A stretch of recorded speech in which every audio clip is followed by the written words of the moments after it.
Hello, everybody. Welcome to the stream. I'm Bogus Meat Factory. Hi, folks. How are you doing today? It's beautiful. Hey, happy Saturday. It's Saturday. I took the week off. I had to go on vacation, so I didn't get to stream it all this week. Much to my chagrin. I was very excited to continue playing Citizen Sleeper, which has been a really, really fun game, which I have enjoyed a whole bunch, which we're going to continue tonight. I feel like we're on the cusp, like in that game. I'm very excited about it. But I hope everybody had a good week. This week I went on vacation with the family. We went up north. In Michigan terms, up north means anywhere north from where you currently are. And hit up on the lakeside of Lake Michigan and just had ourselves a grand old time. It was beautiful, amazing, relaxing. Something desperately needed considering all of the crazy things that have happened. Oh, hold on. Whoa, that is too bright. Whoa, buttons. Turn that down a tad. Hi. As if that made any difference. Just to equalize the brightness. I don't understand lighting. So if you want to do that, like help me with lighting, please. My Discord. Speaking of Discords, I was just talking with my good friend Mike. Mike Clem on chat.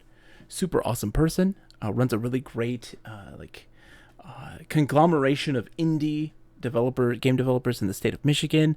A huge historian on indie developers and game developers in the state locally, and also runs a really awesome adventure game of the month club, which is super awesome. We're having big discussions on Myst. And for those that don't know, Myst is a game that is near and dear to my heart dramatically. It is a game series that I love so much. And I've talked ad nauseum about it. I've streamed Myst 1 like 3-4 times on this stream before. I've streamed Riven twice. I've streamed Uru and Myst Online like a million times. And I haven't streamed Myst 5 yet. Probably won't. Maybe one day I will. Maybe one day I'll break down and we'll play Myst 3 and 4 as well on stream at some point. But we were talking about Myst in general and like Cyan's history, the developers of that series, and like all the crazy things that happened to them in their life. And it was really fascinating and super interesting. And I highly recommend, if you're a fan of adventure games, to go check out Mike's Discord. I'm gonna throw it up here. I got it lined up. I think I do. If you're ever interested in adventure games, check out his Discord right there. But yeah, so holiday is over. Let's just crack open a. Ooh, that was good. A Diet Pepsi, because we're gonna play some Citizen Sleeper. If we finish that up, we're gonna continue on the next game on our list, which is Hellblade: Senua's Sacrifice. I did a poll and for what to play next, because I had a big list of games. I had 4 games in particular that is on the Xbox Game Pass that I wanted to play before the Game Pass runs out, because I'm only doing it for 1 more month. And so the games that were up there were Hellblade: Senua's Sacrifice, Bugsnax. I'm very excited about Bugsnax. Psychonauts 2, and The Good Life. The Good Life is a weird one. That was the lowest rung. So we're playing these in orders on how well they reviewed, and of course how well they were voted on.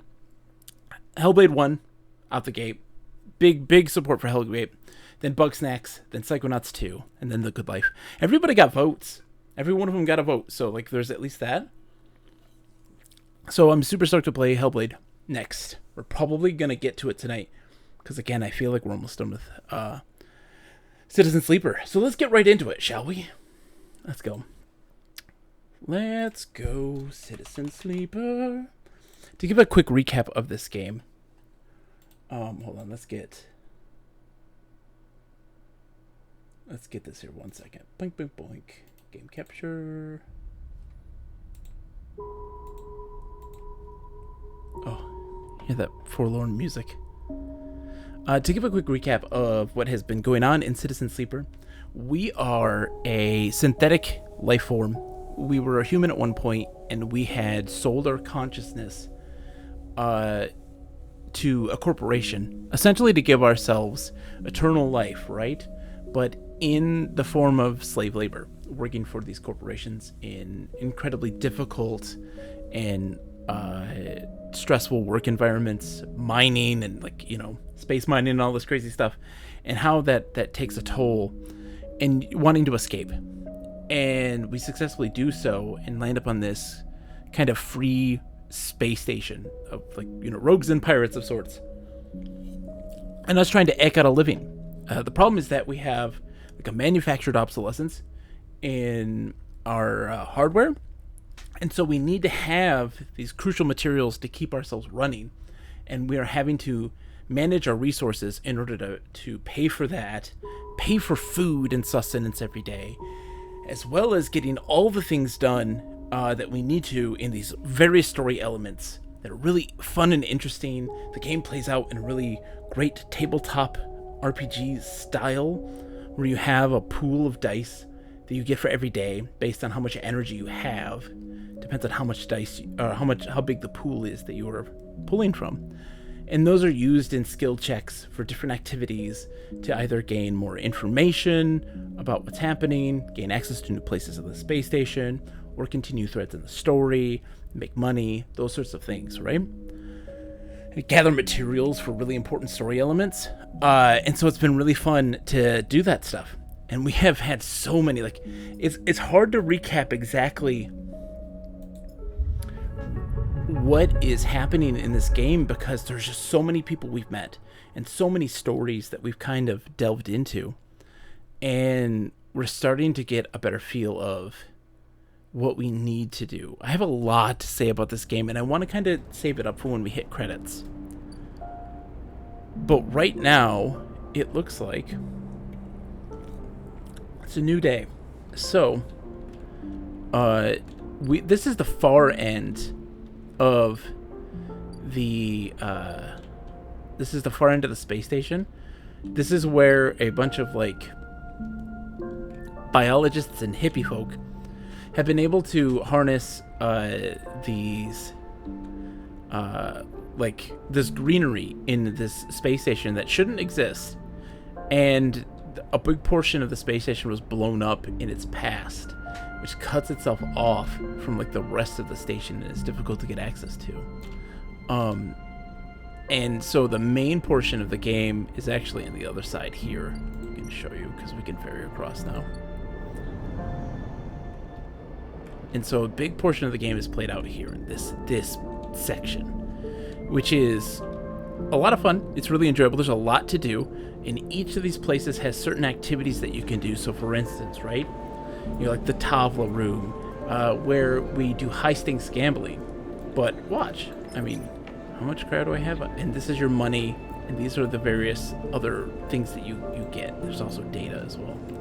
And so here we're given a guarantee because we have a 5 and it gets a +1. So we get some money. We succeed. But if it was less, if it was a 3, there's a chance that we could fail. And certain things can happen from that. One of the things that I wanted to do, we were about to wrap up a storyline here. So we have two different views, the main view of the station and then the technology view of the station. So these here are little nodes of access of information and such, which we are using, and it requires certain dice. Because we have certain skills in this, we can actually have 2 different dice to gain access. What it needed originally was you needed to have a 5 die to get access here, but because we have a skill in it, we can also do a 3, which we have, to bypass the stuff and get access to the things that we need from it. Now there's actually a story here. There is this rogue program that existed from before this, early in the station's life. This program that would seek out sentient AI and destroy it. And it had 2 parts to it.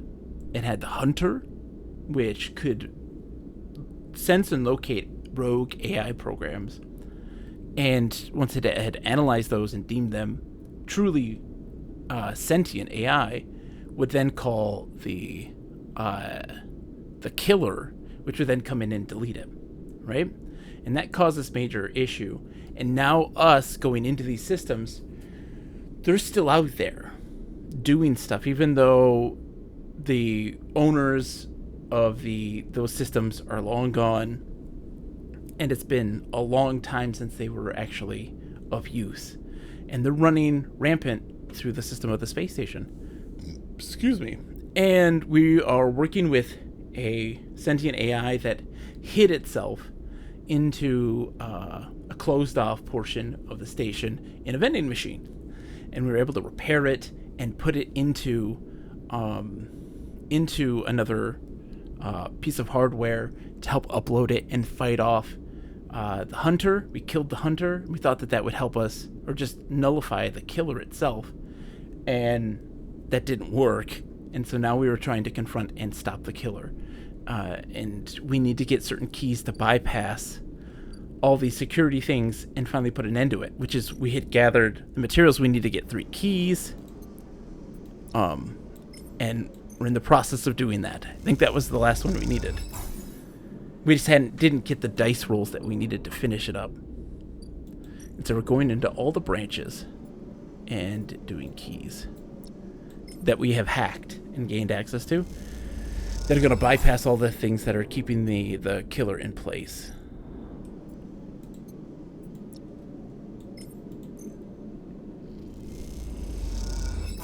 And there we are.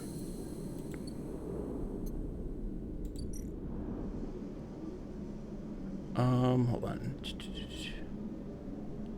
Okay, so forget hacking the system. The killer has to die. If you can slice the branch connecting the mainframe connections, the mainframe will shut down. Free navigator. With access to the branches, you could redirect them to form a loop, isolating the mainframe with killer inside, but free navigator in theory. I mean, let's just do that one.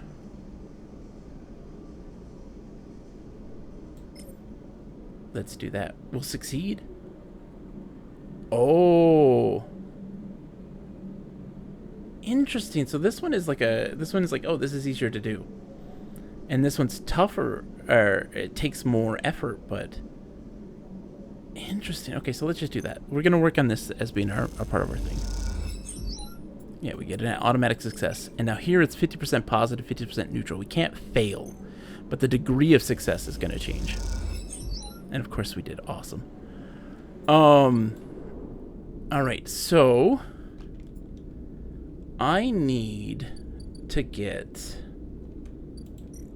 See, with this flickering here, this is our energy. We need to go and purchase stuff to help us stay alive and stay functioning. And so we got to go buy some, which costs 100, but we have the money for it right now. Oops, wrong place.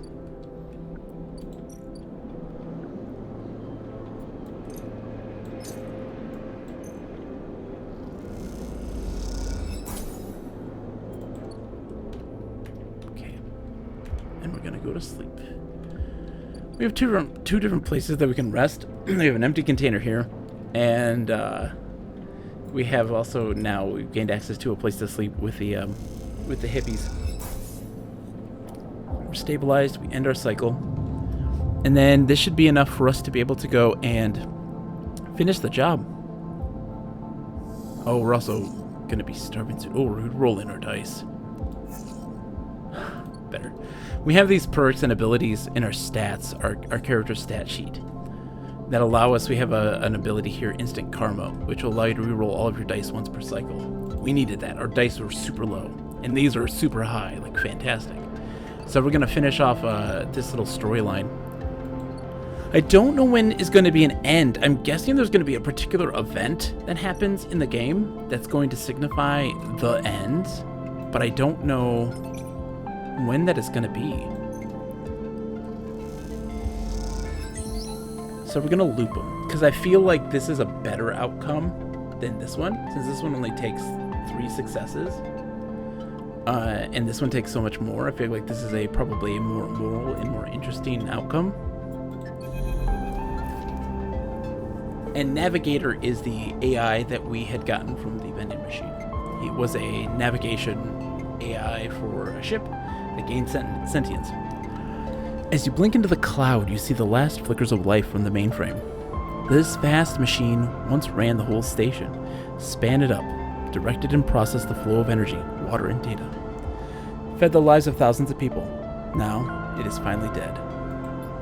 Navigator's beside you, and you both look out at the perfect ring that encircled you both, woven from the data branches that once fed the mainframe. You see a glint along its edge, and that familiar blade-like head rises to the surface, like the cresting fin of a shark, and then slips into the loop again. All that you can see of Killer's body after that is slight thickening of the loop, and that thickening begins to travel around a long and slow sojourn that will last it forever.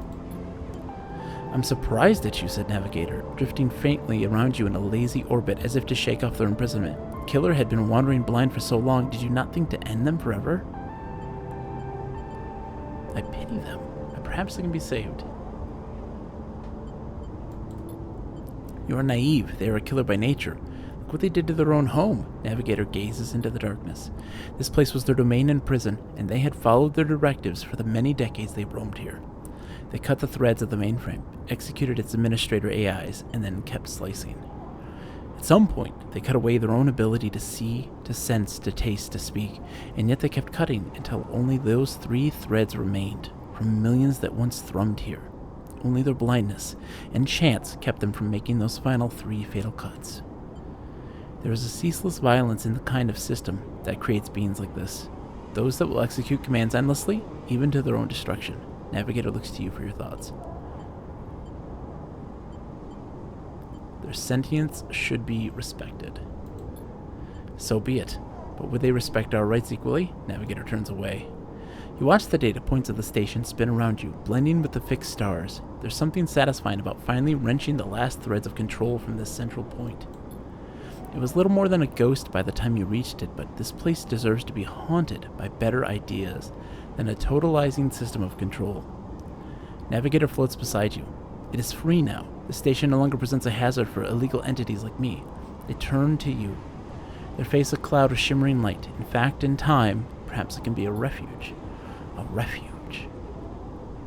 It sounds like something of value, something worth building.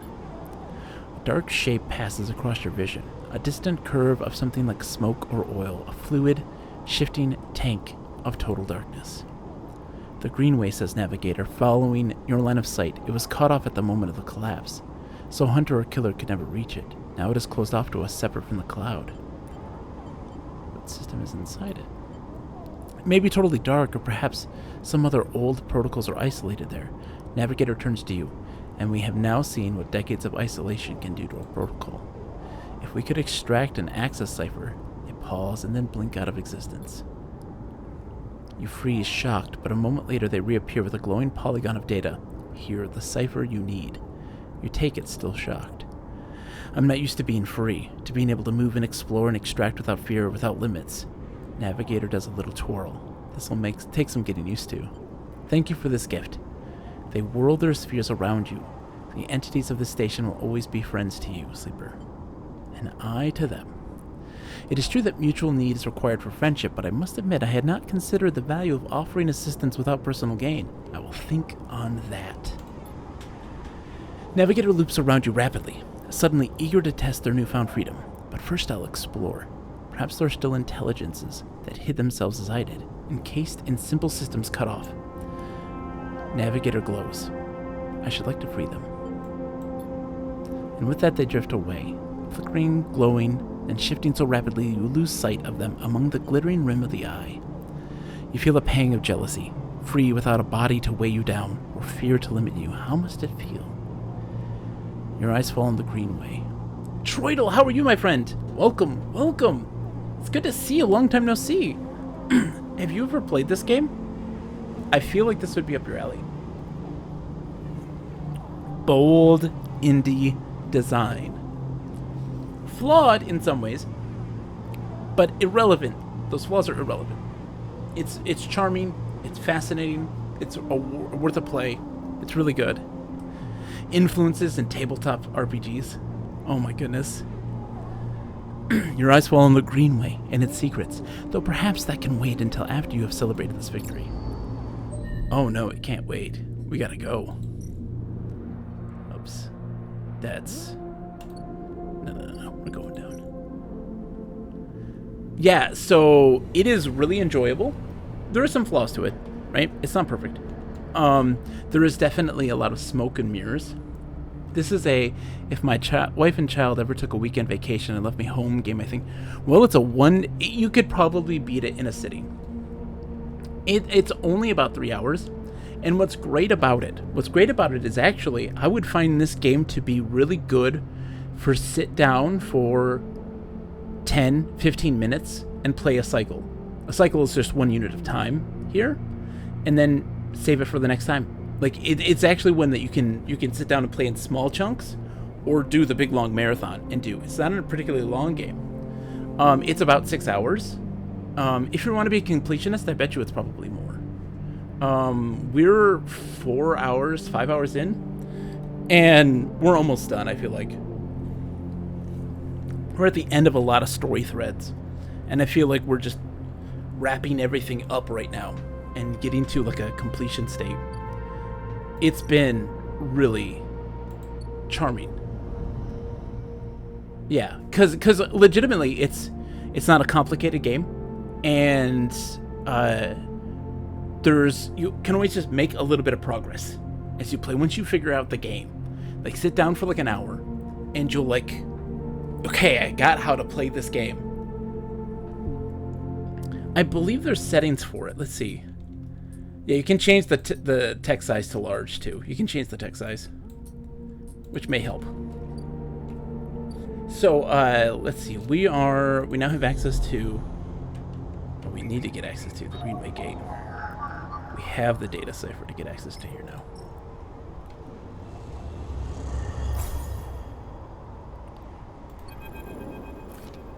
The Greenway roils beneath you like a silt-choked river.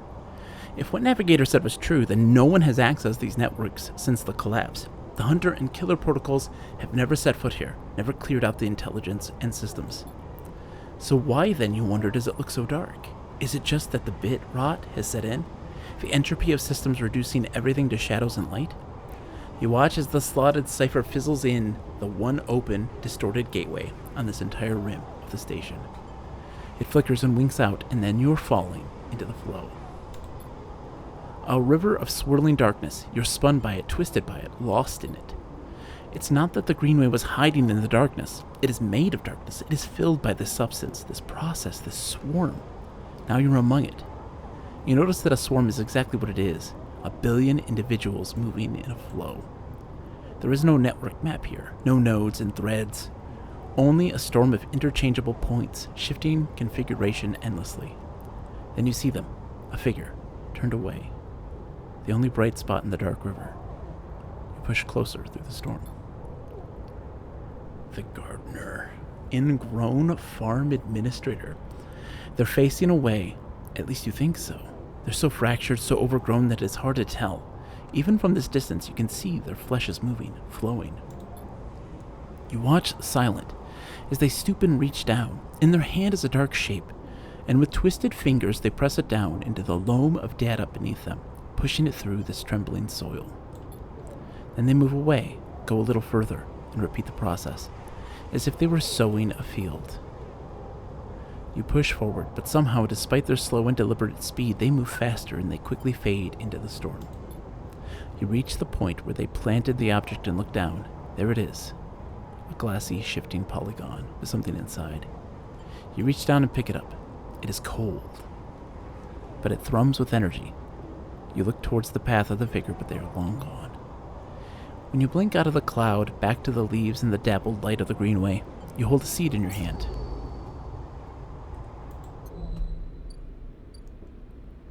Interesting. The gardener's seed.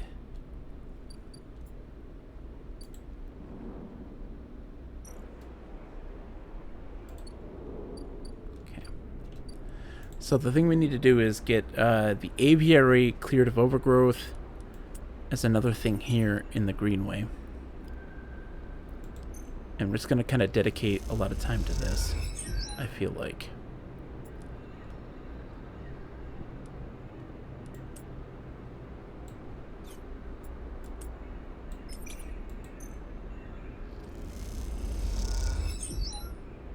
Yeah.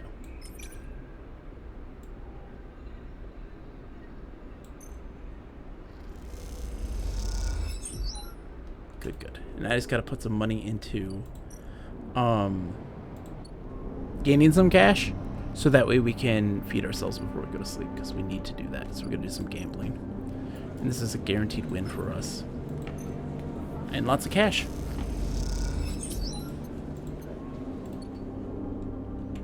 Right now, like what you're seeing, Troy, is very much me at the height of play. Like, I got the gameplay loop.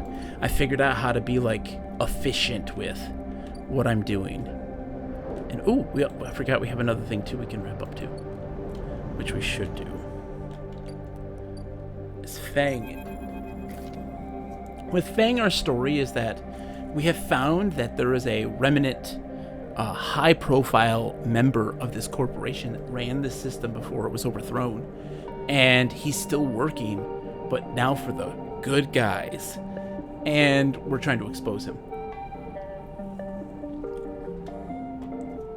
Fang says, when you enter the service dock, Fang is already set up. Crouched among stacks of equipment, he's leaning over a terminal bathed in a blue glow. He looks totally at home. Sleeper, what do you think? Turns out not everyone in Havenage is set against me.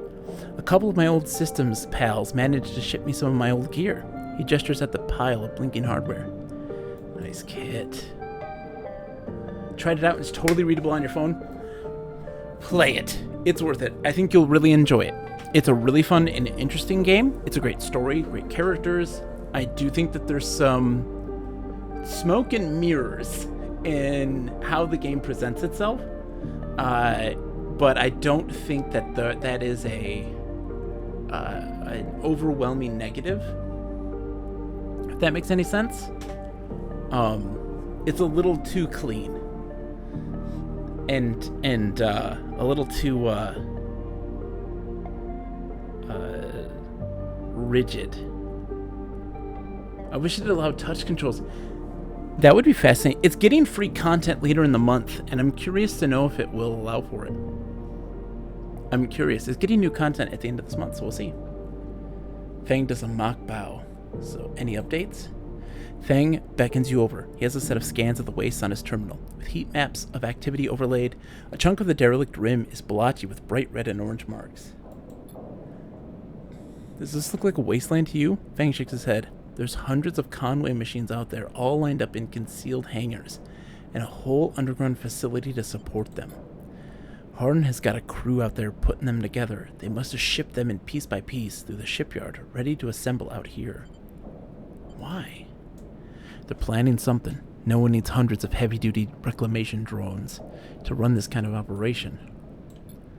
Maybe Hardin masked this whole thing as an effort to clean up the wastes, but there's no way this is about pulling scrap off the eye. Fang looks worried. And why is Conway in the mix? I bet no one in Havenage knows a corporation is setting up on the stations. They aren't stupid either. These scans are the best info I can get. The waste is cut off from the eye's cloud of networks, and the greenway is a total dark zone. No data can come in or out. I can try. No use. You need to enter the cloud, and there's no cloud to speak of. He turns and winks. That's why I'm going to pay them a visit.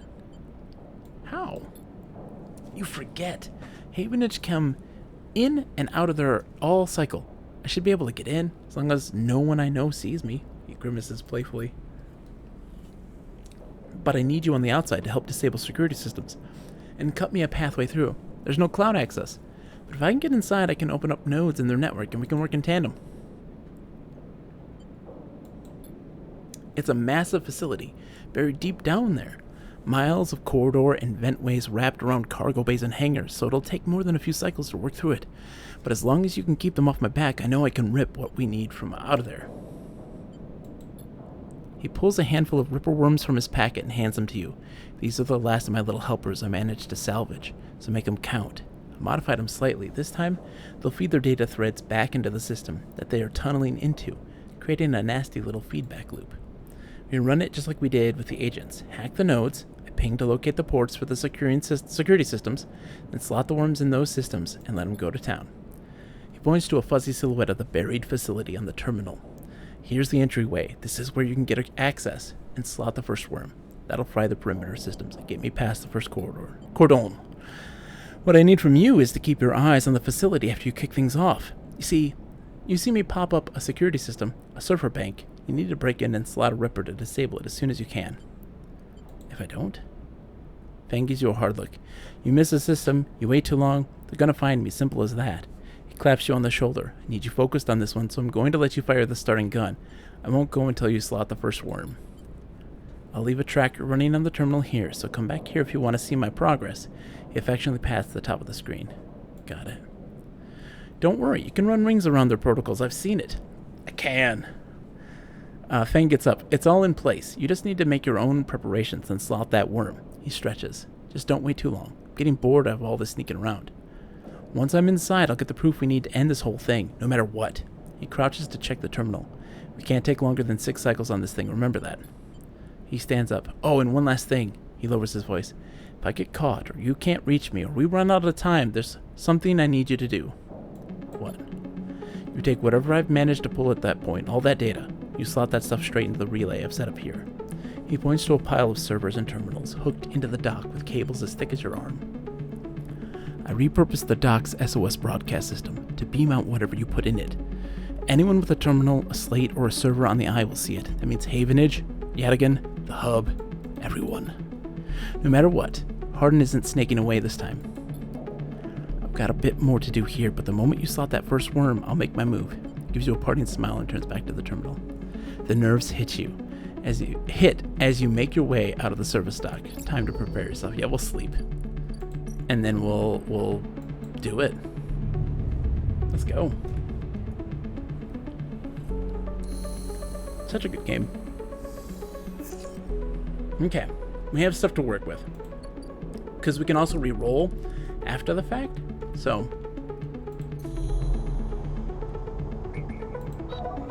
Conway access. Data worm.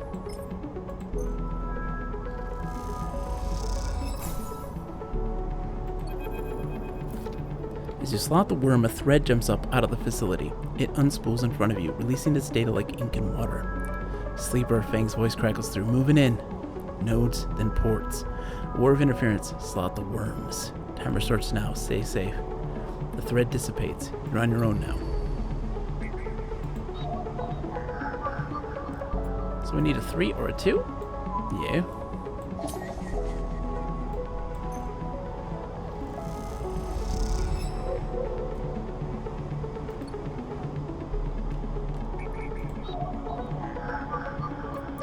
Worm. The first layer of security, a ring of doors around the central facility. Time to open them up.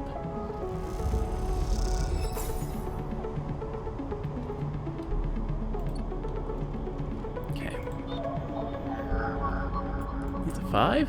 We have a 5. The inner S layer security is more complex. One access point won't be enough to locate the port. 4 or a 2. I can't do a 1, right? Yeah. Oh no. Okay. Well, I can't get access to that yet. But we have what, 6 cycles? We have 6 cycles? 2, 4, 6, yeah. Okay, well I rolled as best I could there.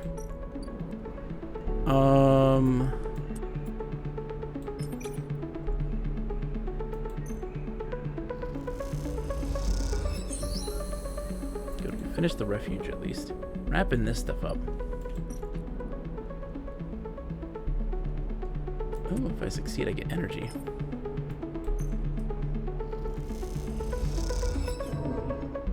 Yes!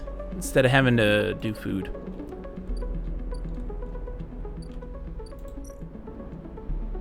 Yeah, so 6 total cycles. .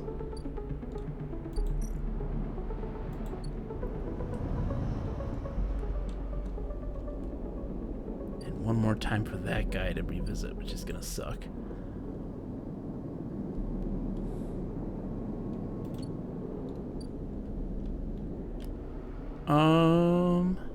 Questions.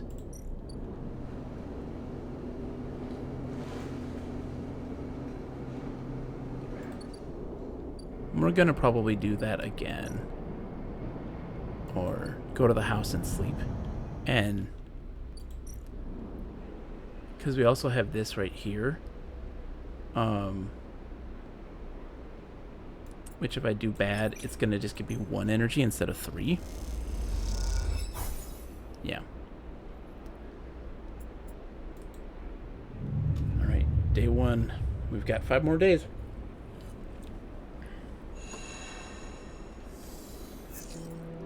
Good, we got stuff. We should be fine. Ethan. He's a bounty hunter who has tracked us down and is a bit crazy. You miss me? Ethan smiles a ragged smile. No. You look at him. He's paler than usual, hunched. He's sporting a black eye and more than a few cycles of beard growth. Some way to greet an old friend. Friend? Well, he pauses. Colleague? He smiles weakly. This is big, really big stuff about you.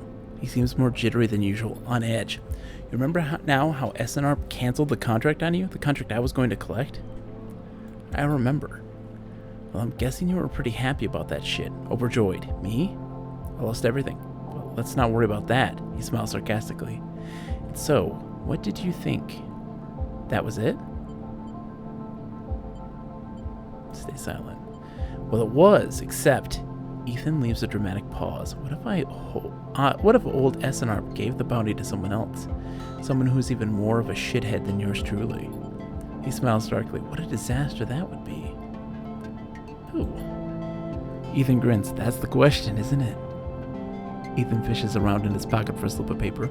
I've been speaking to some friends, you see, some colleagues, about what went down. Turns out SNR canceled all their bounty contracts. The whole lot. Seems they brought someone in-house. Some guy who did such a good job on their last contract that they got offered a job. He leans in. Apparently he made a hit on this ship called the Winter Wonderland or something. We know about the Winter Wonderland! It was smuggling sleepers out from under SNR's big corporate nose.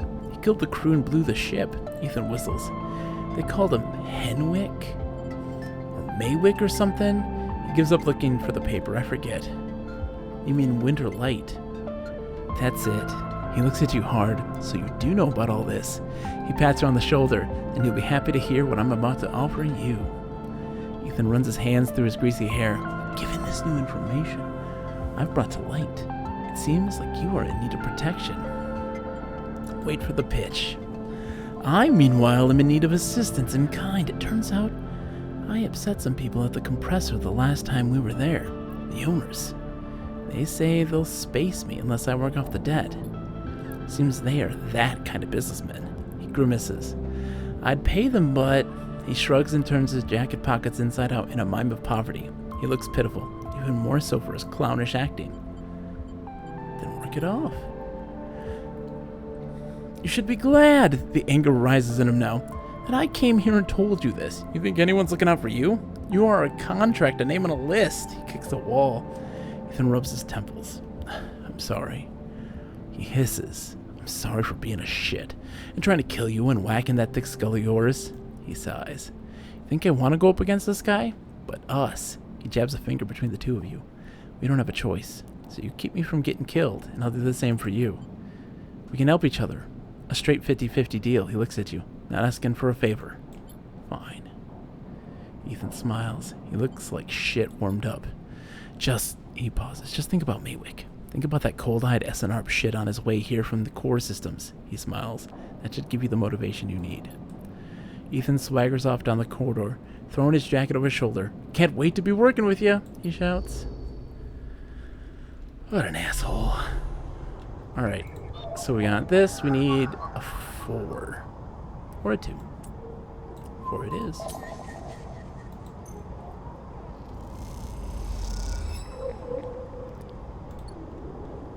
Yeah, what we need more than anything in DICE is diversity instead of high numbers for hacking, which is very nice. I very much enjoy that dichotomy. Whereas with a lot of the skill rules. Hold on, getting a text from my wife. Instead of having to have high numbers to get better outcomes, now you need a variety of numbers. That variety is what's important. So like here, I can do a 5 or a 3. I'm going to do my 5 because I already have another 5. That way, in the next lock that I come across, I can use what is going to work for me. So this needs a 6 or a 5. And then this one needs a 6 or a 4. So I'm going to use the 5 here. And use the 6 on the other one. So that way we can finish it.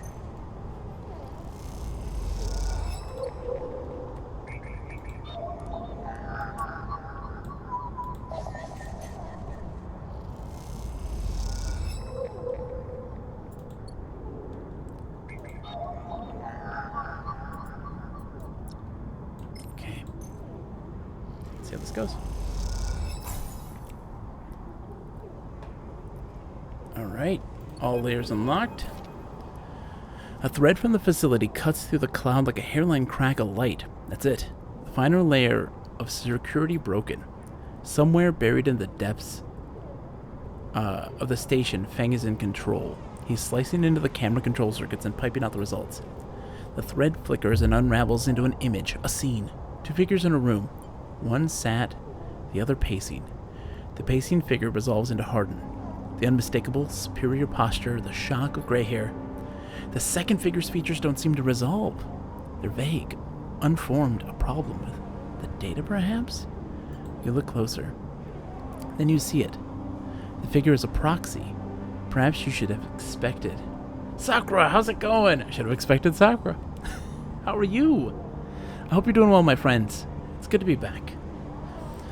You should have expected it from Conway, a corporation whose very existence is owed to automation. The proxy is a machine designed to be piloted by remote connection. Someone elsewhere in the system puppeteering it with their own body. You should have expected, because I was reading this thing, and I said, perhaps you should have expected it from Sakura, hello! That's what I meant. It's just I was reading the words and it just came out really weird. The proxy is a machine designed to be piloted by remote connection. Someone elsewhere in the system puppeteering it with their own body, speaking so it may speak. The proxy sits impassively, or the Conway executive that is piloting them does, from the distant safety of some ship or orbital colony, perhaps. We can move forward, there's no doubt, Hardin is saying. The reclamation teams are almost ready, and after that I'll make the declaration. Nothing has to change. The proxy leans forward, its movement stilted, uneven, as if its body language was refracted through water. But things must change, Hardin. We need further assurances. I've been informed of a breach in one of the closed networks in the low end. We've been careless. Hardin waves the accusation away. We've been stretched. A breach was detected, yes, but no data of value was lost. Our board is concerned, Hardin. A drop in our value would be unwelcome at this time. The proxy leans back, its posture dominant. If the reclamation A1 is contested, then we could be drawn into a compromising legal position. Hardin approaches the proxy. There will be no contest, not from Solheim, who cannot muster a defense, not from Havenage, who will fall into line below me. He crouches in front of the seated figure, eye to eye, and the people of this station, refugees. Gangsters, spacers, all either opportunists or degenerates. Havenage is no longer strong, no longer united. No one here believes in Erlin's vision, nor has the strength to enact it. I sat across from him at the negotiating table. He was forceful, eager, weakened by his ideological convictions perhaps, but a great man nonetheless. This place no longer deserves to bear his name. The eye is crippled. It cannot survive. It is a ruin filled with squatters and outlaws. They'll be lucky if it still spins on 100 cycles. Hardin stands. You will move forward with the reclamation because otherwise you will lose your advantage in the system. Without your advantage, you will lose claims on the remaining palladium. Without the palladium, your factories will need to go dark. He pauses. Do I need to continue? One moment. comes the response from the proxy, and its head drops to its chest. Hardin steps back and paces once more, awaiting the discussion taking place elsewhere in the system. You watch Hardin as he paces, as he considers his future. What goes on within a mind like that? In the mind of a man who would burn all those around him for a path to some imagined golden end. The proxy lifts its head. We're happy to proceed. We will legally claim the station formerly known as Solheim A1 as salvage within 6 cycles. I don't know how to pronounce the A, but I'm just going to say AE. Havenage is to assist with the transport of the illegal residents to Conway housing and labor facilities. The proxy judders to its feet. Conway will also claim 70% of the raw output of the reclamation process after losses have been accounted for. Hardin nods. I accept. The proxy reaches out to shake his hand like a marionette, and then the recording loops. You watch it play out a second time, gripped by a horrified fascination. There's a bluntness to the conversation, to its blatant disregard for humans as anything other than objects. Things to be moved, to be used, to be fed into structures, crushed and losses accounted for in the cells of tables, the margins of ledgers. You realize now that you are no different than anyone else on this station, in the eyes of the people in that room, and those like them. Each body here can be recast as a piece of property, a tool, an expense, an acceptable loss. In one moment, they can be named a citizen, celebrated, protected, and in another, the very idea of a citizen can be used against them. That is what it means to live in proximity to a system like this. No longer, not while the eye spins. You gather the recording, pack it into a polygon of purest light, then you drift down into the service dock like a falling leaf and find the relay. It only takes a second to place that polygon of data, that recording, into the relay system, being prepared. And then you watch as it bursts out, a web of threads, heading out into the black, to every network device in the eye. Let them see what power makes of a man.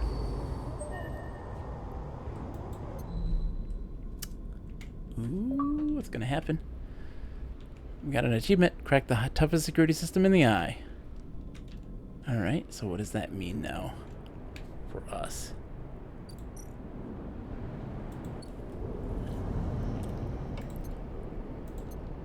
Let's see. Any story element here?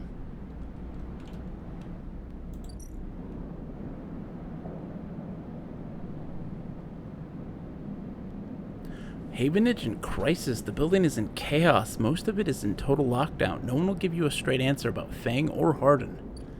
Interesting. Okay. And so... this mission thread needs more data. Yet again, data. And I have 75. The club... Ethan's dead. Oh, jeez. Okay. Wash up, stock up. Okay, so working.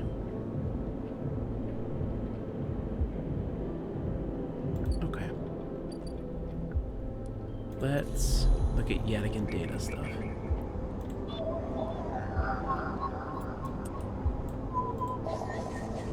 I need to get Yadigan data for a thing. It said A as in that or bad. For future reference, it's just A. It's A. A1. Okay. I'll take it.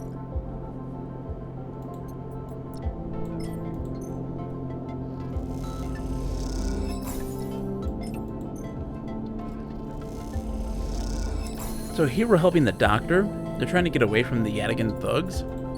The crime lords. This is a doctor that's helping you out, and they worked for these gangsters, and now they're turning on her. As you turn away from the terminal, the final cache of Yadigan data uploaded. The air crackles with white noise. Sleeper? Sabine's voice, weaker than before, comes through the haze.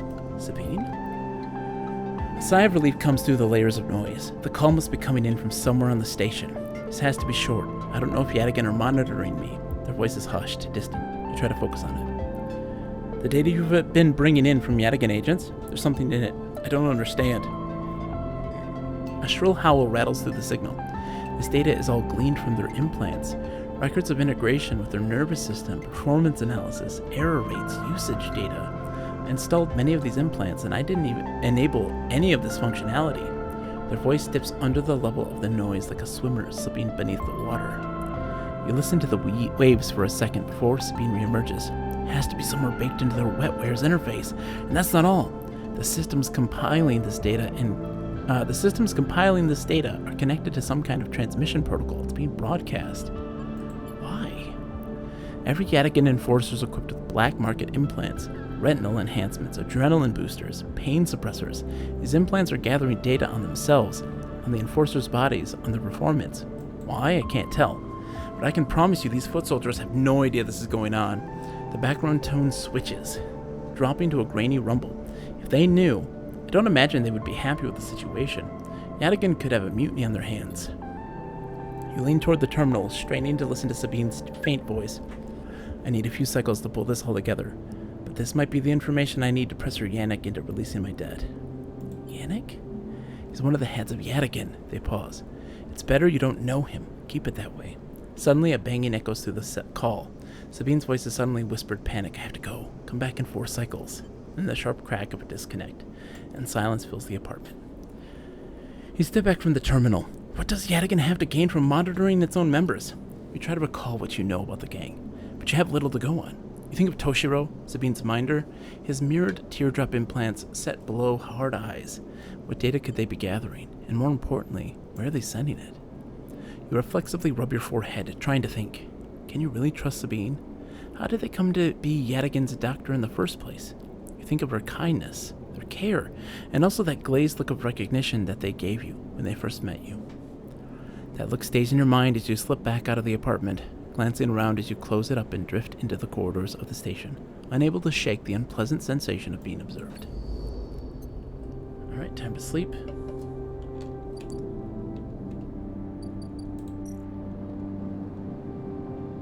Maywick. He comes in a lot of cycles. Jesus, it takes a long time for him to come. Phrasing. And cycle.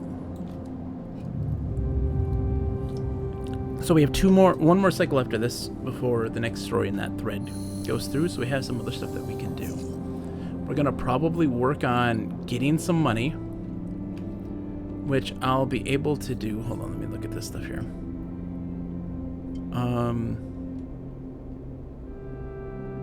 This is the one I want to do. Give me a +2, because now these are 6s. And that means more money for me. I need it so that I can buy another piece of energy for me in the future. And then we can head over here and work on the Greenway stuff. Right?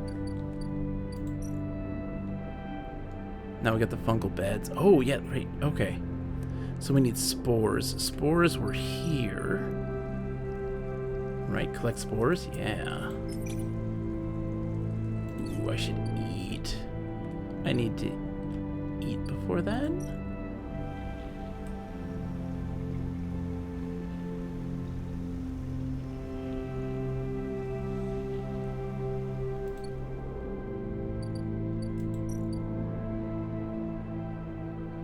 That'll give me energy. Let's hope I get positive in this. Yeah, good. So now I can work on the spores. I can also re-roll this too. Want some rye? Of course you do. How's it going, Hash? It's good to see you, my friend. I need to grow spores. What have you been up to, Hash? It's good to see you. I got 1 grow spore.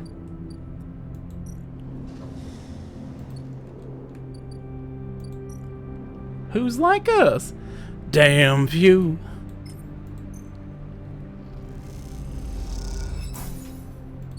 Let's wait for you to finish that one out. Can you finish it?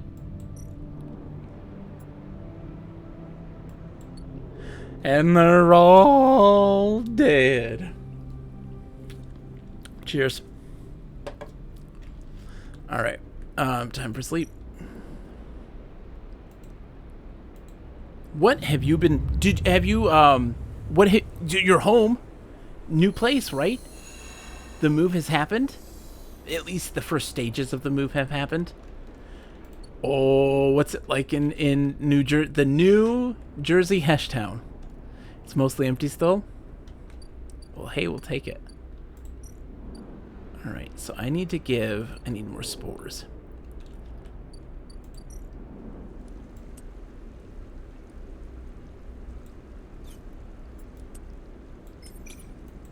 That should give me all that I need. Yeah, 2 spores. New Jersey is obsessed with sandwiches that cannot be contained by the bread. Is what I've learned so far. Absolutely. I mean, you know, it's the home of the grinder. Not really the home of the grinder, but you know, the grinders out there, man. You think a grinder is contained? You can't contain a grinder. It's just a land of messy, delicious, messy sandwiches, which I'll take. I need to go here now, and I gotta give her... Hold on. So I did that now. So what's happening here now? So just, I have to wait? The spores need to grow in 4 cycles. Sometimes I use cheese as my outer layer and bypass bread. Whoa, Sakura, that is some next tier thoughts. The backlight in one of my monitors quit while it was in UPS custody. Oh no! I'm gonna open it up tomorrow and see what I can see. Well, that's the thing, right, Sakura? Like, look, I use one of my major sandwich staples is hummus. You know? And hummus is a fantastic binder. So I could see you bypassing the bread. You go a layer of cheese, you put some hummus on that, you get your veg, you put your meat, put that cheese on there, because that hummus is going to create that binder for the veg. And it stays there. It stays put. It's a glue. It is a food glue. And there you go. It's a delicious food glue, I would also add. One that I'd highly recommend that anybody partake in. We support the food glue. Alright, so the mushrooms have to grow. Let's see.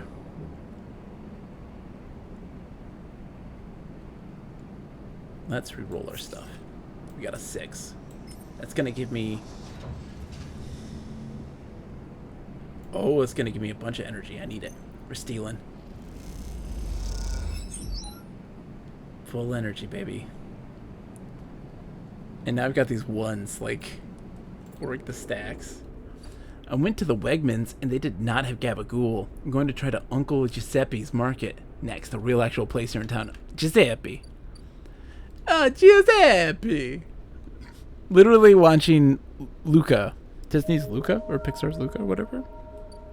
I just say Giuseppe a lot in my life. And Silenzio, Bruno. What's wrong with you, stupido? That's my life now. That's just my life. Alright, so I have a gnarly situation where, like... So I gotta wait 2 more turns for her. If I work off the stuff... Okay, so... Like, ugh. I don't want to do that. I want something safe. So I'm gonna probably head over here. Ooh, you know what? Last Call BBS is very much on my list. If I need to take a second and like recoup from like Senmo's Sacrifice and stuff like this after this, that might be my go-to. That might be my go-to. I might go for that one for some chill. Oh, I got active scenes going on. What's his name? Oh, what's his name finished up? Yeah. Down here.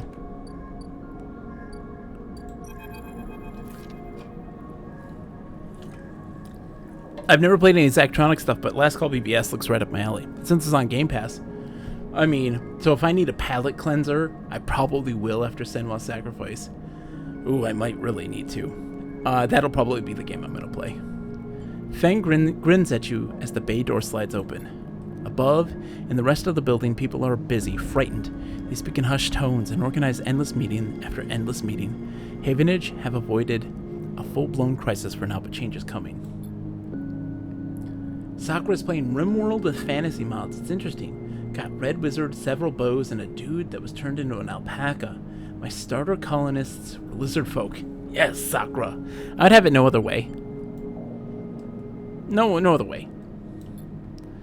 That was the slickest operation the station has seen. He hugs you firmly. You made my job easy. He shakes you by the shoulders. I'm so proud. And he smiles. I got to watch through the cameras as the Havenage security that were in on it assaulted the station. Fang smiled. One of them straight up just whacked Hardin with their pistol. It was beautiful. They have him? He's being held, yeah. He looks around. I think the idea is to use him as leverage with Conway. Get them to back off. Maybe they'll exile him when they're done, or hand him over to some core authority. Fang shrugs. Now I know he won't be an issue. I'm going to be focusing on systems for a bit. He shakes his head, seeing as that's my actual job. Praise! How are you, my friend? It is good to see you. Shout out to Praise the Sun. Good, you got the shout out already, Sakura. Good. Crash Bandicoot 4? How is Crash going? How is Crash Bandicoot 4? I hear it's fantastic. Folks, if you're not following Praise, please do so. Fantastic streamer. Look, if you want to know, all right, if you're sitting there saying, I want to stream, right, but I don't have a fancy rig. I don't have a fancy setup or a big PC. You don't need that stuff. And Praise is a prime example, right? Praise just streams from his PS4, right? He's streaming on a budget.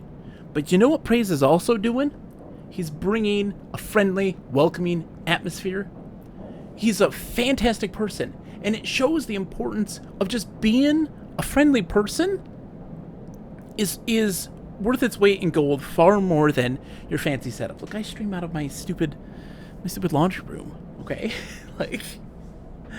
And he's the nicest guy in the world. Hardworking, gives a damn about other people, and cares about people in general, which is a rare asset to say the least.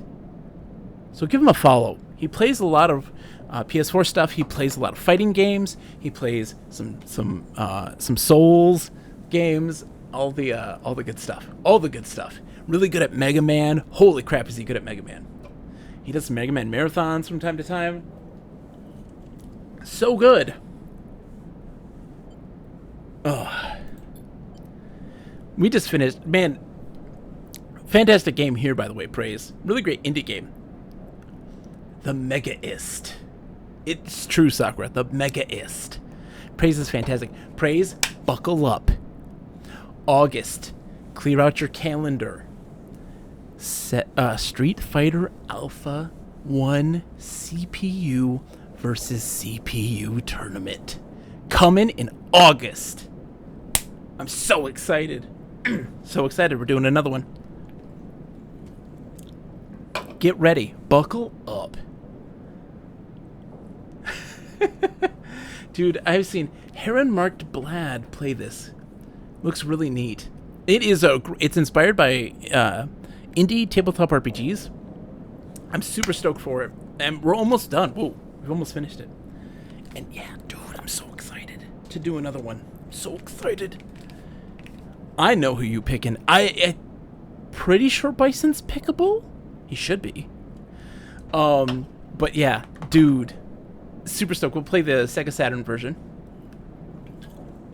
It's got CPU versus CPU. We'll get to play it in the virtual bedroom too, I think, if all goes well. Street Fighter Alpha 1, Sakura. Street Fighter Alpha 1. The Alpha series is my favorite Street Fighter series. Alpha 2, for me, is like the pinnacle of the franchise. Oh, you're picking Sakura! Yes! I thought you were going to go Bison again. Sakura's a big choice. It's a big choice. Praise. Thunder thighs will rise. Sakura. I have a feeling you'll be right on that one. Chun-Li. Again, we don't know how the AI is going to play out. Praise, I'm with you in that same thing. Street Fighter Alpha 2, best Street Fighter game ever. That's not to say the other ones are bad. I think that Street Fighter 3 is the most refined and elegant of the whole franchise. It is like that $80 steak. You know, and so it's hard for a lesser plebe such as myself to truly grok exactly what is happening in the world of Street Fighter 3, but I know that it is beautiful and immaculate, but it is a thing that I cannot truly appreciate because it is so complex. And then Street Fighter Alpha 2 is like the perfect layer. It's that perfect layer of complexity and mechanics, but it is digestible. It is understandable. Ugh. Ugh. Hearing Sakura? No. Sakura.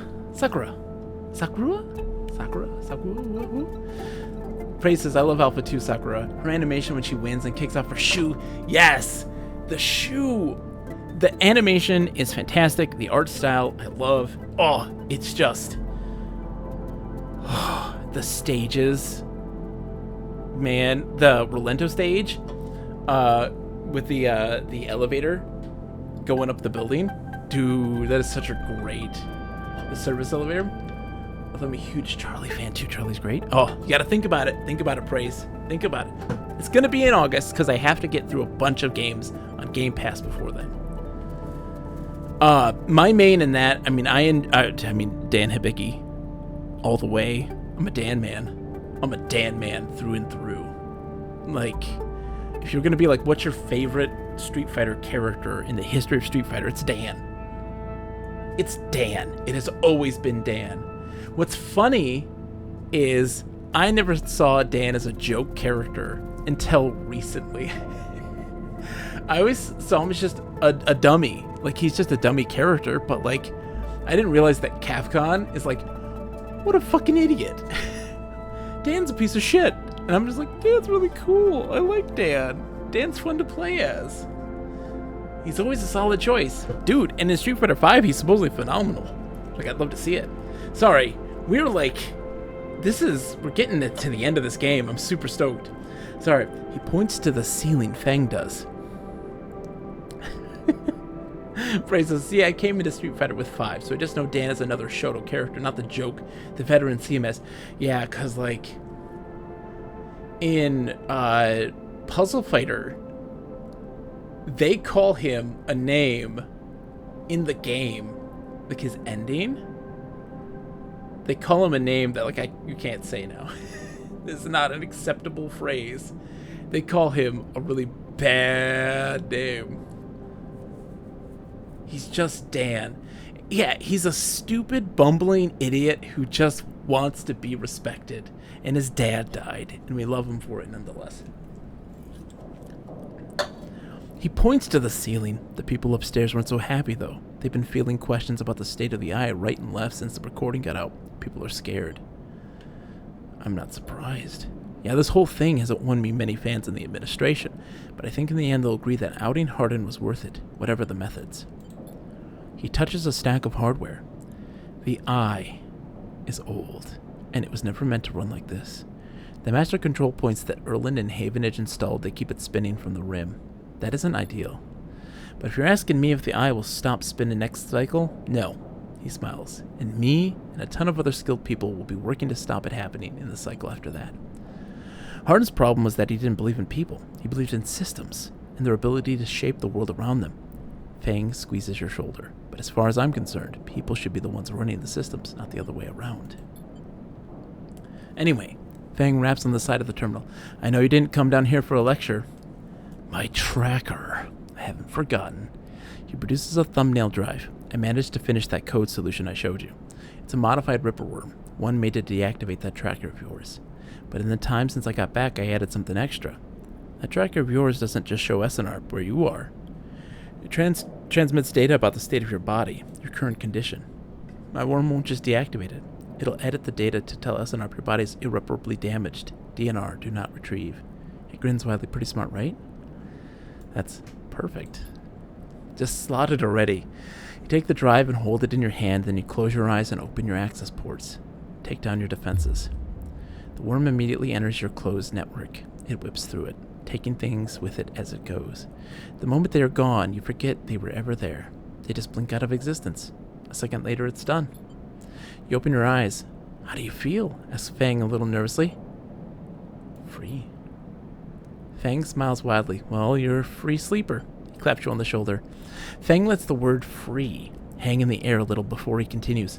Seems like it might be finally time for a celebration. Fang wraps his arm around you. Jenna still owes us those drinks. He laughs and you join him, and later, when you leave, you feel deeply thankful for having such a friend. As you walk away from the building, you look up at the wide curve of the eye, up at the hub, and the other rim beyond it. The whole thing twinkles with lights, and it seems impossible to see it as anything other than breathtakingly beautiful. It feels in that moment like something eternal.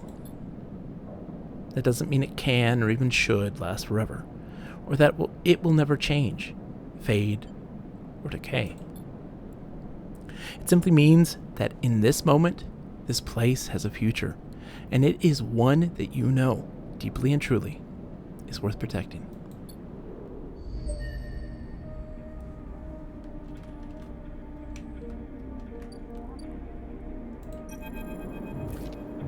The compressor is almost empty when you enter. A couple of scattered patrons in the booths and a lone bartender. The bartender recognizes you immediately when you arrive and nods, and you return the greeting. You know already that you won't find Ethan here, but you had to be sure. With your tracker reporting you dead, he wouldn't have stuck around. You look at the empty stool, his empty stool, and you smile. You can imagine him on it when his slate chirps, letting him know that the target he was tracking is dead. You can imagine the screaming and the swearing, too. Is that all you were to Ethan? Another target? Was there something else going on? It seems like a foolish question to ask now, when he has fled the station, but it bothers you anyway. You take one last look and walk out. You doubt you will ever come back to this place, or the memories it holds. You walk back out into the lights of the bright market and allow yourself a smile. So this is what Fang meant when he said you were free. You could get used to this.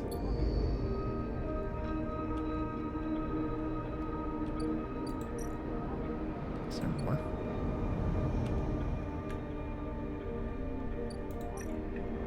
I still gotta gesticulate.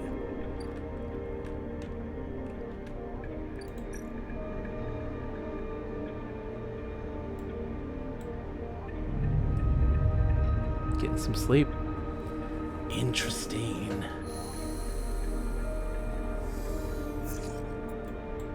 So what else do we got? We gotta wait for those to go, right? And I need some, I don't need so much money. I'm okay right now. We need one more cycle for that to follow through. And we could do the ambergris as well, but I don't want to leave the station. I like this place. I love the presentation of this game, even though I never caught on to how it was played. So what happens is, Praise, you're given a pool of dice. You also have, you have two different energy meters. One is a food meter. This is this one here. And one is like your system's energy. It's this one here. As this decreases, you have to spend 100 units to buy a special thing that you need to inject to repair yourself and improve that. If any of these hit 0, you're dead. If as this decays, so too does the pool of dice that you pull from. And all it is these places are points of interest that you get access to activities that you can do stuff with, right? And from there, you, like, for instance, right, let's take a look at one here. Let's go over here to the tea house. There's a place where you can do high stakes gambling, right? Essentially, if I win, I get a 32 increase in my cryo. If I lose 13 cryo. And it's risky. I get a +2 for my stats, so if I do a 4, I get a 100% chance of success, because it's a 6. If it was a 5 or a 4, it's 25% chance critical success, 50% chance success, or a 25% critical failure. And they roll. And that's kind of how the game works. That's how the game works. So as we wait for this stuff to kind of percolate, we are going to go into the merchant freighter here. We're going to buy we can buy these ship fragments, these ship mine fragments. We need 2 of them, so we're going to buy those. We need 3 in total to build a ship mine, which we need for our friend here in the ambergris.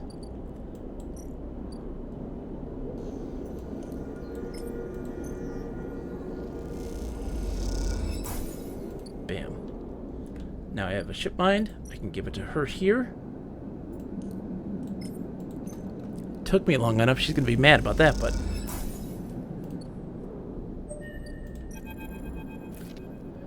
You drop the ship mind core into the galley table with an emphatic bang. Ankita spins around from where she's been poring over some documents on her slate. Holy shit, Sleeper, did you actually land a ship mind? She rushes over and hefts the huge cylinder, turning it back and forth. Well, shit, it might actually work. She smiles wider than you've ever seen. Where did you get it? I built it. Built it? Well, well, you are full of surprises. Ankita bangs on the galley wall. Hear that, Amber? The Sleeper got you a new ship mind. The sound echoes down the ship's passages. You have to admit, being in a small space with Ankita when she's this excited is a little intimidating. This is what I'm telling you.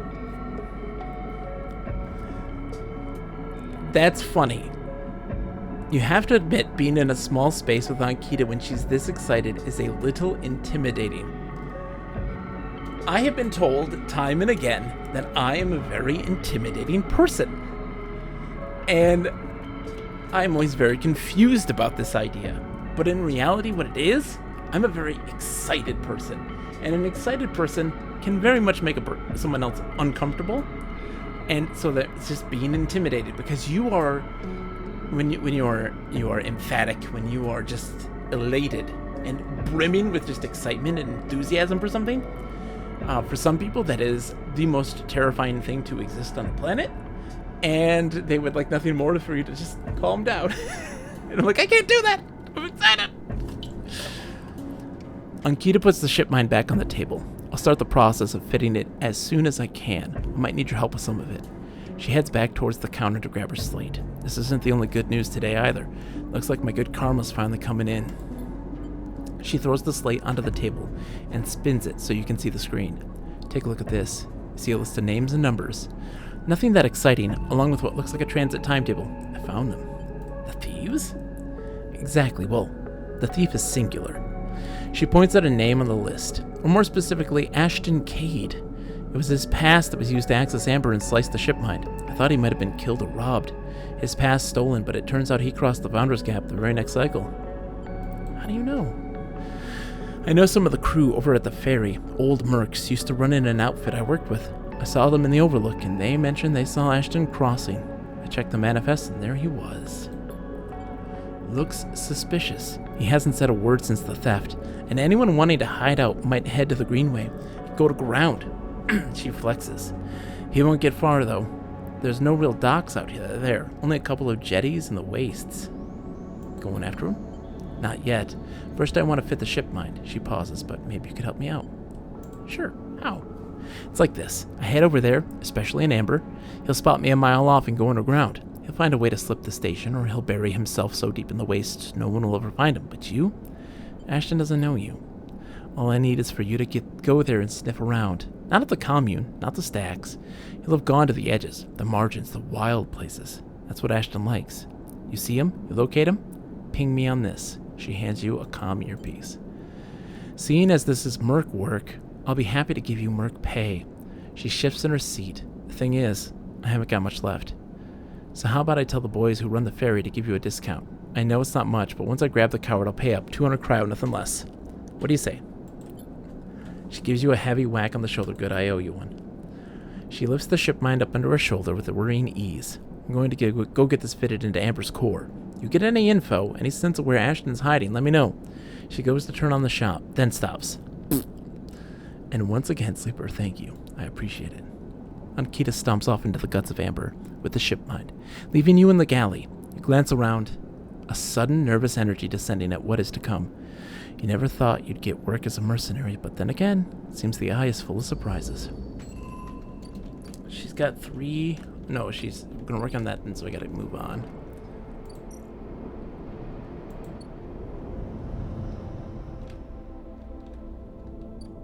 Okay.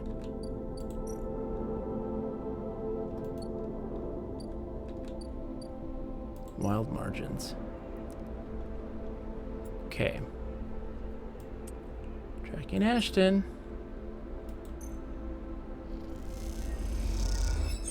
Reroll this one is a 3, so I'll do 4. Good.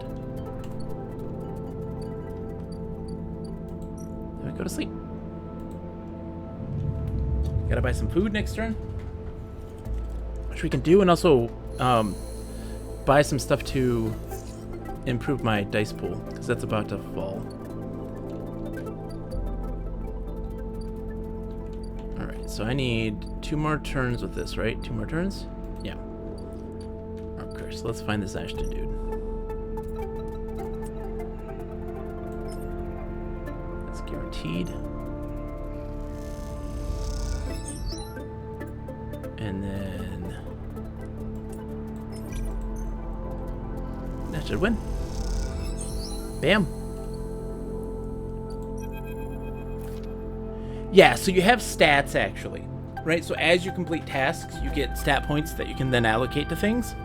And so for so I have in those instances, in one of them I get a +2 to whatever the dice number is, and the other one's a +1. And so that stuff will also help you affect the outcomes. Anything 6 and above is just an automatic critical success, which I like.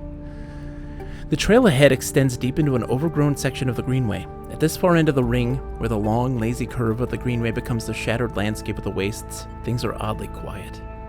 Ahead stands a vast farm stack, broken from its access by rust or force, and lying amongst the overgrown landscape like an ancient temple. It is stained with moss and algae, flows of green running out from its broken tanks like a frozen, brackish tide. This is where Ashton is hiding. You're pretty sure. All your intuition points to the shadows beneath this collapsed superstructure. You roll the comm headset. Ankita gave you in your palm. I need to be sure, so I gotta go alone. You survey the route ahead. There's a direct route, a line of broken pillars that take you into the center of the structure, where you could skirt around the pillars, keeping to the cover of the raised spine of the greenway, and work your way around. It'll take longer, but it's better concealed. Skirt around. You decide on the long route, and head off towards the central spine. It is slow going there, where the overgrowth meets the metal wall, but it is so concealed that you can barely see the glass roof high above. You follow the wall, knowing it will lead you to the edge of the collapsed stack. For the final part of the journey, you have to work your way through dense undergrowth, pushing aside branches and fronds. It is exhausting, and you stop on a small rise to rest. It has been hours since you began. You desperately hope Ashton hasn't moved on. Just ahead, a soft glow is coming from somewhere within the farm stack. A grow light? Still on after all these years, perhaps. You take a little longer to rest, then push on. You follow the faint glow of the stack. You find a broken tank, and step through the opening, trying to avoid the broken glass that sits among the moss and algae. You work your way up the slanted tank, carefully, quietly. Somewhere, water drips, and you swear you hear birdsong. Hanging plants catch the light, coating the place in a pale and sickly green. As you reach the edge of the tank, you hear something, an echoing hiss, like a hydraulic piston.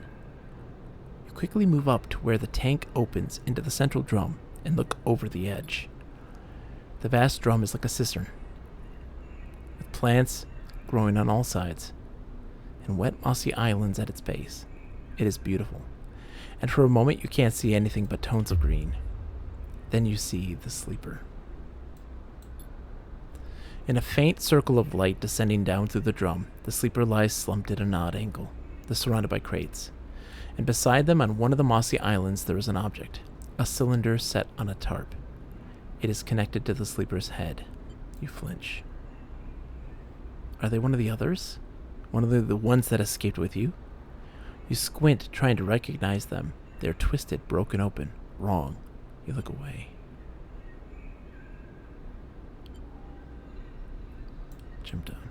You push yourself to the edge, then awkwardly drop onto the mossy islands. It is further than you think, and you fall flat onto the soft green, the smell heavy in your nostrils. You make your way towards the sleeper, slowly, carefully, the soft moss covering your footsteps. Before you've even gone 2 steps, the first shots ring out. It passes so close that you feel the ripples of air radiate out from it. You drop to the ground as the sound echoes around the drum, blanking out all the noise. A voice calls out, "That's close enough, the next one will end you." Ashton, you assume, is somewhere in the wall of tanks on the opposite side. What did you do to them? I'm saving them. Their body's dead, but with the ship mind, he pauses. Look, this is none of your business, so I'd appreciate it if you just went on your way. I'm going to start counting soon. Just so you know, I'm serious. A pause. I don't want to kill you. At that moment, you hear a sound. A soft hiss like a hydraulic piston. You turn, and there's Ankita, slipping into the drum behind you. Of course she was tracking the headset. You suddenly feel stupid, tricked. She meets your eye and shakes her head. The gunshot breaks the silence, blanking out all noise. Hits Ankita's shoulder piece, the ceramic armor cracking but holding as she braces into the impact. Then she launches herself forward, the now activated armor launching her across the drum. Another shot goes wide before she reaches the cover of the crates beside the sleeper. Shit. You hear the shout from one of the tanks high on the far wall. Ankita reaches over and wraps a hand around the thick connection between the ship mind and the sleeper. What is she doing? You better come down here or I'll rip this right out of your head. She screams at the wall of tanks. You shiver at the suggestion.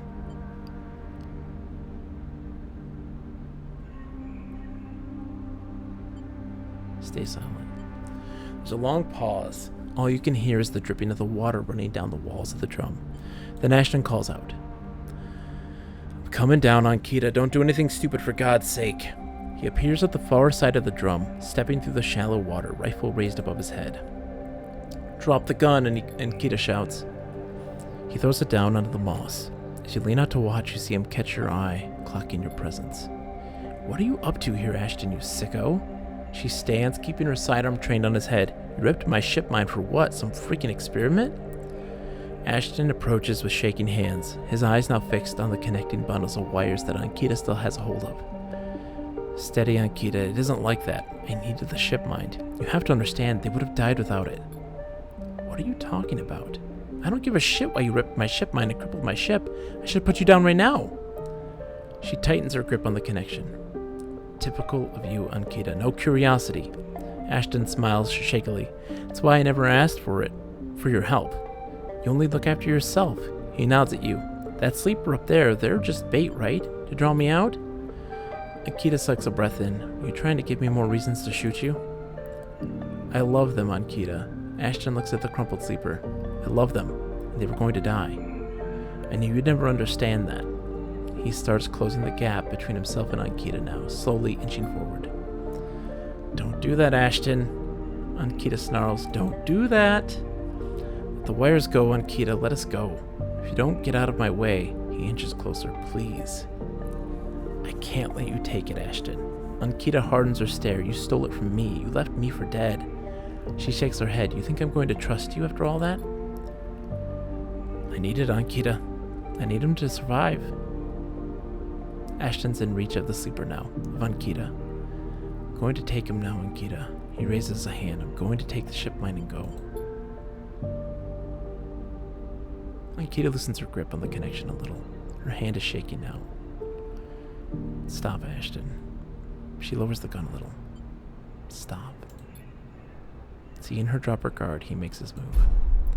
A blur of movement, a struggle, a shot, another. You recoil back behind the edge as they ricochet around the inside of the drum, the sound deafening you. When you crawl back to the edge, Ashton is bleeding into the water, the red and the green. Ankita is standing at the center of the drum, the severed connection in her hand. The water drips endlessly. Drip after drip after drip. You force yourself to look at the broken sleeper. There's no sign of life, of humanity. They're just another broken object among other broken objects. While all around, living things grow and thrive. Ankita finally looks back at you, tears in her eyes. She begins to say something that might be sorry, but you're already gone.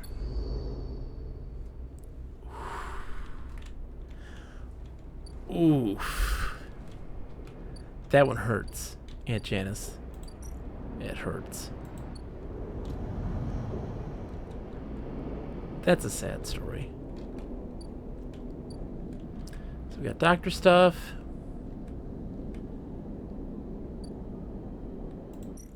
What's going on here? Okay, that's the new ship. Okay, let's do the doctor stuff. 4 cycles, Sabine said, and here you are, right on time, with no sign of them. You wait a while in their apartment, the dread descending as the cycles spins onward. They should be here. Check the door. You pace back and forth around the apartment, the rumbling of the station suddenly so present and loud. You go to the door and open it to an empty corridor. You close it again. Check the terminal. You check and double the terminal for messages or recordings. Nothing. Just the pale glow, the silence. You try to settle down, to wait. You sit on the bunk and stare out at the tiny room. Where the hell are they? A knock at the door. Stay still. Another knock. Open it. A figure stands in the door, and immediately you know it is not Sabine. They're taller, sharper, and something in their face glints in the half-light, a dark shape, like a stubby baton, hangs loosely from their hand. Our local sleeper. Good to finally meet you. She steps into the apartment, glancing around with sharp eyes. What, may I ask, are you doing here? She fixes you with a steady, unwavering stare.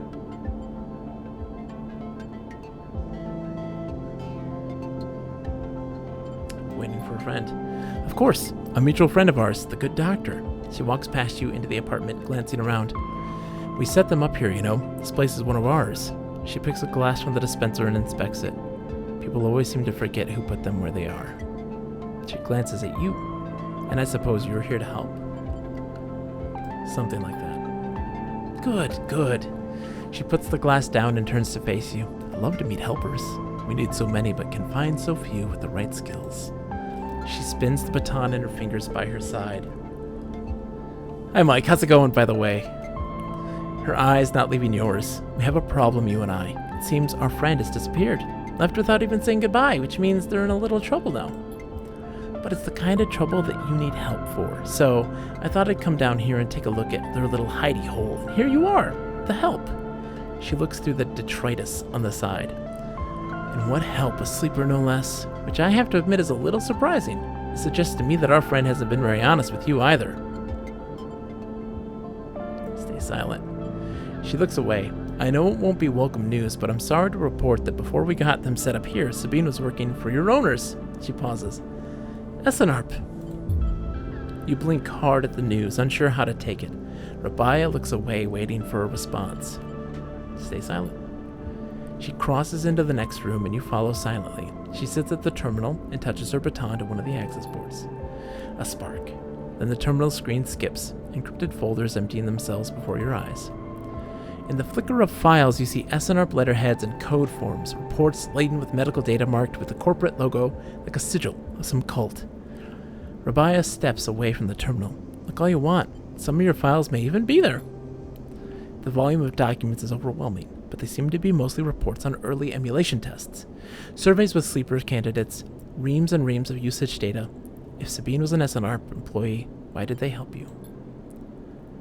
Rabaya reaches over and places a vial of stabilizer on the desk, breaking her concentration. It shimmers in the screen light. It's viscous, clear, liquid crystalline with the glass.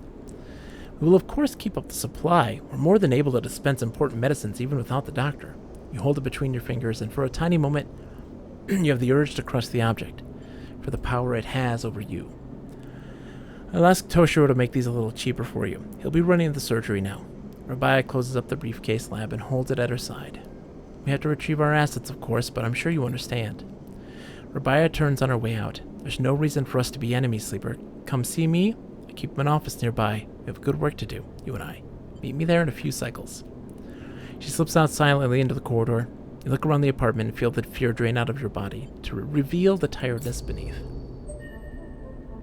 I have a bunch of points.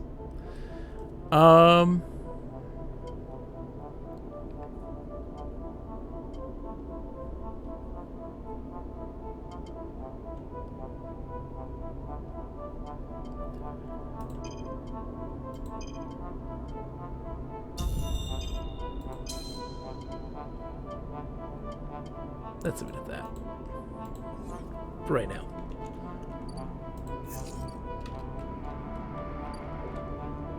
I need money. I need money.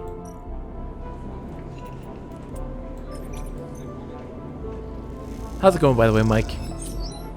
I've been just thinking about Myst. Just thinking about Myst all the time, my friend. So how much is it now? 80? Okay, it's doable. I need food. Let's just buy it the old-fashioned way.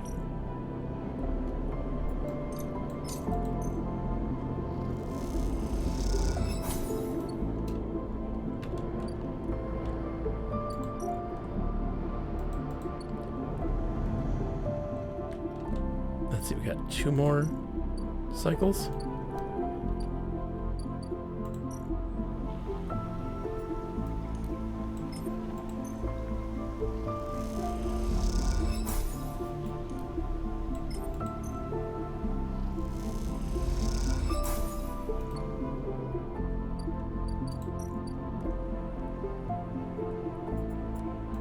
Let's just fill up my energy for free.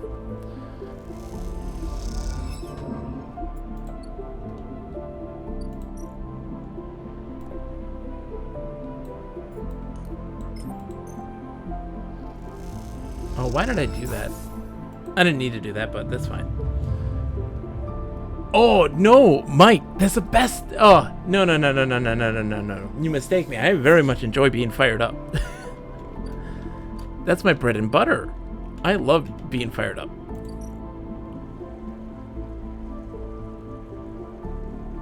Alright, so that gives me spores. I don't need spores anymore. And this doesn't give me the shrooms, so let's head out this way and just see what we got going on.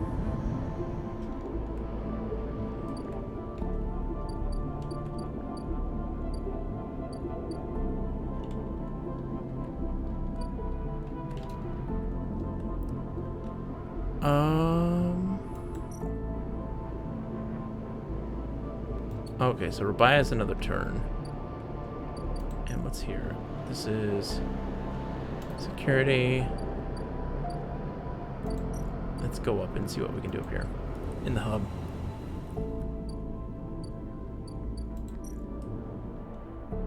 Yeah. Let's do that.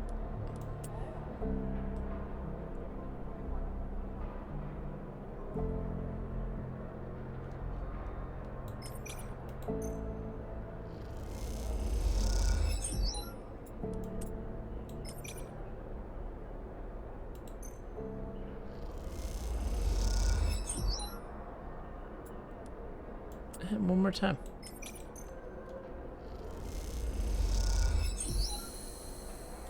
Yay. Whoa. There's stuff here, my goodness. Rent a capsule. Okay.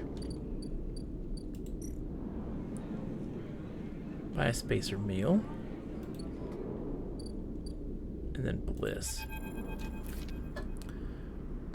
No way, Moritz. You take those substandard filters back to your shitheels who sold them to you.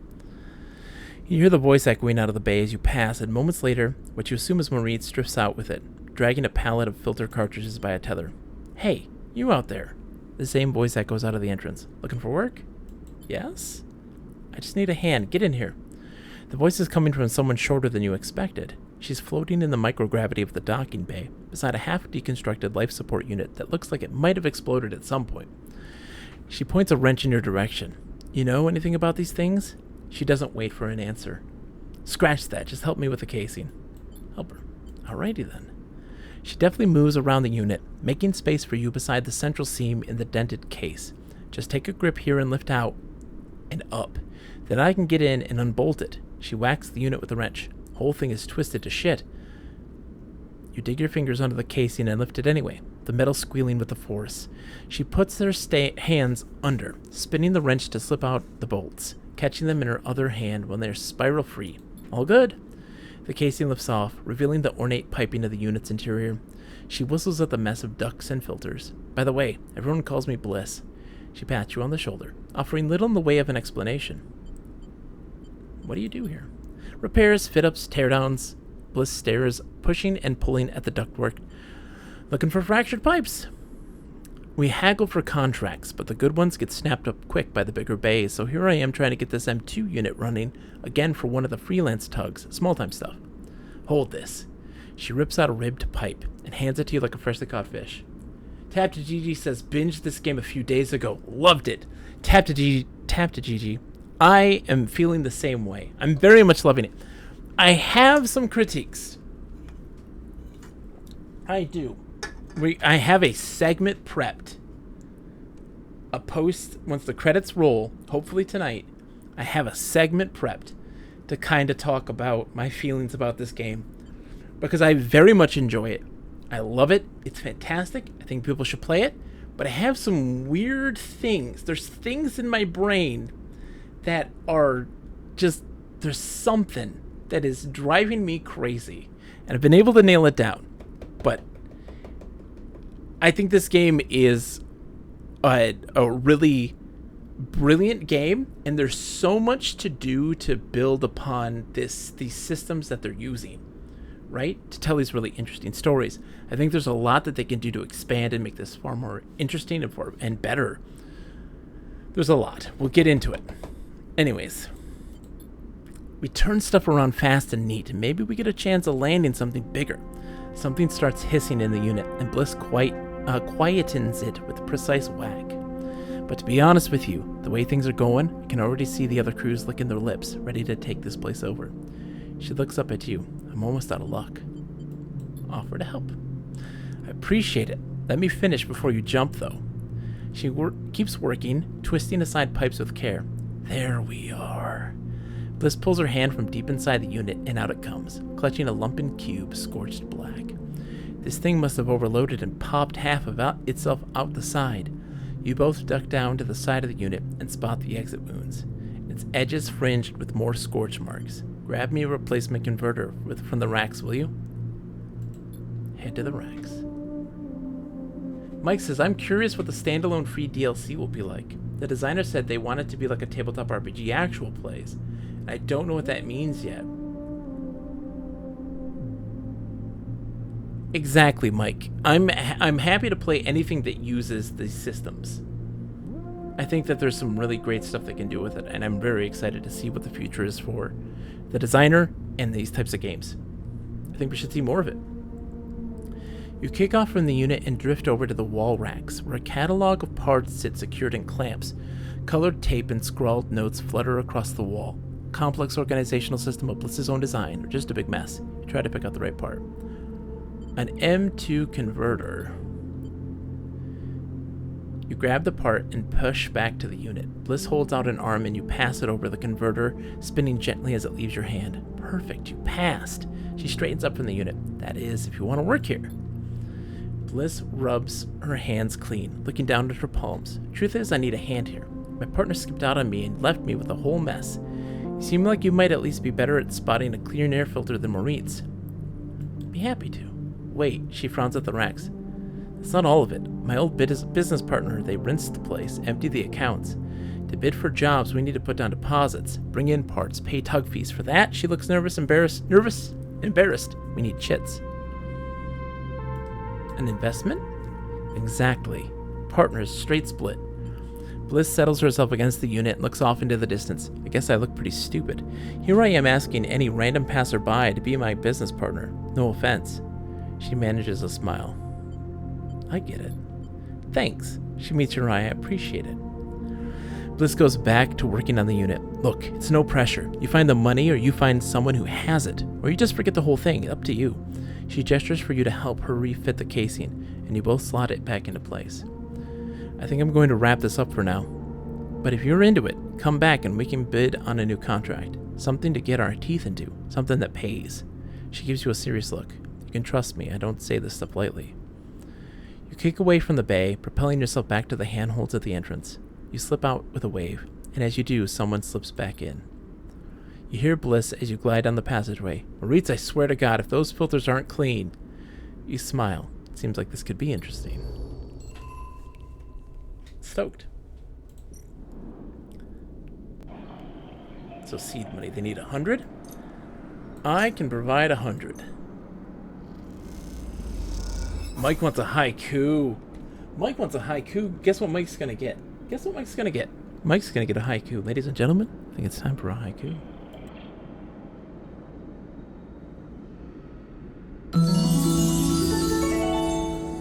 It's time for a haiku.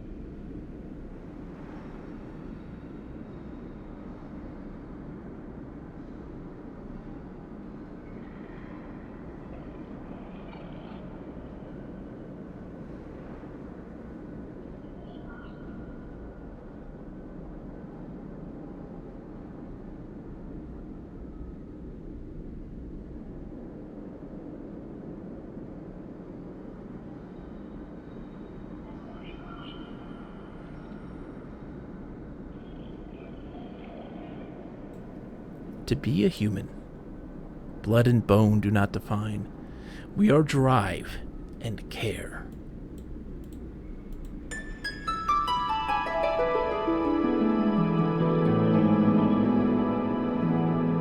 This has been a haiku. Thank you, Mike. That's a great one. Thank you so much for the haiku, my friend. Let's put that in our thing. Citizen Sleeper, getting some haikus in here. Thank you, Mike. We got the seed money. Let's continue. Bought into the hub's competitive repair market. So now we have to wait 3 turns for that. And let's go down.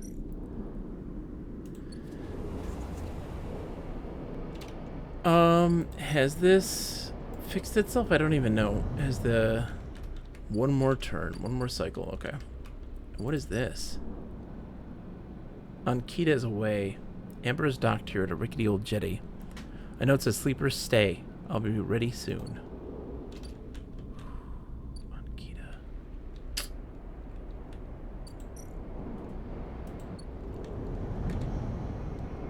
That breaks my heart. Okay, so we're gonna do this, re-roll. And so now we do the build the still.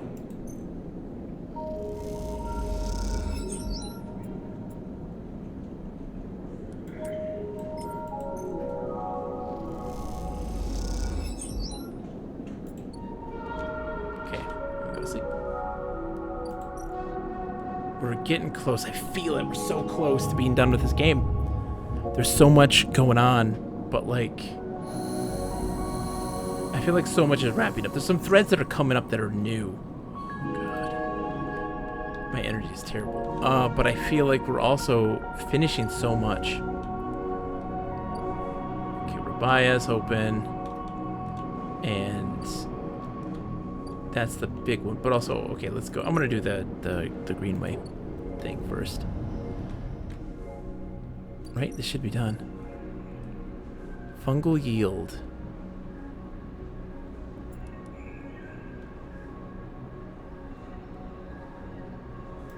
Two random rare mushrooms. I want that to be more. Yeah.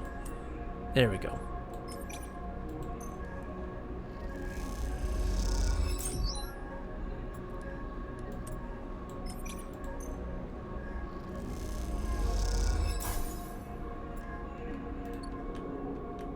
Okay, that should be good for the Hypha Labs, right? Maybe.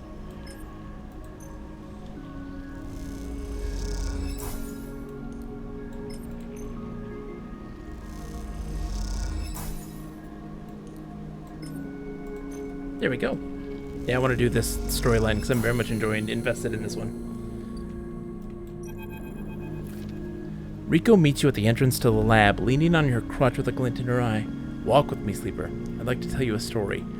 What's interesting, Mike, if you're still around, I was like listening to you guys chat about the game and stuff like this, and I noticed like a lot of you guys got endings really quickly, right? Or made it seem like it, right? And I'm like, how? And you're like, oh, we can go back and finish these threads. And I'm like, am I just doing all of the tertiary things except for like the one thing that I need to do to end the game? Because I'm very, very confused by this. I remember it's like, how do you get an ending here? I'm not getting an ending at any point, like an opportunity to have an ending. So I have no idea when that is, you know? She makes her way down the corridor that leads you back up towards the main commune building. When people first crossed what we call Founder's Gap into the Greenway, they did so against the wishes of Andre Erlin. It probably seemed like it, but no, my playthrough was like 7 hours. Okay. At the time, Erlin was trying to stabilize the Union and establish control over the Eye in the wake of Solheim's collapse. It was chaos, competing factions, failing systems, so many dead and injured from the riots. That was his priority. Mike says, one person did 2 playthroughs, but somehow all the systems in this clicked with him instantly. Well, the systems didn't take long for it to click for me here, but yeah, I'm also like, it's different also reading it silently to yourself and reading it aloud. Like, reading it aloud takes time, and for me, I have to intentionally slow myself down because I speak a mile a minute. And so I have to very consciously slow things down so that I can get things across, and then I end up going on rants about Street Fighter Alpha that just take forever. So that also affects that game time. You both cross through a glass-roofed tunnel. The greenway outside crowded with vines and branches. Was there a storyline that you didn't finish, Mike? I'm curious. And branches dappling the light. Erlin had written the greenway off, cut off from the rest of the station, and linked to a broken spoke. He claimed it was only a matter of time before everything here would die. He refused to let anyone abandon their duty to the Union and cross. They were traitors to the cause, or as good as. Rico continues, making her slow but steady way into the inner gardens of the commune. There weren't many of us, but we believed what was here was worth saving. We had to keep our plan secret until we crossed, and some of us left people behind. She pauses to catch her breath, her voice crackling. It is difficult to know if from effort or emotion. What we found was a disaster, nothing like what you see here.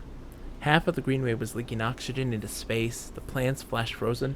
The other half was a swamp of mulch, as decaying matter clogged every system. We worked hard, we lost good people, we cleaned up and closed up, but it was never going to be enough. After many, many cycles, we all knew this place was doomed, but we kept on working, talking less and less, because we couldn't face it. We all developed a death wish. If the Greenway was going to die, so would we. But it didn't die.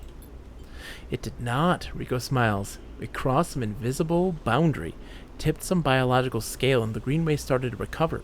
Plants flowered, crops sprouted. For the first time, we reaped the fruits of our labor. Rico smiles again up at you. We thought it was us, that we managed to do just enough to end the cycle of decay. I thought we had saved the Greenway until today. Mike says, the storyline in this I didn't finish were the ones that gave an ending. I might have also missed an optional one, but I'm not sure. You should look that up. You pass into the grow beds of the commune, rich with the hustle and bustle of Haifa members planting and harvesting. For a while, Rico was quiet, and you both simply observed the hypnotic movements of the work crews, the eager chatter washing over you like a wave. Rico smiles to herself. I should have known, of course, that our arrogance was unfounded, but we needed to believe back then. We needed a myth to bring more people across the gap. You both move into a smaller corridor, Rico following some direction unknown to you. What you have shown me is that back then, the Greenway saved us, not the other way around. Tell me, have you ever consumed one of the Matsutake or Girol caps you have been growing? No. They can be difficult to prepare without proper equipment, she muses, but you should try them. After all, they were designed for you. Rico has a mischievous look. At first I thought it was the location they were grown in that made the mushrooms from the aviary, from the labs, or from the grove different to each other. But what I've come to understand is that it is the person growing them.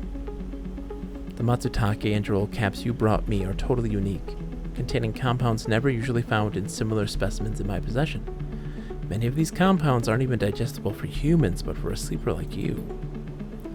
Riko smiles as she leads you into the internal garden of the commune, where the Haifa members have planted species from all over the Greenway.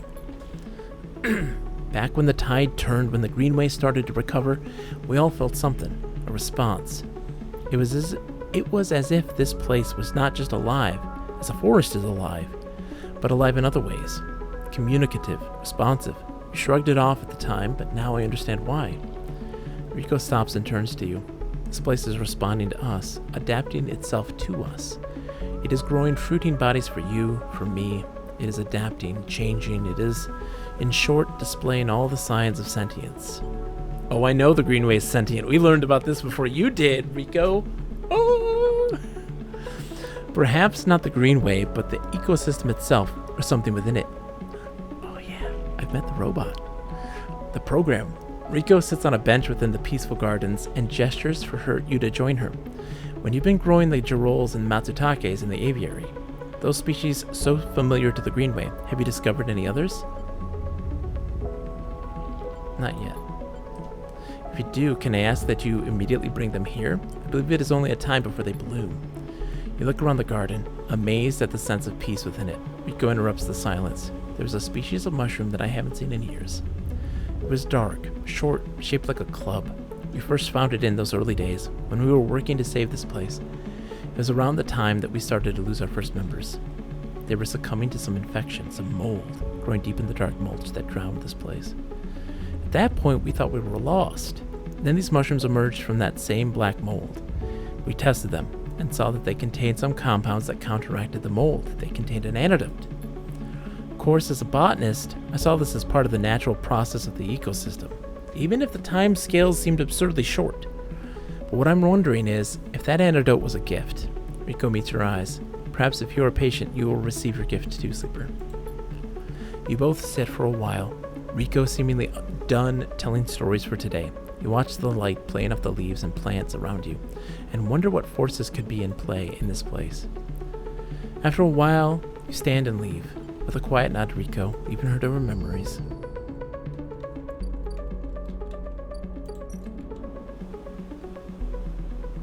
Clubhead samples.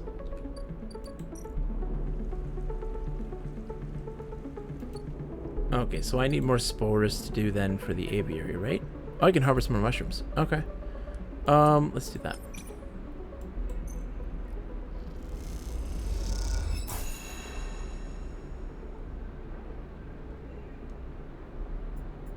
I didn't get what I want though.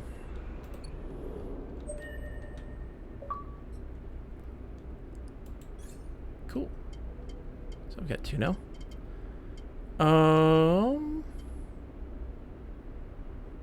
I mean, let's just add +1 to everything, right?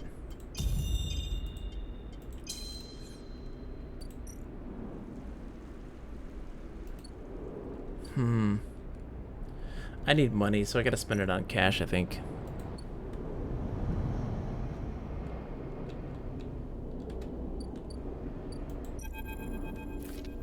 As you approach the address Rabia gave you, a heavy hand falls on your shoulder.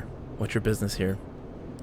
The enforcer grips your shoulder, giving a hint of the strength her implants give her. As you turn, you see the same subsidiary eyes as Rabia and Toshiro have, glinting like mirrors on their cheeks. Gia, please. The sleeper is here by my invitation. At Rabia's command, the hand immediately loosens, and an apologetic look replaces the scowl on Gia's face. Of course, Rabia, I'm sorry. Rabia waves her away. Don't you worry. I appreciate your protective instincts. She smiles at the enforcer. How about you head to the tambour? They have a delivery coming in. They'll need some help with the lifting. Gia nods and walks away. So, Sleeper, you came, I'm glad. I was curious. Curious is good. She smiles a tight smile. You have to understand, finding you there in Sabine's unit, I wasn't sure where we stood. There are more than a few people on this station who would rather I was dead. I had to be sure you weren't one of them. I wish you no harm. I'm glad. Rabia begins walking and gestures for you to walk with her. She takes you down a staircase into the bustling walkways of the low end. What do you know about Yadigan? You run the low end. She laughs. That sounds impressive. We run out of the low end, yes. We don't run it. People with carts push past, moving crates of supplies around the thin and winding passages. Our reputation is one that implies threat. Is that fair to say? We're framed as aggressors, parasites, criminals. She gestures around at the people in the passageway. But when was the last time you saw a lawmaker on the eye? A policeman? Who makes the laws here? Erlen did. Indeed. Oh, Sabine got that discount surgery place, doesn't she? Oh, sorry, just kidding. I remember that name from someone else playing it. It's true. Yes. And we're searching for them. Don't be silly. I'm not a person, says Sakura. Mike says, so I missed the stream before, but hold on. Ooh. Sounds like you're not being tracked anymore and you're good on time. Yeah, not being tracked anymore. Nope. Not at all. Let's see, but Erlen is long dead, Sleeper, and his rules were little more than an optimist's manifesto. The eye has changed so much since then. If you'd spent your time in the low end, maybe your opinion of us would be different. This is our place, our people. The low end was empty in Erlen's time. They didn't need to house thousands, and keeping the yards and the rotunda safe wasn't work enough. No. The low end was reclaimed later, when the refugees started arriving. Rabaya, meet your eye. The collapse didn't just happen here on this station. When Solheim collapsed, the entire system felt it. Colonies were abandoned. The moons of Ember and Cinder suddenly gained independence overnight. Some took advantage, some tried to hold it together, some fled. The Eye became a refuge, and Erlen, to his credit, extended an open hand to everyone. But many within his organization disagreed, and those new arrivals weren't as simple to corral as they hoped. Rabaya leads you through a small market hall busy with small stalls and traders. I'm gonna need a glass of water. I'm gonna be right back. Ooh. As you can tell, my voice is shot. I'll be right back. Boink. Boink.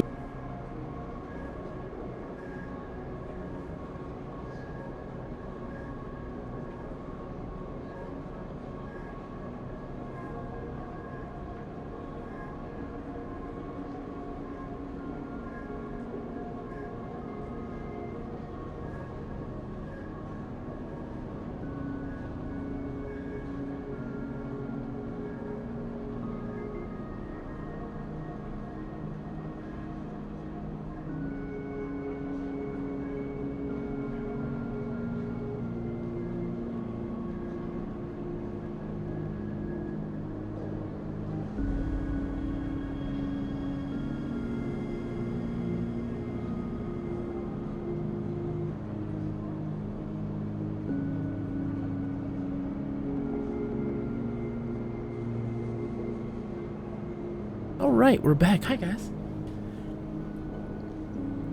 So, as you can see above the little webcam dangly bobber right there, we have a follower goal. Look, I want to hit 750. If we do so, my goal is to then do another Labo build. We're going to build the Labo vehicle kit and do a full playthrough of that game. If we hit 750, my goal this year, it's a big goal, but you gotta go big. I want by the end of this year to have 1,000 followers on Twitch. That's a lot, but we're gonna bring it. We're gonna do some crazy fun stuff. More AI tournaments, some other really interesting things, continuing our wonderful text adventure Saturdays, and more. But I really want people to come in and see this stuff and listen and talk and enthuse about these games. Let's go. I support this. Dude, praise. I cannot tell you how much I enjoy doing this. Oh, you do not have to host, but thank you, my friend. Thank you. I cannot tell you how much I enjoy streaming very much. It is a thing that I enjoy dearly. I look forward to it. It is a thing that I get a lot of pleasure to. I put a lot of time into. I think about. And I think about game. Of course, I always think about games. Mike knows. That's all I talk about. This is all I talk about in life. This is my interest. It's the thing that I do. It's the thing that I do. I talk video games. And I'm very much in a situation now where, I've accrued so much knowledge and so much experience, and always trying to, but I'm what am I doing with this information? What am I doing with this perspective? I'm not doing much with it, right? And I want to do more with it. I need to do podcasts. Mike, I'm very excited to do podcasts with Mike and his Discord for his adventure game club. I want to talk and enthuse about games endlessly and help share that perspective, because I think that that there are a lot of people out there that have my perspective on games and communities in general, but with the way that the world is, the way that the internet is, and the way that these large-scale social media is in general, that it's scary to be that person, to be like, let's enthuse, let's just talk about why we love these things. Not toxic positivity. It's not positivity all the time. It's not that sort of thing, but like, let's go have fun talking about games. And not being that person who's like doing it to drum up numbers. Not that cheap, hey, remember this game? Like, I don't do that stuff. I don't enjoy like tapping into just nostalgia for things. Mojito, it's so good to see you. Yeah, lurk away, my friend. I got some water. I thought of you, Mojito. Just knowing. You lurk away. Just knowing that you're out there, like I see you now in my head, just hovering over the Buckazoid Redemption and being like, water cooler break. And I'm like, Mojito wants me to take one right now. If they were here, they would have pushed that button already. And so I need to do it. So I did it even preemptively. So you're working on me. But no, I don't want to tap into nostalgia for nostalgia's sake. I want to explore games. Think you can get it inside mine? I know I can get it inside yours, Craig. Quiet. I want to explore that realm and that digital world, and I want to share those explorations. We are discovering things. We are discovering and interpreting, not just solo, but as a group, as people in general. My rant is just that video games are awesome. Let's go explore them. Let's see what works, what doesn't, what should be taken from these things. How can we improve this stuff? How can we make this landscape of games more vibrant, more fascinating, and more amazing? And what better way to do so than play and experience the games that have come and the games that have recently arrived and been influenced by the games of the past? Where do these influences come from? And see why that's so important. And share that with people. It's fun. Anyway, sorry. Rant over. Hey, remember A Fork in the Tail? What? No. Yeah, exactly, Mike. If I did a, hey, remember this game? Do you guys, like, because there's a person on Twitter who's like, hey, do you guys remember this game? And it's Banjo-Kazooie. What person's like, oh yeah, I forgot about that game. It's like, remember this game is Legend of Zelda Majora's Mask. Like, oh yeah, I remember that game. Of course people remember that. They're just fishing for engagement and nothing else. And it's like, I don't want to do that. I don't want the cheap and easy seats. I want to work for this stuff. And I want to be like, hey, remember FMV games? Here's how they work. Here's how they don't work. Here's the things that you should do with them. Here's what you shouldn't do with them. Here's why it's worth your time and why you should consider these games, especially if you're into these particular genres. Like, hey, you think that MMORPGs are a waste of time. I can show you games, versions of games of MMOs that aren't a waste of your time, that will fit your particular interests and style, where it's not an infinite grind fest, or it meets your very, very, particular criteria. Open yourself up to these genres. Open yourself up to this beautiful place. Mike says there's a lot of fishing for engagement on Twitter and blah, I don't like it. Now, like, there are people who are like, hey, does anyone remember this? And it is something obscure. And they're just like, look, there's this thing that I really love, and I've never heard anyone talk about it. Is there anybody who loves this thing? Mike says, I appreciate your deep dives and streams. Thank you, Mike. Time is a big issue but I really do hope to put out some videos where we talk about this stuff. And I really can't wait to finish this game so I can do a deep dive on my thoughts about this game. Oh, there's a lot. But there's a person today on Twitter who was like, does anyone remember Captain Power and the Soldiers of the Future? They're like, hey, I grew up loving this thing, and I don't hear anybody talking about this. It was way ahead of its time. And I'm just like, yes, let's talk about this, because there's not many people who talk about Captain Power and the Soldiers of the Future. No one's going to talk about that, you know? If I see somebody be like, hey, does anybody remember Photon? I'll be like, let's talk about Photon. Because that person is not sitting there fishing for engagement. They are like, it's an SOS. Is anybody out there? Is there any voice out in the darkness that can come and see this and save me? Are you there? You know? Are you there? Let the darkness grow. Let the darkness grow. They're looking for a light in the darkness, a lighthouse. And I'm like, I am here. I am here. You, my friend, you're just looking for a friend right now, and I'm here to give you that. Because you're not going to get hundreds of likes and comments and retweets for, hey, do you remember Captain Power? You're going to get it for, hey, do you remember Legend of Zelda? But you're never going to get that for Captain Power. Hey, do you remember Super Mario RPG? Anyone remember that game? Of course they remember that game. It's considered a classic, one of the best games on the Super Nintendo. Not like, hey, does anyone remember Book of Watermarks?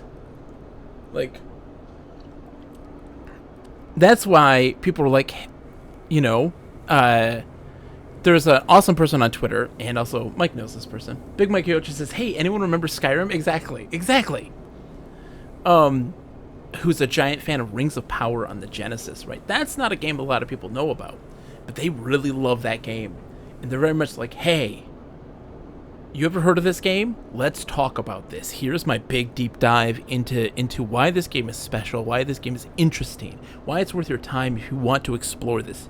If you find these certain facets of games interesting, you're going to love this game. Let's do that. Remember Zelda for the CDI? Everyone, of course.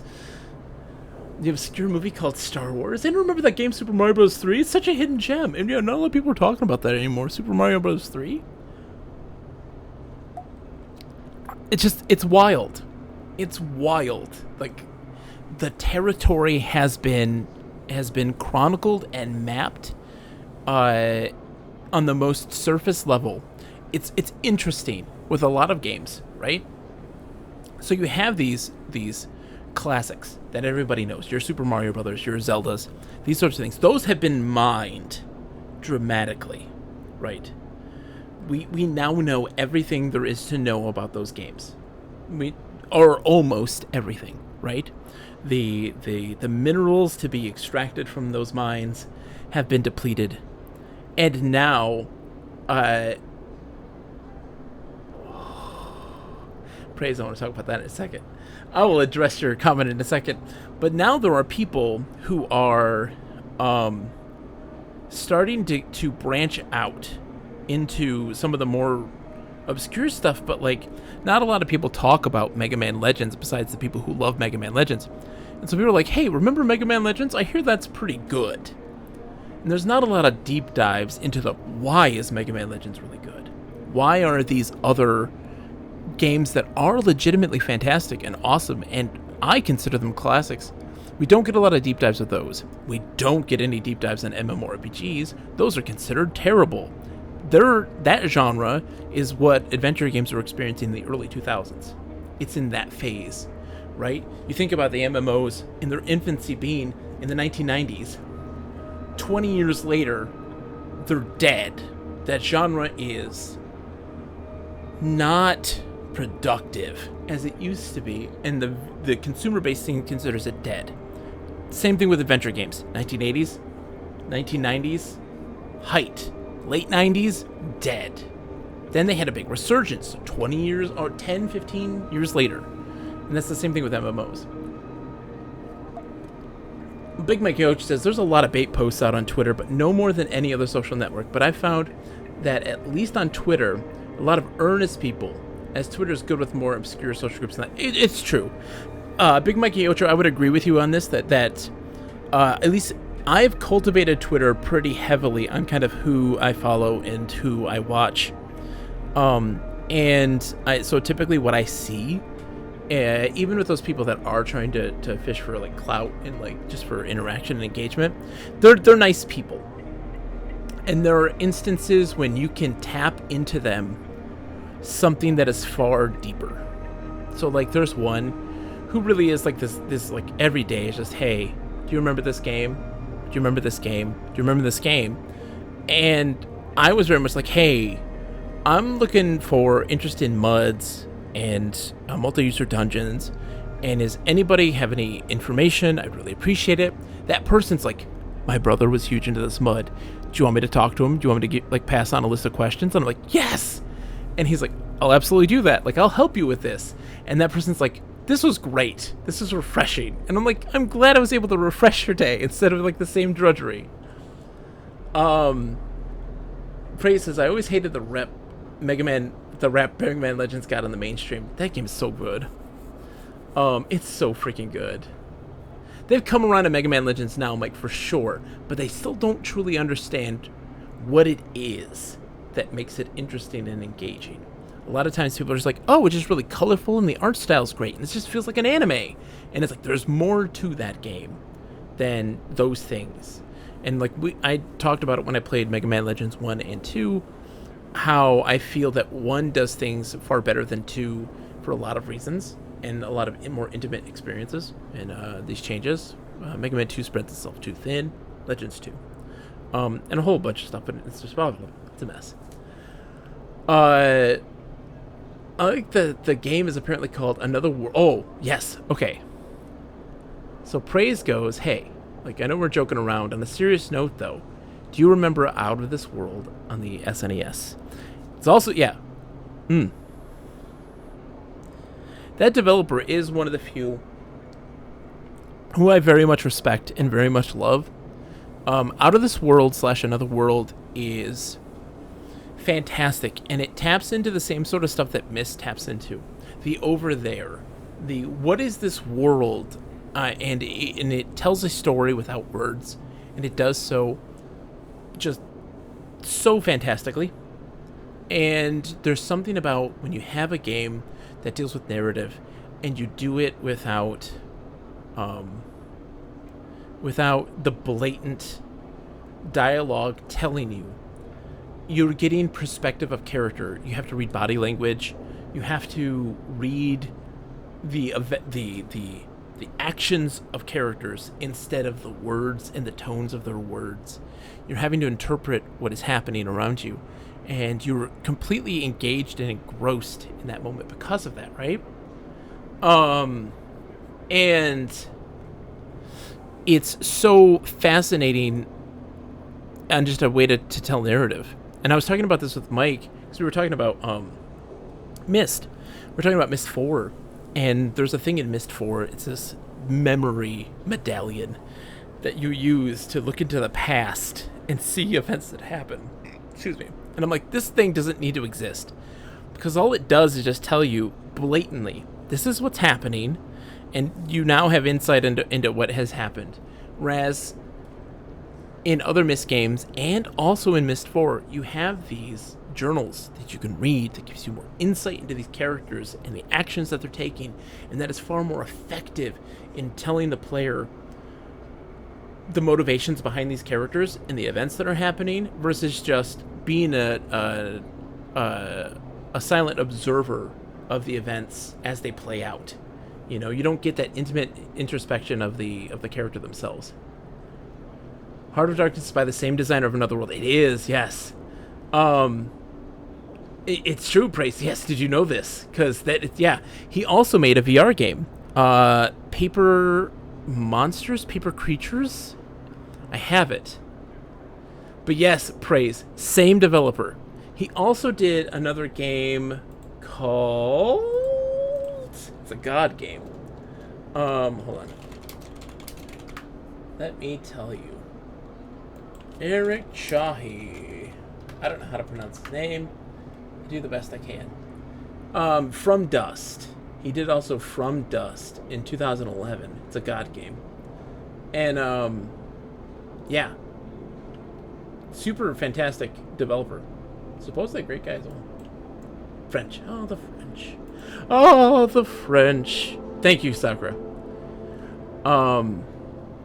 Anyways. I've never played Heart of Darkness, to be honest. That is one that's on my list of things I want to play at some point. I want to actually beat Another World / Out of This World. I never beat it.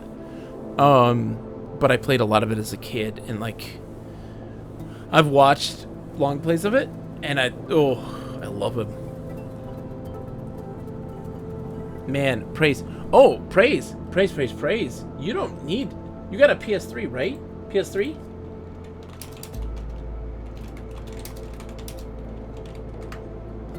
Yeah. Boom.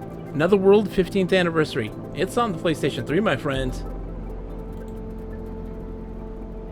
You can get it now. I don't know if Heart of Darkness is, but I know that Out of This World is for sure on your console that you own. Let me see if Heart of Darkness is on PlayStation. That's a good question.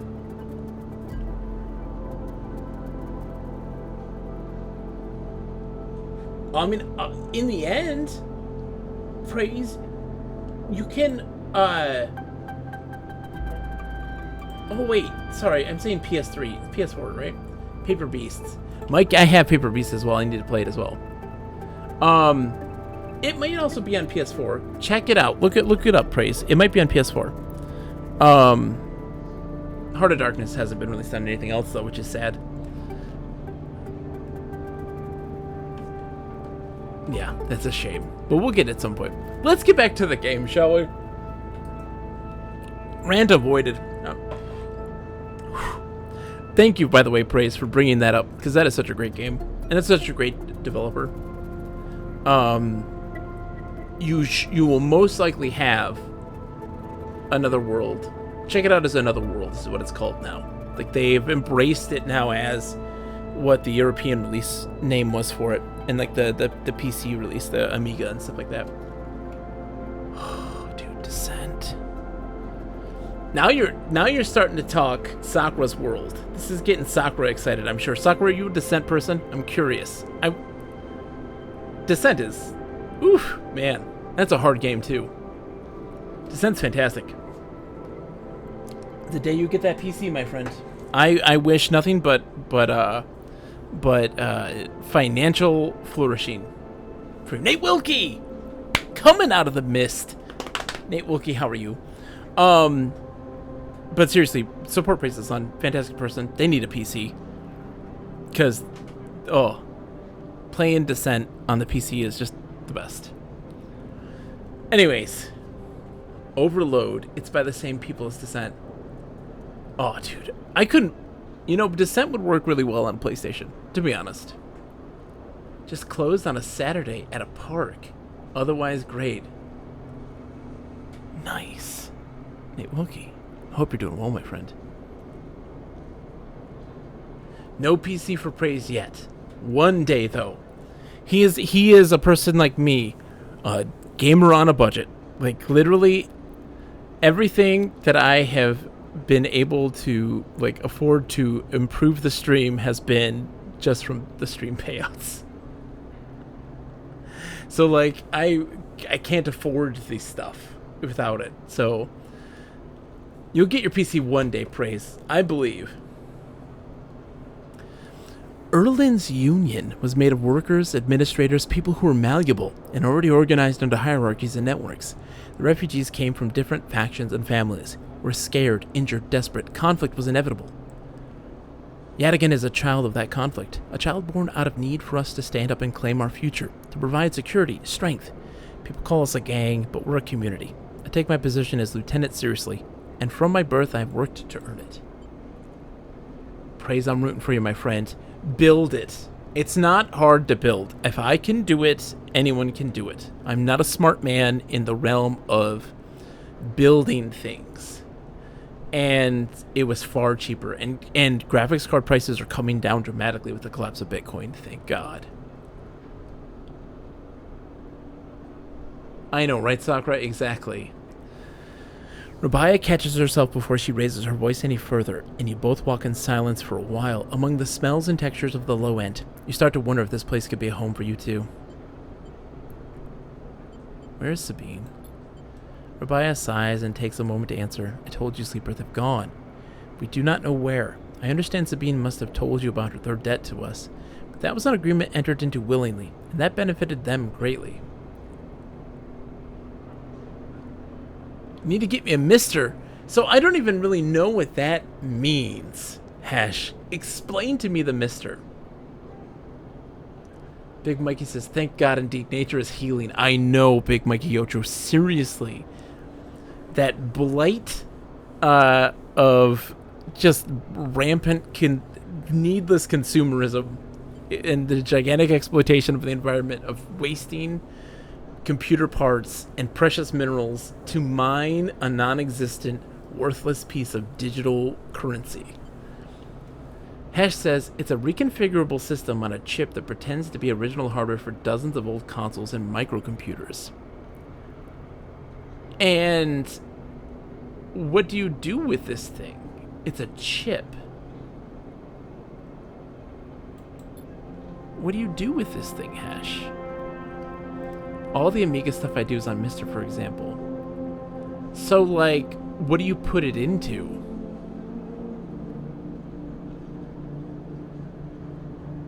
They got Windows 98 on Xbox Series XS and play a lot of late 90s, early 2000 games. Oh, cool.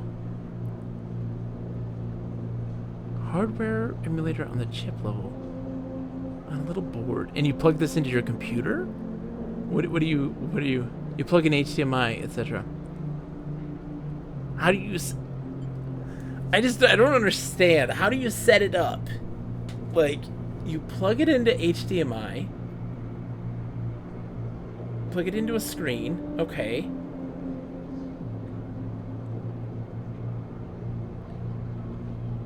And it just runs? Big Mikey Ocho says, the last time I had to buy a new video card, I had to go with the same model I had for the previous 5 years because it was the only one within budget. I'm sure I paid more than I did 5 years previous. Put a micro SD into your computer, put a bunch of stuff on it, put the SD in the Mister, and just play stuff. And that's it. Interesting. Big Mikey Ocho, I was lucky enough that my graphics card died on me about 4 months before the price hikes happened. So I got a decent middle-of-the-road graphics card for like a little under $200. And I was really lucky. Really lucky. It doesn't really just run. You'll learn a lot, though. See, that's the problem that I have, Hesh, is that, like, my poor brain cannot take in new information unless there is this weird personal, like, frustration. Like, where I'm like, I have to conquer this. And that doesn't happen for many things. Mental block. Dude, Nate Wookie, my mental block is astronomical. It's a thing that takes years, if not decades, to overcome mental blocks for certain things in particular. And one of the big mental blocks that I just recently had overcome was just video editing, right? There's like, it's wild. And I think that maybe having help with Audacity and using that for like podcast editing and things like this has really helped me better understand how video editing works. Nate Wookie says you have to untrain it by just doing it and being exhausted while doing it. I need a hand. Like Nate Wookie, my world would be a million times easier. A million times easier in all realms if there was a person who's like, oh, you need help with that? Like, what's your questions? I'll answer them. I don't get that. But I also have it's compounded doubly where I'm a person who will never ask for help. Because I lived in a world where I never received help when I did ask for help. And so now it's just ingrained in my nature. It's so hard to break that and be like, can someone help me understand how to make my microphone sound nice? Because it doesn't sound nice. How do I make it sound nice? Like, oh, you need a thingy. There's a thingy that you can get to help make it sound nice. Well, what does that thingy do to make it sound nice? And like, I don't know. I can't ask for help. I'll be your Clippy. Hash says I need to put this gelato away before I eat it all. Hash, you're in an empty apartment right now. Eat it all. I don't know anything of Linux. Oh, I guess I can do directory navigation of Linux. I can learn this, but like, it's everything. Everything is so. Look, I can go and there are some things in life that come very easy to me, and that's just. But it deals far more with why do I like this? Why do I not like this? Like that I can do very easily. But there are other things in this world where it's an impossibility in my brain, where it's just like, no, you're not doing that today. You're not doing that today. Why would you want to learn this new skill if you could just go and read some quest lore on EverQuest right now?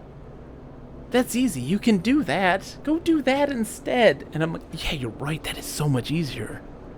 Why would I want to do that? I can go learn about the history of this thing for the millionth time.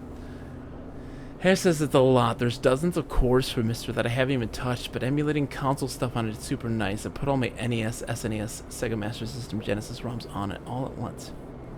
Okay, flip through them, press button. Game time. Interesting. But also, like, I like my virtual bedroom. I like my virtual bedroom for retro things. Like, and DOS things. Like, I like being in my virtual space. Like, I don't know if I could do the Mister. Because, like, I just want to sit in a virtual bedroom and pick up the cartridge and place it into the system and plug it into the TV and turn the TV on, and it's all virtual and fake. Like, I don't know. I'll be honest with you, Sleeper. I was never comfortable with having Sabine as part of Yadigan. An ex-corporate employee. It goes against our nature. But their deal was with Yannick. I kept my distance, made sure Sabine had their surgery, kept it supplied, that was all. But I cannot allow people to go back on the promises they've made to us. Yadigan has not lasted this long because it is a charity. We offer and ask for support. Any betrayal will be treated as an attack. They were trapped, desperate. Many in the IR, Sleeper. I'm sorry, but we must ask that our debts are paid in full. Sabine found something. Please. I don't want to hear their accusations. They only wanted to escape their debt. They would have said anything. But where are they now to stand behind their claims? I'll find them. As will we. You realize that Rabia has led you in a loop. Together you both come back up the staircase to the walkway where you met. You're free to go, Sleeper. I've said what I wish to say. She looks out through the window of the walkway. I'd protect this place with my life as it has protected me. I want to make that clear. She turns back. However, if you too wish to come under its protection, I can help you. Return here if you wish, and there will be tasks for you to complete. You'll be able to see Yadigan, to see the low end with your own eyes, not as others frame us. As for Sabine, she pauses to consider her words. I will not ask you to betray them, but if they contact you again, consider their motivations carefully. With that, Rabia leaves, slipping back into her offices. While you stare out at the countless units, each a home, each with a story, that make up the low end. Okay. Patrol the ward. Gives me energy. Scrap components. Collecting tithes. Okay, so become a Yadigan insider. Got it. I need to go to the Greenway and get more spores. Right? Because this... Yeah. We need to get more spores.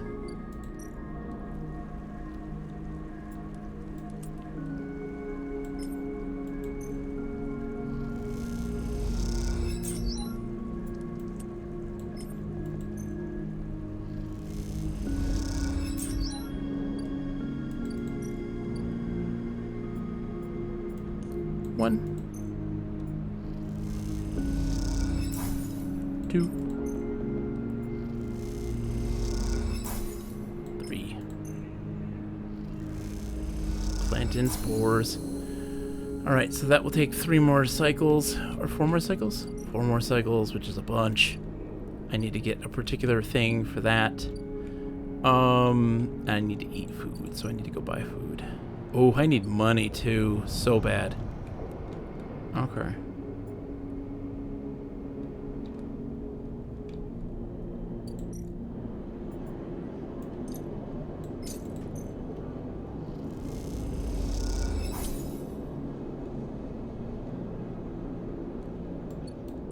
The first primer you found on the Mister is 2 hours and 40 minutes long. Nope, can't do it. I can't do it.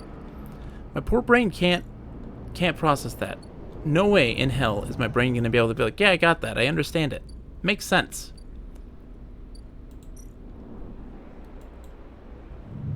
I need money.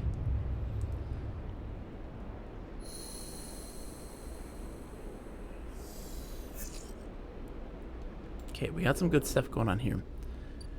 Ugh, Ankita, I don't want to deal with you, Ankita. I really don't. So I need club head samples. Okay, the aviary's building stuff. Yeah, I might... Hesh, if I do decide to go into that realm, how is it on higher end emulation? Like, can it do original Xbox? Can it do Dreamcast? Can it do, like... What is its limitations? What can't it do? That's what I need to know more than what it can do. What can't it do? That may be a more pertinent question.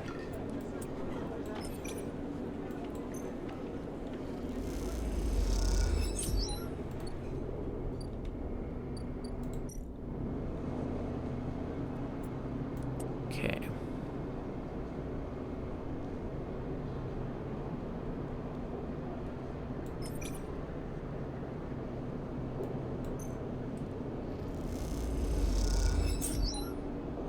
Oof, that didn't give me much at all. Ooh. See, that's tough. That's tough for me. That's tough for me.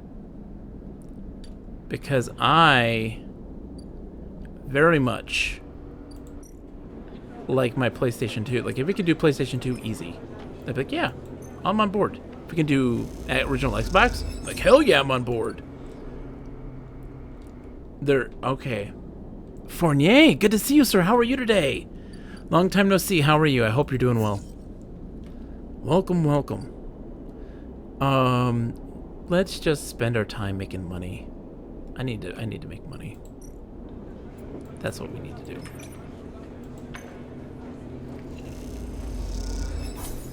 This is the best way to make money. I am doing fantastic. Fournier, what have you been up to? Have you played anything good lately?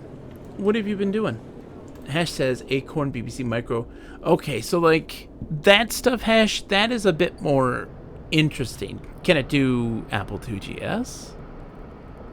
I mean, if it does Amiga, I would think it could do Apple IIgs, but you never know.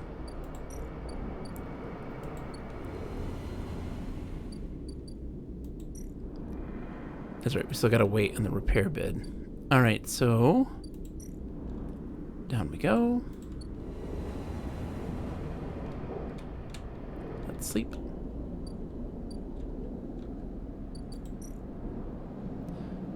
Oh, active scenes. I gotta do it. Dang it, I have to talk to her. When talking Apple stuff and like that sort of thing, you're getting me more. And the Amiga, like, I get it, like the old PC scene stuff. That makes more sense. You spot Ankita on the track to the farm stack. She has a box on her shoulder and is working her way down the slope. She sees you as she approaches. Neither of you speak for a moment. She looks tired, pale. Her hair is tangled in clumps of dirt clinging to her armor. You both eye each other. Stay silent. Sleeper. She takes a deep breath. I'm sorry for what happened. Truly, I am. She looks down. I'm sorry you ended up in the middle of this, when all you have shown me is kindness. She rubs her face. I'm sorry.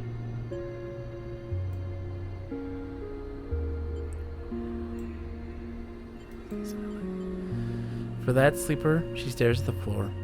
I'm sorry. She looks up and away, not meeting your eye.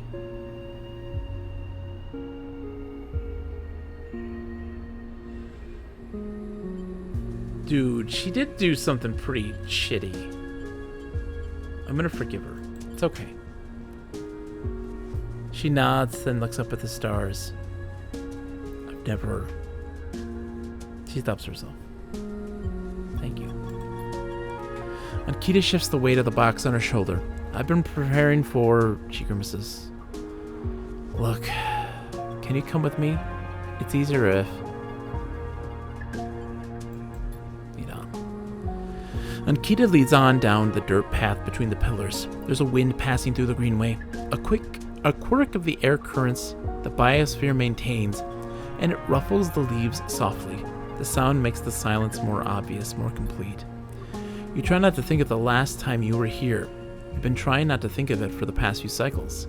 The image of the sleeper sprawled, twisted open, connected to the ship mind has been hard to forget.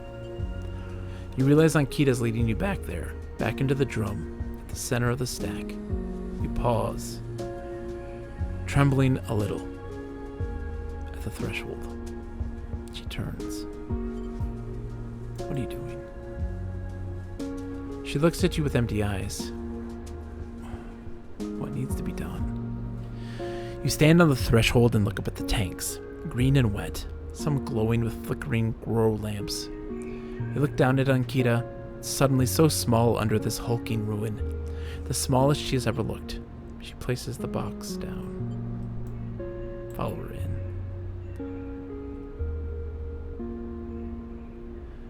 You follow Ankita into the stack through a low tank, entering the drum at ground level.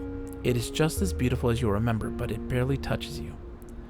Instead, you check the apertures of the tank for the glint of a weapon or a shadow among the moss. Ankita stops and you look down. The mossy island at the center of the tank is clear now. The equipment cleared away. In its place is a mound of dirt, loosely covered with moss. Ashton's rifle stands straight, half buried in the dirt at the grave's head. I buried them together, Ankita says without turning. You both stand there in silence for a little while. You think of questions you could ask. About Ashton, about the sleeper. Stay silent. You realize that those questions don't matter anymore. The water drips, the moss trembles. You both stand in silence for a while longer. You both feel it. Life creeping back in.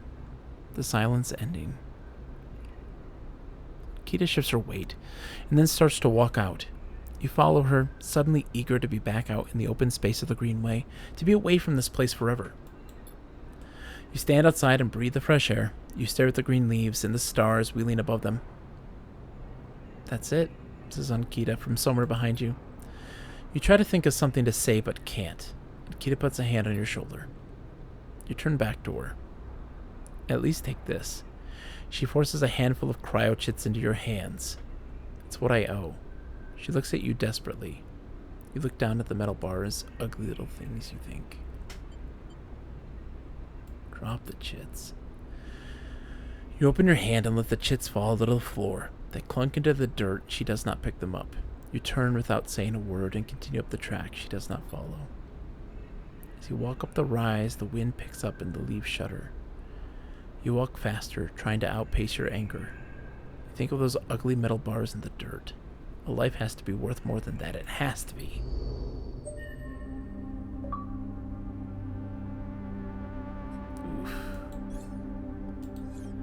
Oof, that hurts. Sorry, Ankita. That's just the way it is.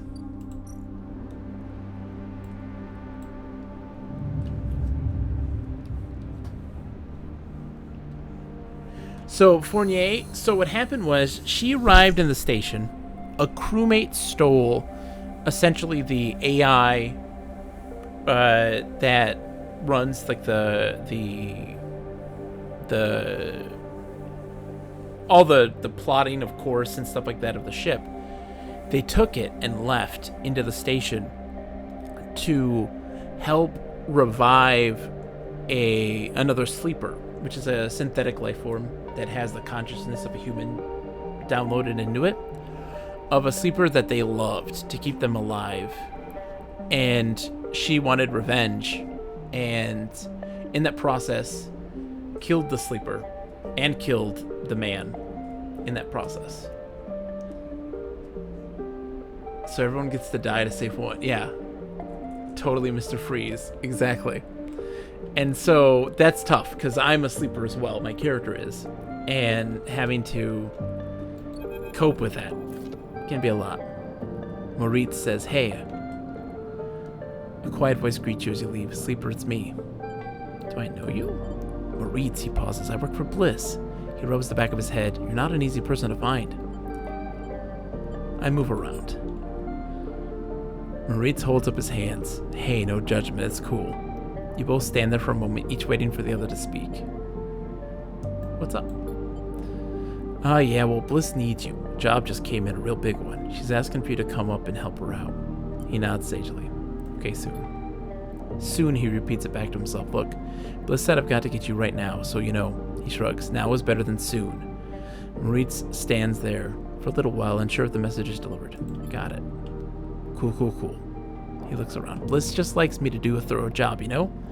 He rubs his hands together before burying them in his jacket pockets. "See you, sleeper." Moritz ambles off down the corridor, kicking off at a filter cap on his way out. Time to head to Bliss's bay then.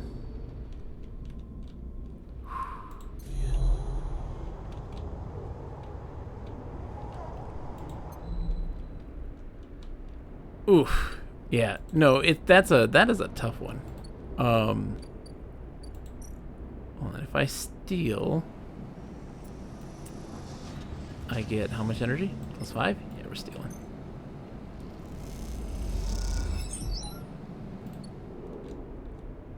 Stealing some food. Don't mind me. Yeah, that is difficult. That's a difficult one. Because, like, she was torn up by it, but, like, Dude. She was not listening. Trying to tell her. Ember's Wake. Malfunctioning fuel tanker.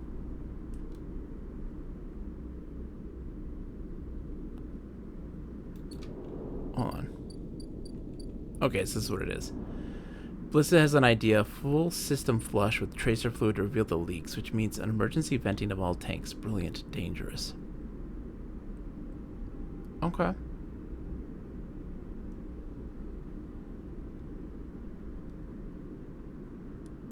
Let's do it.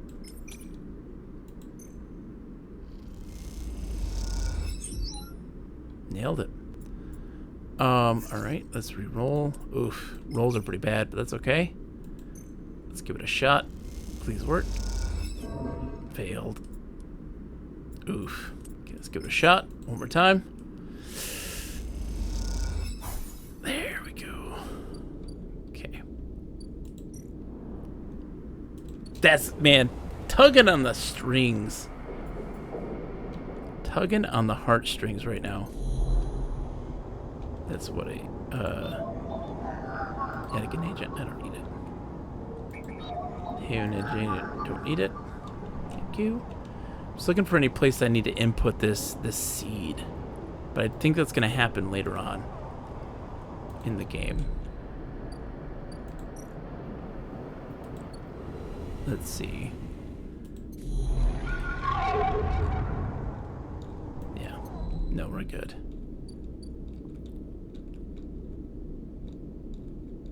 Cool. Let's go sleep. We're so close to the end of this game. I just want to. I just want this game to be over with. No, there are things I have to say. There's so much I have to keep it inside. Try not to let it all out in one explosive go. Alright, so we gotta hit the farm stacks again. We're stealing. 100% positive. It's fill up our energy. Reroll. Oh, the rerolls are bad. Okay. Having some bad luck.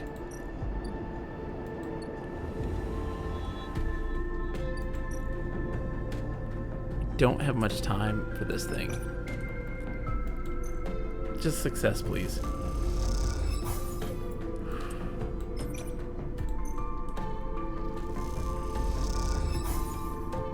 Okay. We're gonna be fine. We're gonna make it within the time. But we have to go do something else.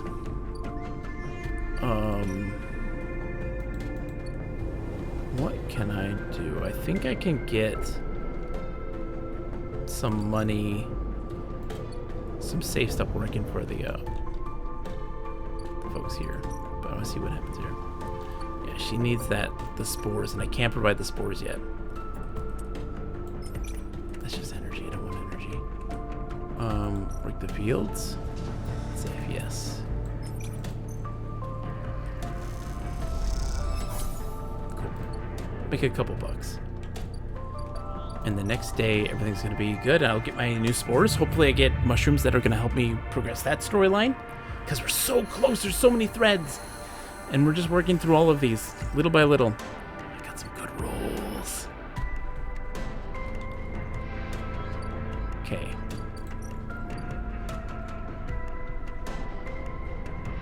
Fungal yield.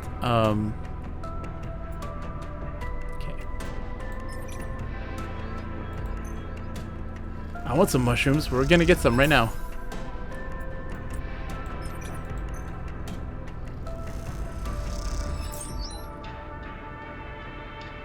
I got the best developed caps from the mulch, especially fascinated by the aroma of the club-like bodies you get. So we got the clubs. How many did I get? Matsutake. It doesn't show me.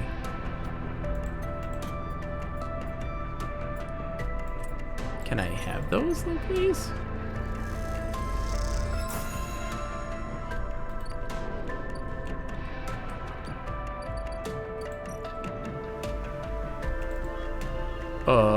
Game? Where's my other inventory? It says I gathered them. Hold on.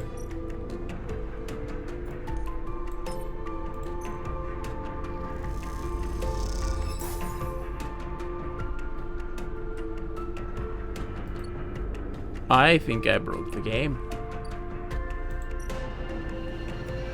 It literally says, like, hey, you got the club head samples. I did not get club head samples.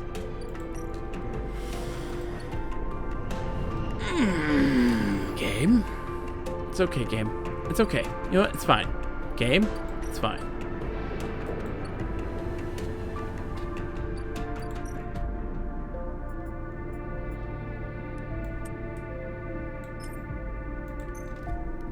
We finished the job. As you both wait in the airlock for it to cycle back to the bay, Bliss thumps you on the arm. Nicely done, Sleeper. We cleared that contract, no problem. She stretches. Once we're back in the bay, we can check the payments as come through and divide it up. She stretches. Feels good. The airlock clunks and the lights flicker, and a moment later you're back on the bay, where Moritz is at the racks, trying to figure out where the mess of tools Bliss left in her wake should be hung. Hey, Moritz. Moritz looks over his shoulder. Sleeper. He spins a wrench in his hand. Looked like clean work out there. He nods respectfully. You look over at Bliss, who is already gliding over to her management console. She twirls a little as she crosses the cavernous bay. No one you've ever met moves as well in Zero-G as she does. It's like she was born into it. Shit. She slams a fist into the console. Shit, shit, shit. Look at Moritz. Moritz raises his eyebrows but stays quiet. He doesn't want to get involved. Bliss calls you over. Look at this. Just look. She spins the terminal screen and you see the details for the bay's account. You see an entry for the Ember's wake. A repair fee paid in full, the moment you finished up the job, but then directly after, the whole amount was transferred back out into an unknown account. What the hell? This is the work of my ex. She punches the terminal. He must have coded a back door into the machine before he left. Nate Wiki says you can buy a mushroom brick. Can I? Okay.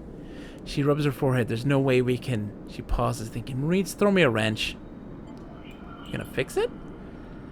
Maurice spins the wrench across the bay. Bliss smiles. Something like that. Bliss brings the wrench down on the terminal hard. You flinch backward as a hail of computer parts spill up into the bay in a glittering arc. Fragments of screen, memory, sections of the casing. I mean in real life. Okay. No, I can't get a mushroom brick here. Try backdooring your way into that, you shit. Maurice drifts out from his hiding place among the racks. Bliss, he says tentatively, you want me to... He looks at the arc of fragments drifting around the bay nervously. Bliss shakes her head. No, she sighs. I've got it. You go get me a new terminal, the cheapest you can find. Cobble one together from pieces at the Order Exchange if you have to. Can I help? Bliss glides over to a panel by the wall. Don't worry. One of the first things I had installed when we spec'd out this place was a cleaning sweep. She flicks over a plastic cover on her huge red button. Watch yourself. She hammers the button and a row of laser emitters unfold from the bay wall. They start crawling their way across the work area, frying the debris. As they do in pulses of burning light, Bliss smiles. It's that or just space the whole bay every few cycles. You okay? Not really. She stares at the sweep panel. Just don't seem to be able to extricate myself from this shit, no matter how hard I try. The cleaning sweep buzzes and crackles as it works its way across the bay. That account wasn't everything. I'm not that stupid. Once Maurice gets back, I'll secure it and flush everything. She flicks a nearby piece of debris into the path of the sweep. Clean break. Then we take another contract. That's it. She shuts off the sweep as it reaches the near end of the bay. Only problem in space is mushrooms breathe oxygen. Extricating myself from shit sounds familiar. You better be, Bliss laughs, because there's no way you're getting your investment back unless you are. She rubs her forehead. I'm sorry, Sleeper. I know you worked for this too, but next time won't be the same. That's okay. She smiles. See you in a few cycles. Maurice will let you know. She winks and kicks off into the bay to finish cleaning.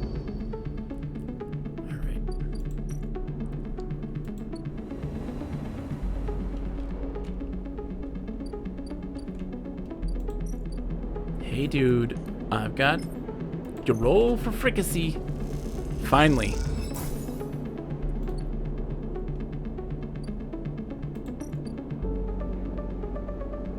He's working on gathering the ingredients and preparing the mushrooms. He doesn't like to rush these things, okay? Do you have food? You don't have food. Where am I gonna get food? I need Mini G Express. Food? No food. Timber Tea House? No food. I'd like some food, please. Anybody want to give me some food?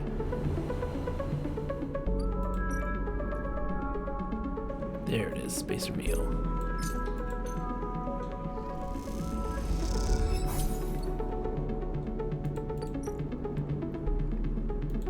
Let's see what the import-exports have. They just have Matsutakes.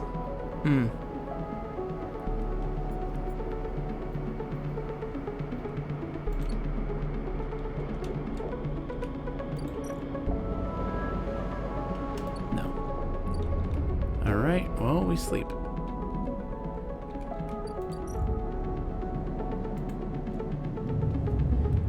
Yep, so like, we'll see how this goes, because man, I really thought we'd beat it real quick.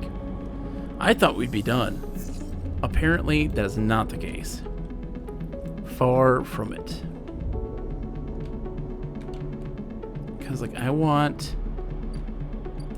So next up is we're going to get more stuff. Because apparently I botched the aviary thing. So let's sell our stuff first.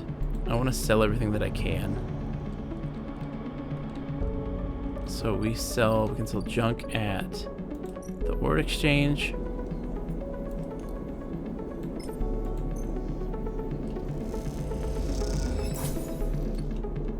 And then I can sell the Matsutake here.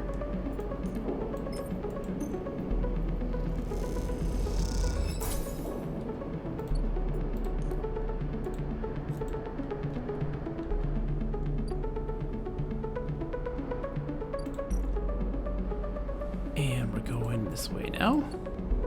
Let's see what we can do. So I gotta gather more spores.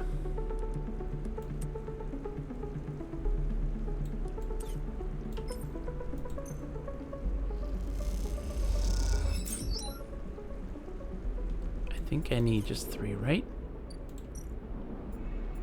Yeah.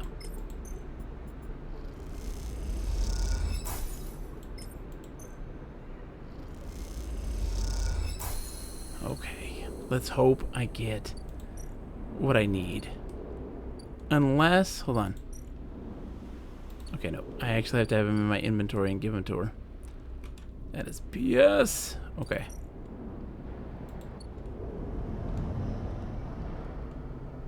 So his thing is going to take some time still, 3 turns.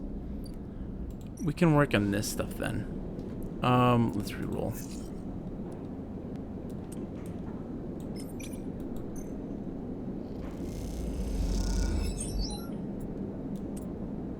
Fixing the distillery. Okay. Let's go get some energy.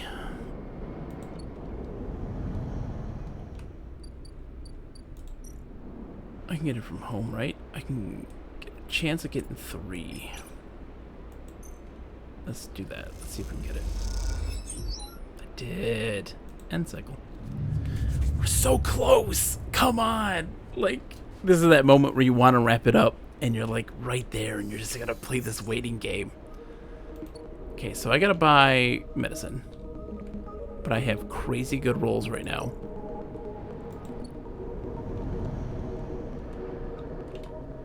Nothing's happening up there, so I'm gonna keep... Ooh. Raya's office.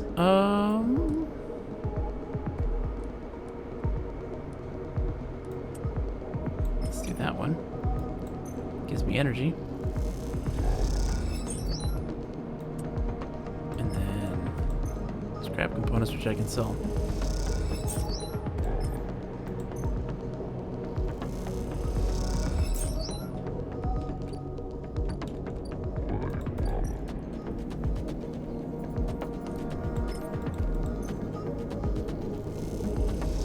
Sounds like a plan. And then I gotta go buy myself a new thingy-majig. Stabilizer. Gotta take that before I go to sleep. Remind me. I'm gonna like rush and be like, oh, up, up, up, up, up, up. I say to remind me and I'm like right there. I say to remind me, but I'm right there.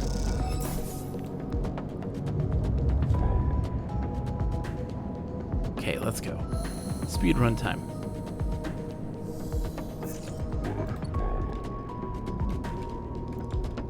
Food time is done with, what's his name? Emphis. We haven't talked to him in a long time, since like the beginning. Emphis is preparing the roll caps. He has had to heavily adapt the recipe, he says, but the smell is already incredible. It emanates from a strange purplish white bulb you have never seen before, and he's slicing it finely. He brushes and slices the mushrooms, and then places them in the wok with the sliced bulb and the oil. They caramelize there, in that well-worn crucible. Man, where is the Earl of Cheswick right now? This is their porn right now.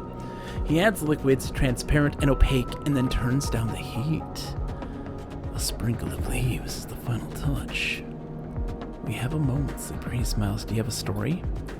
Something in the scent of the food gives you a feeling of nostalgia. Something distant and melancholic. It seems like the story should match that feeling somehow, and maybe you'll feel better for telling it. Recall your oldest memories. You start by explaining that when you are emulated from a person, many of your memories are left behind. Perhaps it is an intentional part of the process, a way of keeping sleepers ignorant and malleable, or perhaps it is a side effect of the imperfect emulation. You admit that you don't really know. What you do know is that some memories survive and that on occasion they come back to you, like memories passing overhead. You detail one recurring memory, which, despite returning to you with enough regularity for you to think of it as familiar, always fades as quickly as it arrives. You struggle to explain the feeling of being whole for a moment. That comes with this memory. And then how that wholeness slips away to leave you feeling like you have forgotten something important, but just can't bring it to mind. Emphas nods throughout, cooking as he does with deft and skillful movements. You start to trail off when you realize you can't find the words to explain how the memories you do have feel like both yours and someone else's at the same time, and how that always fills you with a certain sadness. The sadness of remaining forever unknown even to yourself. Emphas finishes cooking and meets your eye. I'm sorry, Sleeper, for your troubles. He puts the wok to one side. I appreciate you sharing with me. He smiles. I hope it lightens you a little. He passes you a bowl and heaps the garroles into it, their yellow color mixing with the pale sauce in whorls and blooms. Eat. The dish is delicious. Feeling it warms you as you eat in a way you weren't even sure your body could be warmed. It is a small mercy, you think, that SNARP left you this pleasure. Many of the features of frames are there to simulate human experiences. You know that much. Emulated minds cannot be rewired, so their need for embodied experience must be met. That is why you breathe, even when you do not need air. Without that simulation, the sensation of drowning would be unbearable. Food serves another purpose. Your frame is able to metabolize it, to produce energy from the raw material. Vitamins and minerals are excess, of course. Your frame only needs raw power, so much is wasted. And yet while you eat this food and feel that warmth, nothing feels wasted. It all means something to you. As you finish, Emphas takes the bowl, the last of his cleaning. He smiles at you, and neither of you feel the need to say nothing more. Instead, you simply exchange nods and walk your separate ways, back into the bright market somehow changed. Nice. That's pleasant. Alright. Any other story stuff? So I can do the Overlook Bar. I'm going to continue looking for the doctor. The good doctor.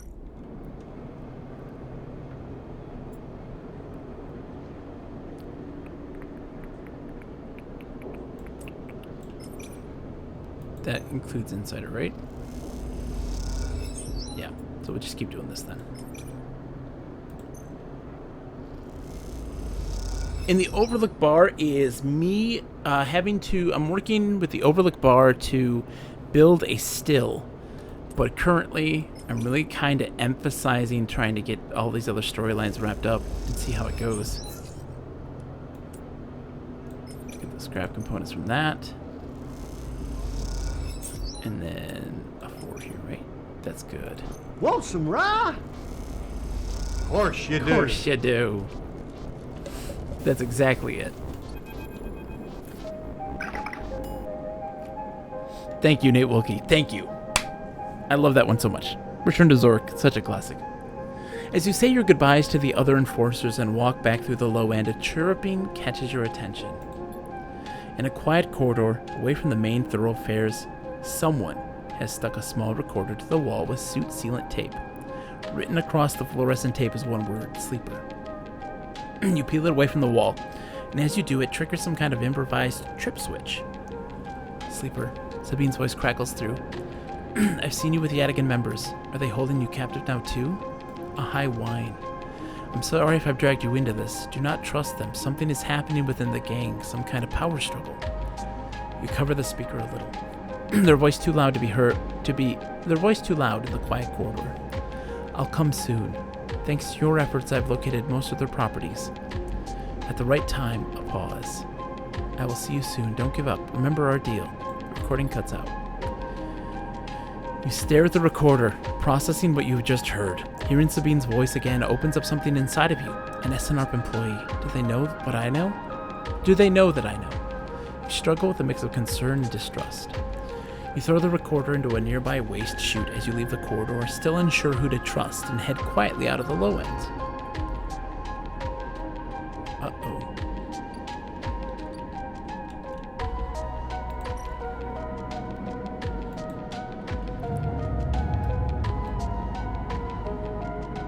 Let's check on our stuff, too.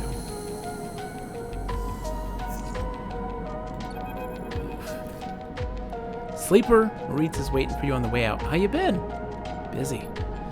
I see, he nods. Well, I'll get right to it then. Bliss sent me down. We've scored another contract. You need your help. That's the message. He pauses. Look, I know last time the payment didn't come through, but you did good work. Bliss knows that. It's no problem. Okay, then he pauses again. She's doing her best, you know. I know. He nods. See you up there. Moritz turns and strides off, leaving you in the corridor. Time to help Bliss, and maybe this time you think to yourself it'll work out. Let's check on our harvest. I think I got one more turn. One more turn. Okay. Let's help Bliss.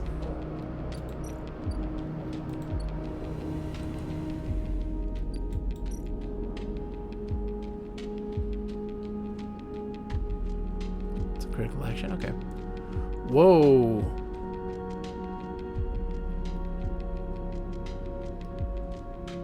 The sycamore seed needs to be reinforced and sealed, otherwise the crop will be lost. Vent a section and you have a better chance of saving the remaining crops, but you'll lose some in the process. The question is how many?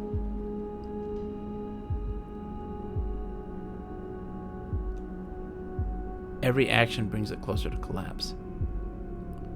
Saving the crops 2, 4, 5, 2, 4, 5, and 2, 4, 6, 8, 10, 12. 4, 6, 8, 10, 12. Jesus, okay. That's a one-time action, though, so.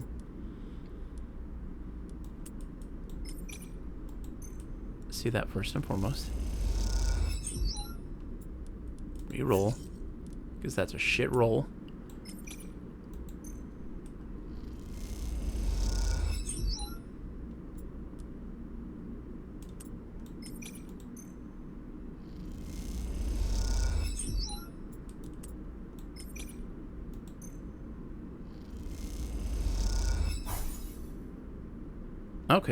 Okay. That's not the end of the world. How much money do I have? Okay. We're so close. Oh, one more. All right.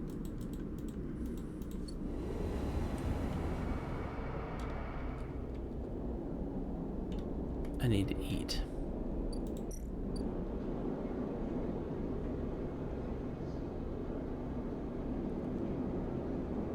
Okay, so there's more to do with that too. Oh, he needs Matsutake broth this time. Okay. All right. Let's see. I think I can buy some of those. Maybe. No, I cannot buy them. Just pay for our food and go.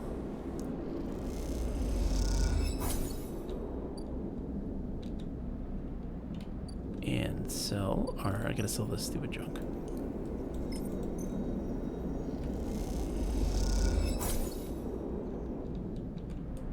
Okay, we can do this. We're gonna save the thing, and then I gotta collect the resources, and I hope that the mushrooms are enough for me to, like, get that story continued, because we're so close. We're so close to the story. Oh, we got good stuff. Okay, hold on. It's time, right? It's time. Yes. Let's gather the stuff, then.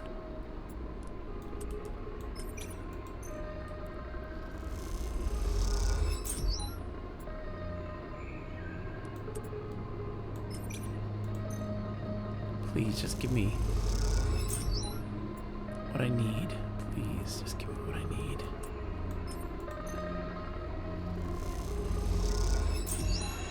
One. I need more than that, though. I need more than that. I need more than that. Okay. I need that twice. Two more times. Oh, that sucks. That sucks. Okay, let's just go back. Let's finish this job over here.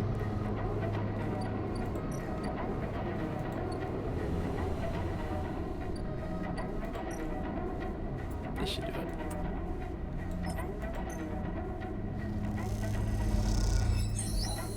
Cool. You and Bliss are floating in the bay's airlock, waiting for it to cycle. You pick a few leaves from your clothes as you wait. They float around the chamber as if carried by a lazy wind.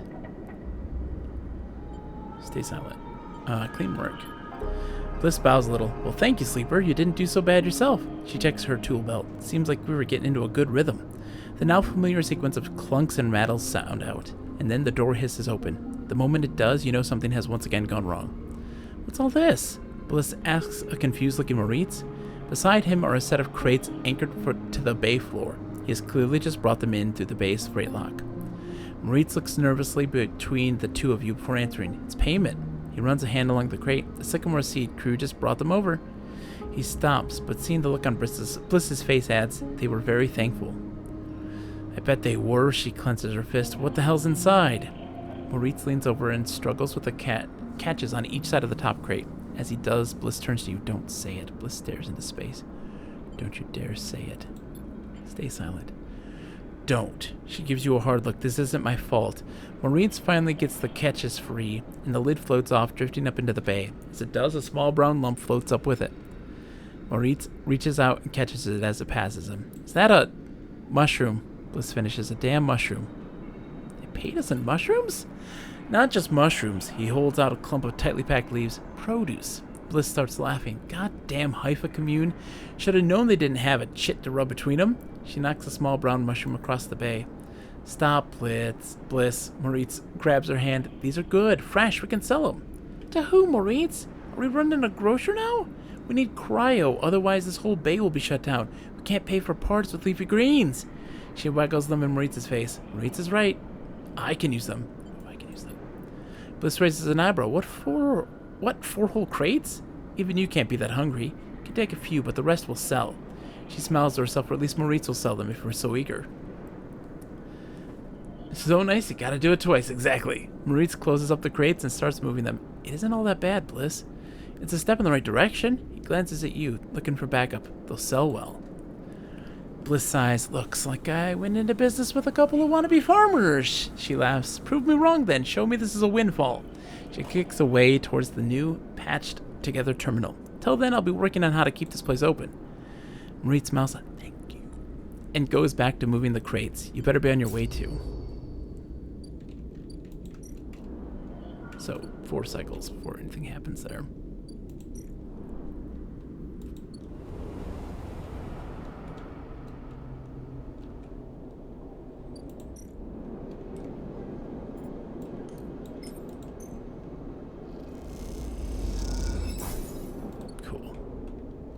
He's making that now, so that's another 3 cycles. And let's reroll a 4. Let's make some money. No. Let's not make some money. We're fine on money.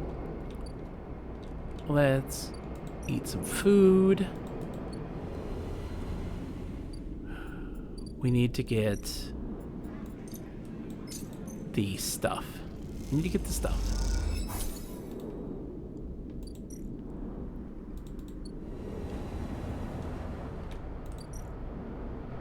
Going across the greenway, and we are now going into the mushroom groves. Let's collect spores. Hooray, spores. Have some spores. Have some spores.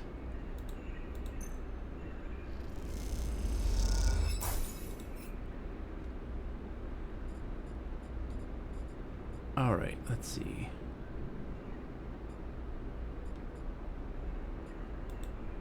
Improve the overlook. Oh, that's... okay, that's not it. Alright, let's go to sleep. Grumble, grumble, grumble. Alright. What's next? Good rolls. We need mushrooms.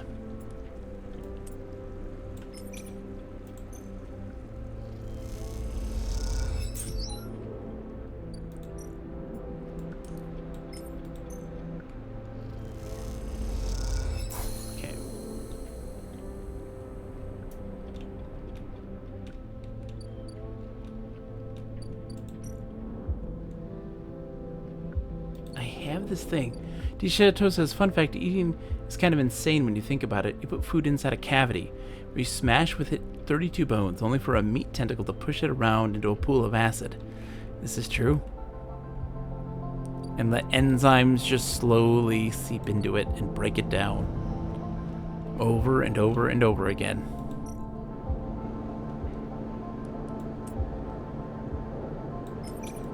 It's beautiful in that regard. Meat tentacle.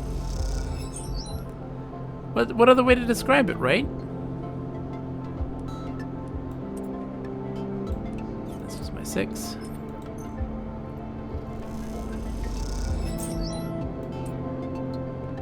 And then we're going to re-roll that one. It's the same. Let's give it a shot. Great. I'm doing great, DeChateau. How are you, my friend? I hope you're doing well. Have you ever played Citizen Sleeper? It's fantastic. It's a fascinating game inspired by tabletop RPGs. This time you meet inside Rabia's office. Although, now that you've seen it, office seems like the wrong term. You find her stood in an almost bare, shadowy unit. Midway through a sequence of stretches, there are 2 low stools and a terminal in the corner, but it seems that most of the space is taken up by a heavy punching bag, rubber matting, and a stack of weights. Hey, fingers crossed, DeChateau, that work goes well, and that laundry goes well too. That's the true danger right there. Website's easy. Laundry? That's a pain in the butt. When Rabia turns to greet you, you realize she's missing an arm. The prosthetic she usually wears is set in a cradle near the terminal, a web of colored wires running to it. Update, she says, noticing you looking where her artificial arm usually is. Nothing to worry yourself with. Of course. Sit, says Rabia, gesturing to the 2 diminutive stools. You both settle on the stools, Rabia crossing her legs on top of and sitting straight backed.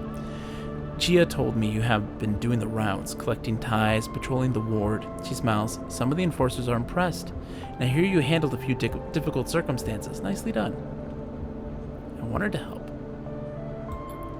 And you did. She closes her eyes for a moment. I hope you can see how things work here now.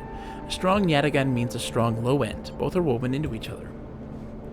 I know that for you, life in the Eye has been a struggle, but I hope we can do something about that from here onwards. Though some of our members may not see it this way, I know you 2 are a refugee. She looks at you solemnly. That's why you have to come with us. Sabine says, enough, Rabia. Sabine's voice cuts through the conversation. I'm tired of listening to your affected nobility.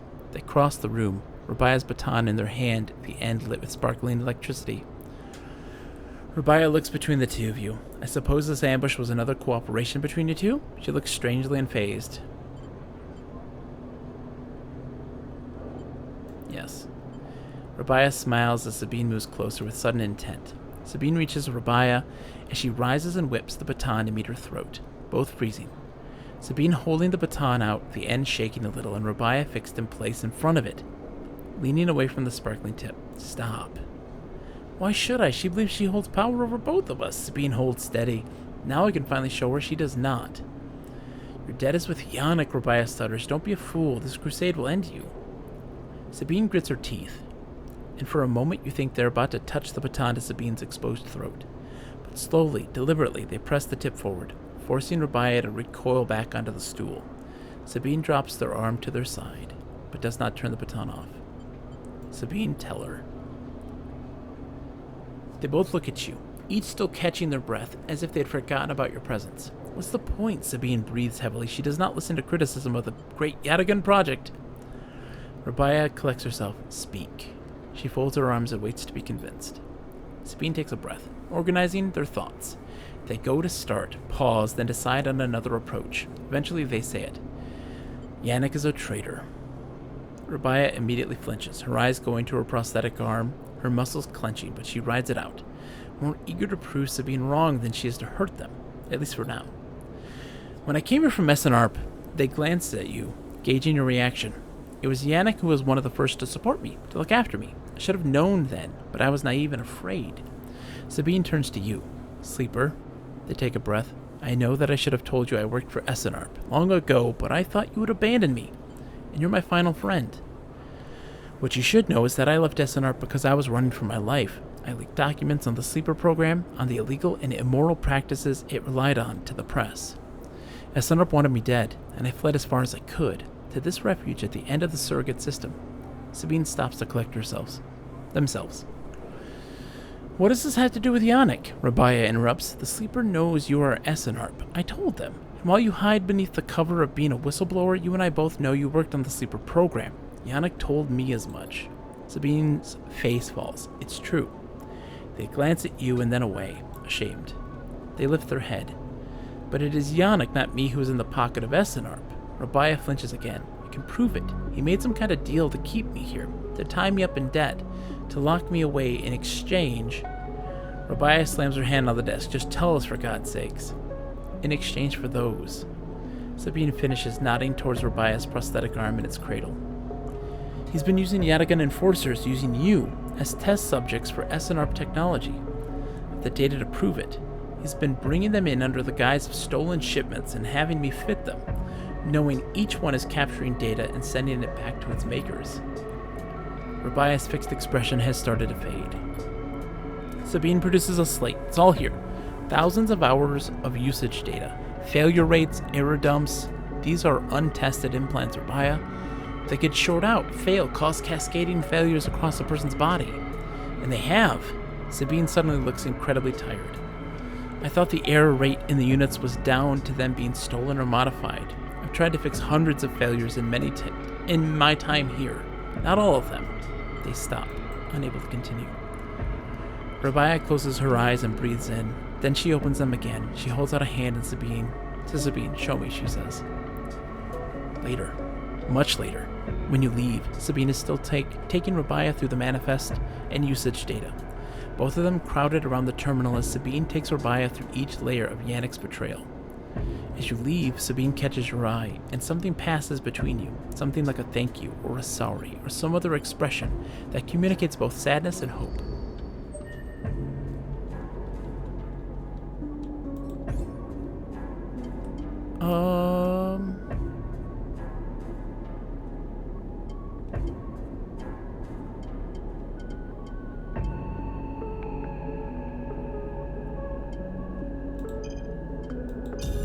Let's do that.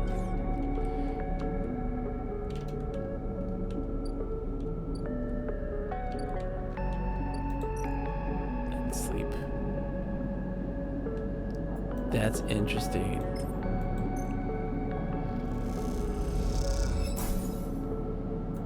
I can use these now to increase my stability. Interesting. Okay.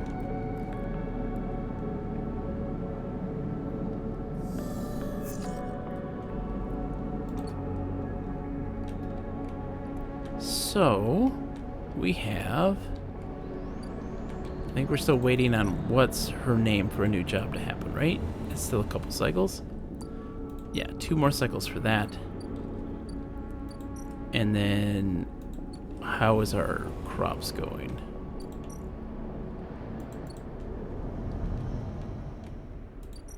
We have 3 more cycles. Ugh. Yeah, we're so far away. So far away. All right.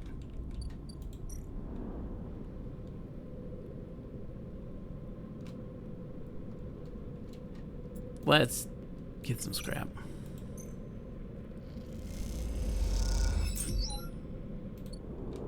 So that I can use that to improve my stability.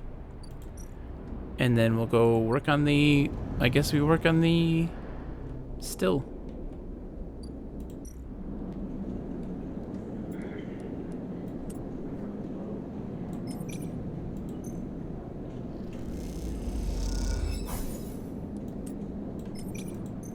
There we go. We're just building that. It's a process. Reroll. Oh, very nice.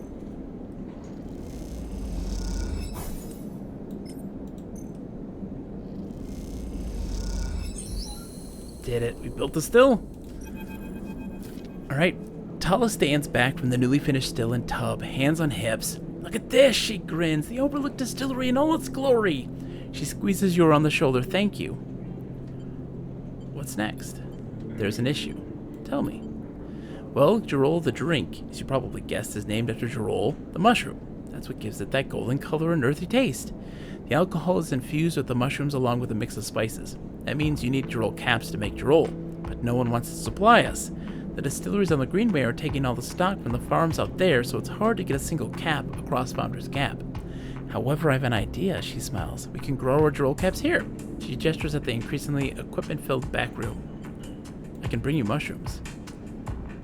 Tala gives you a pitying look. Where's your vision? Any outside supplier means they take a cut, okay? Maybe not you, but someone, somewhere takes a cut. Tala puts a hand on the still. We made a still. We set all this up.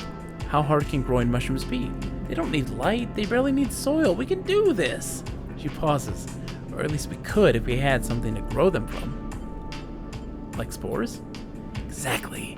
Suddenly you feel like you walked into a trap, and you are the perfect person to get me those spores. She nods rapidly. Think about it. You built the still. You're great with plants. You know the eye like the back of your hand. Need I go on? Are you flattering me? If it's working, then yes. She grins sheepishly. Look, I can't leave the bar and the other people picking up shifts. She grimaces. I'm saying it has to be you. Fine. Voluntold. Exactly. You voluntold. I was voluntold by you. Wonderful. You'll love it. Over in the Greenway, I think. All that fresh open air, space. She sees her expression. Okay, I'm done. I'm done. She turns back to look at the still and the fledgling distillery forming around it. It really is something though, isn't it? And what? Want to or not, you really have to agree. Damn. I'll be able to get that for the next turn.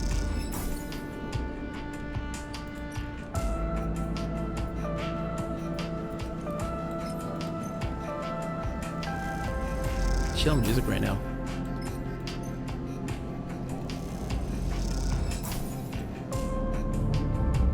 Here we go.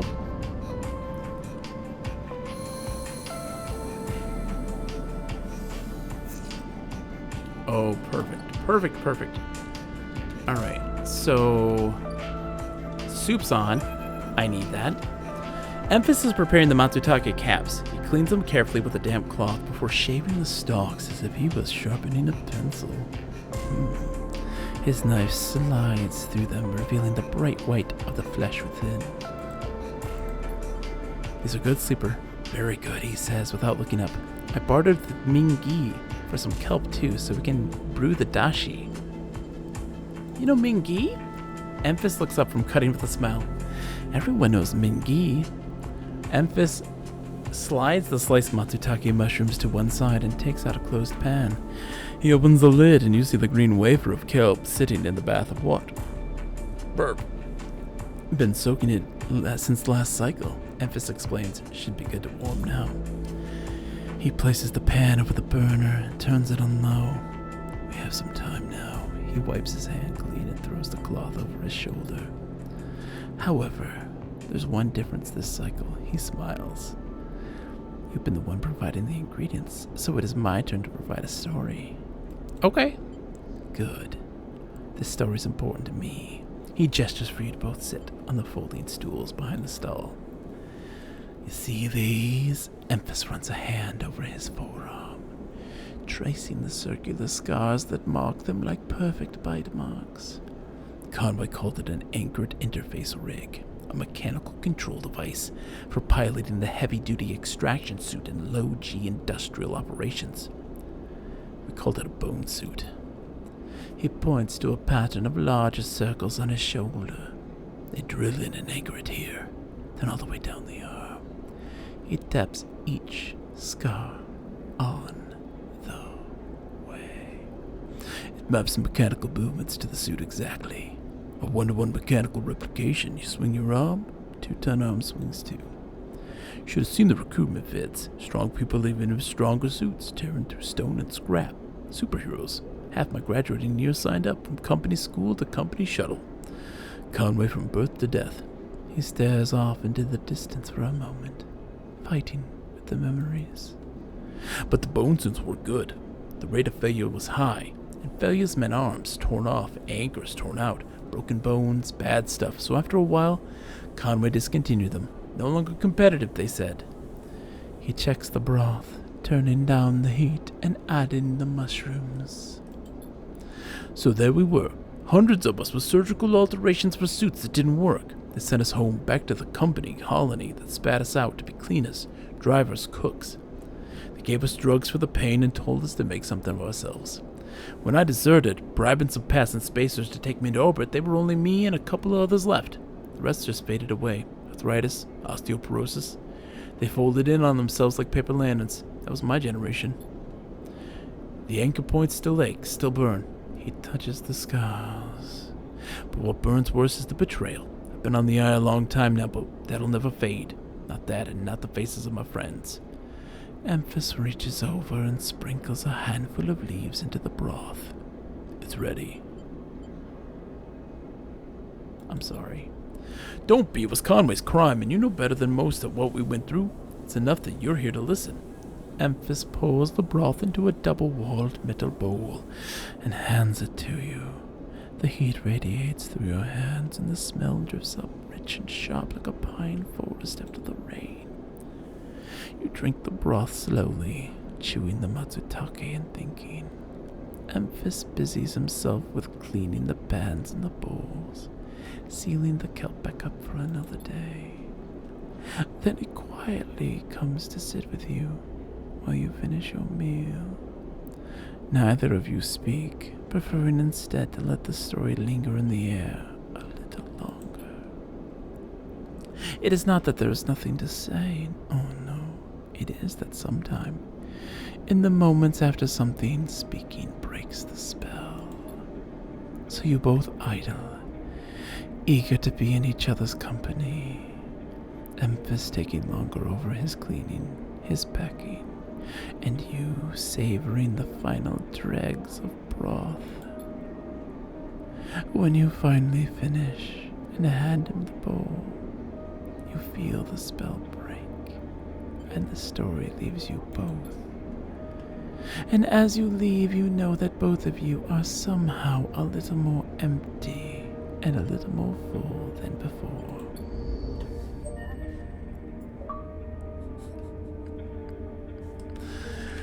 Oh my goodness.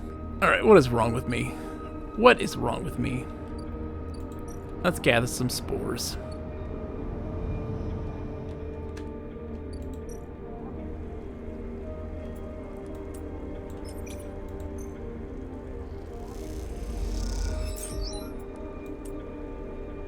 I think that's all I need. Let's see.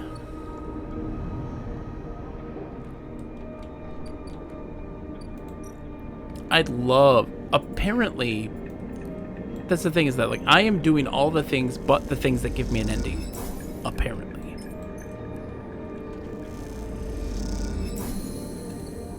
Okay, we got the spores. And now we have to wait 2, 4, 6 turns for the first batch. I guess I'll make money? Right? Like... what is this? Oh. Let's do that, yeah. 5?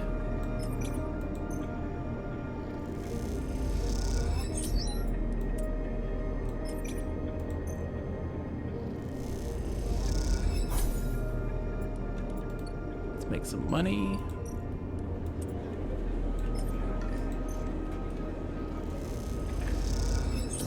This guy. Oof, 2 still. Derelict unit.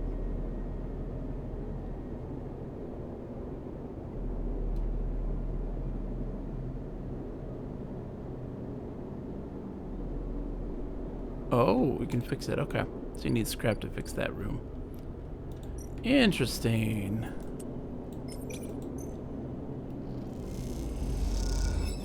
Oh, I failed. That's fine.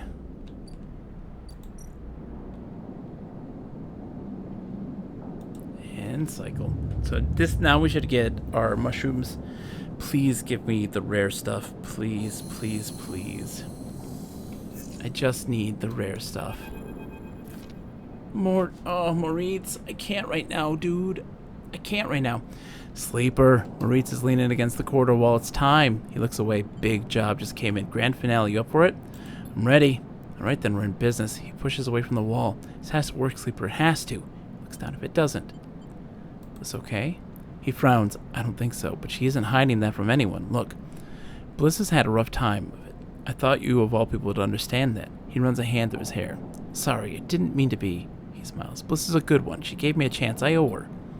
He straightens up. I know you have your own things going on, Sleeper. We all do, but the Bay needs someone. Bliss needs someone. Hell, I need someone to help me keep Bliss from spinning out completely. He scratches the side of his head. Otherwise, there's not much I can do. He shakes his head. And I would hate not to pay back my debts. Moritz stretches. I've got to get back. He nods and walks away. I'm out. See you up there. Great. What do we got? Also, what is there any more for this? No. Okay. Rabaya stuff. What's the job?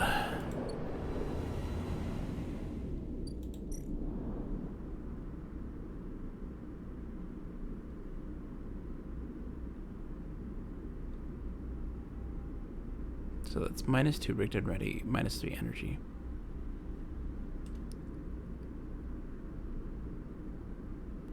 Oh, I see. +3 rigged and ready. Okay, so we gotta... Oh, boy. Alright, hold on. Let's do that first.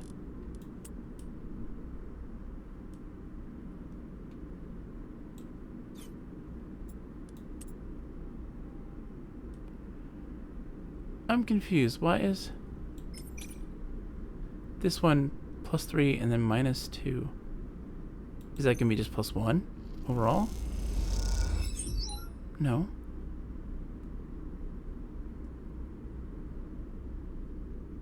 Okay. Just trying to understand what is happening here. Like, why would I do this one?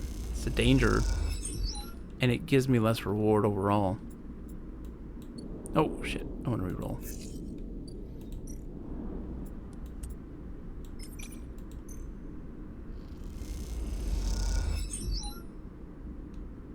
I see. If I fail, that's why. If I fail, it really screws me over. And this is -3 energy. Okay. I gotta go, guys. I gotta go collect my mushrooms. No, I don't yet. It's not time. Okay. I still need energy, though. So, work assignment.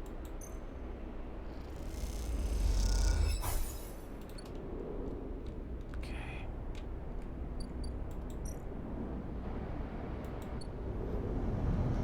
I don't want to try it, though. Let's talk to Rabaya. As you enter Rabaya's office, you hear voices. Is that Sabine? Push open the door. Sleeper, what good timing, Rabaya calls out as you enter. I wanted to introduce you to someone. The man is standing at the center of the room, speaking quietly with Rabaya. He turns as you come in. Meet Yannick. Sleeper, he nods. Been hearing good things from Robbie. He smiles an easy smile. Stay silent. Good to meet you. Likewise, likewise. He waves a ringed hand. Now, Robbie, where were we? Actually, Rabaya places a hand on your shoulder. The sleeper was what I wanted to talk to you about. She doesn't spare you a look. What is going on? Well, okay then. Yannick tucks his hand into his pockets. Go on. I'd like to recommend them to your ward. A tiny pause. They've shown themselves to be a capable ally here on the Spoke side. But we have more than enough to run our territories. I hear the main block is proving more difficult. Yannick leans forward slowly. It's a mess, Robbie. He waits, his tinted glasses shimmering despite the lack of light in the unit. I can use them. He suddenly decides. Rabaya smiles. Good to hear. I can immediately... Yannick cuts her off with a raised hand. 1 second. He steps one surprisingly slight step closer to you. You eager to work, Sleeper? What kind of work? A question. Yannick lowers his head and raises it again as if he dropped something. Nothing new for you. He answers, not quite looking at you. You don't follow. What is he saying? That concludes it, Yannick pronounces. Sleeper can come work in the ward anytime they like. You shoot Rabaya a confused look. Rabaya finally glances at you for a moment, but it is so fast you almost miss it. Good. I know you'll be happy with their work, Jan. Yannick reaches out and squeezes her shoulder. Sure, Robbie, he says. Now please. He says, turning to face you. Let us old friends get back to it.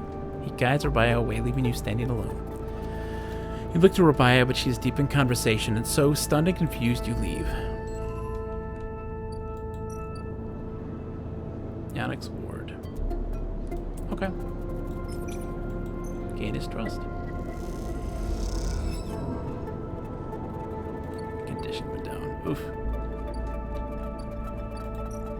Let's sleep. Yeah. Interesting. Okay. So we got a harvest. We have a ticking. The harvest isn't a ticking clock. What is a ticking clock is fixing up that ship or that job. So that's like got to be a top priority then, I guess.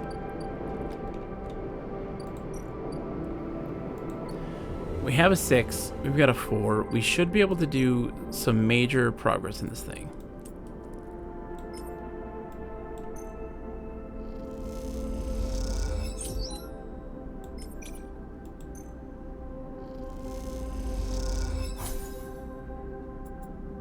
Roll. Perfect.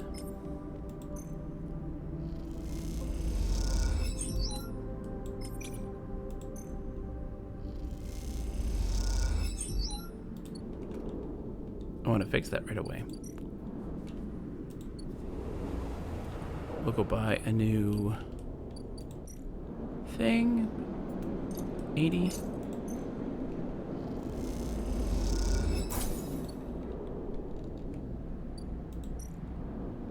the stabilizer. And go to the next day. We're gonna get this thing fixed up real quick. Stabilizer's full though, so that it should be a full dice pool. Oh man, there's so much going on. I need to eat at some point. We should probably do that right away.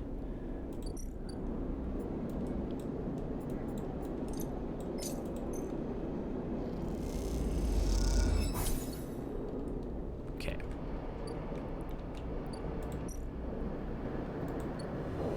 How many turns do I have for this thing? 2, 4. Okay, we have 4 more cycles.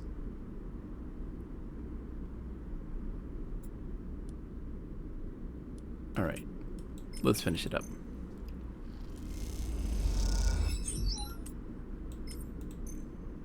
It's overkill, but you know what? It's fine. The atmosphere in the airlock is euphoric. You and Bliss keep grinning at each other like idiots. Exhausted, blinded, sore, and aching idiots. Sleeper, that was incredible. She punches you on the arm. I never thought we were going to make it. Those idiots tangled the whole thing up like nothing I've ever seen. There's no kill like overkill. Exactly, Sakura. We make a good team. Bliss smiles a winning smile. As the lock's inner door clunks open, Moritz gives a rare whoop. He looks exhausted too, and for good reason. Moritz has been the one ferrying tools and parts back and forth from the ship. His tired smile tells you he's glad it's done. Sleeper, Bliss, he shakes his head. Impressive. When I saw that ship come in, I thought there was no way. Why, thank you, Moritz, she winks, for believing in us. Moritz rolls his eyes. You know what I mean? Take the compliment. He shoulders some of the gear that came back in with you and Bliss and heads to the racks to stow it. Bliss turns to you. I think you should be the one to do the honors. She nods to the ragged-looking console that Moritz assembled. I don't want to jinx it. She smiles, but you can see she's genuinely nervous. Check the console. You glide over to the console and check the screen. It takes a second to see what you're doing through the flickering, cracked display, but after a moment you see the accounts. And there it is. Almost 1,000 cryos sat in the bay's transfer account. Well, Bliss calls. Have we been screwed again? We did it! Bliss kicks off from the floor and spins up into the bay, shouting as she does. The noise takes Moritz by surprise, and he knocks a rack of parts, scattering handfuls of metal fixings across the bay. The sight is something, glinting steel catching the work lights like glitter.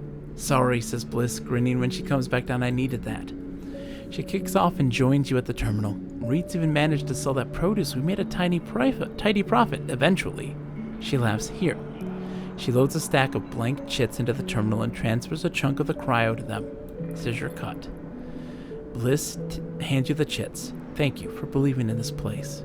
She looks away and smiles, even when I couldn't. When you first met me, I was on the edge of giving up.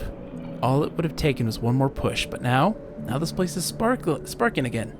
Work is coming in, there are funds in the account, even Moritz has a spring in his step. You both look over at him, happily racking up tools. It's because of you. She punches you on the arm. He likes you. He's a good kid. He isn't bad, is he? She leans in closer. You know he came here looking to rob the place? I gave him a job instead. She laughs. Don't tell him I told you that. I just thought it might help you understand the kid. Moritz turns to look at you, and both Bliss and you awkwardly wave. Maybe it's time to change the subject. What now? From here on out, it's going to be a little easier. I'm going to look for some component contracts, stuff that will keep us inside the bay, not out in the black. No need to risk our necks if we don't need to. You want to cash out? That's fine. But there will always be work for you here when you need it. I'll be back. She smiles and then, out of nowhere, quickly gives you a hug. She steps back and glances around reflexively. Take care, she says softly. You too. You turn to leave. And Sleeper? Yes? She smiles. Don't spend that all at once. Oh, money. One last job in so many turns. Okay. Let's re-roll. Good re-rolls. That's gonna get us some mushrooms.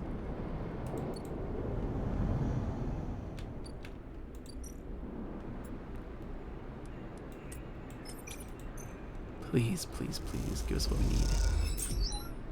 One more, please, please, please, please, please, give us what we need. Son of a bitch. One more, please, please, please.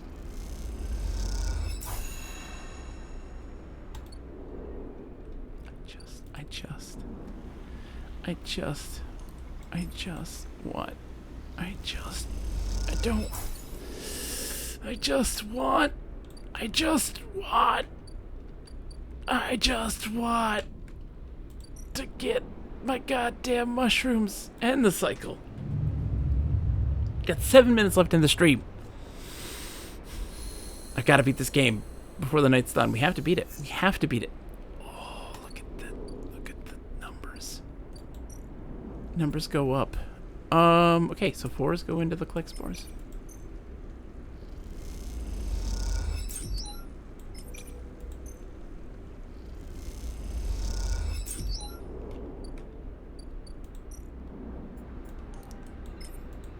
Let's do this. Come on. I just want. Please, just give me what I need. Okay. Crossing over. Doing work for what's his nuts. Okay, +1. Bam. Let's increase Yannick's trust in me. Bogus I just wanna. Is it so wrong to just wanna? I just wanna zig-a-zig okay? That's all I want. I mean, if you want to be my lover, you gotta get with my friends. Make it last forever. Friendship never ends. Okay. Just wanna have fun. Bogus, just wanna have fun. Different decade. Hey, you know what? It's all the same. It's all the same. Let's befriend Yannick. +1.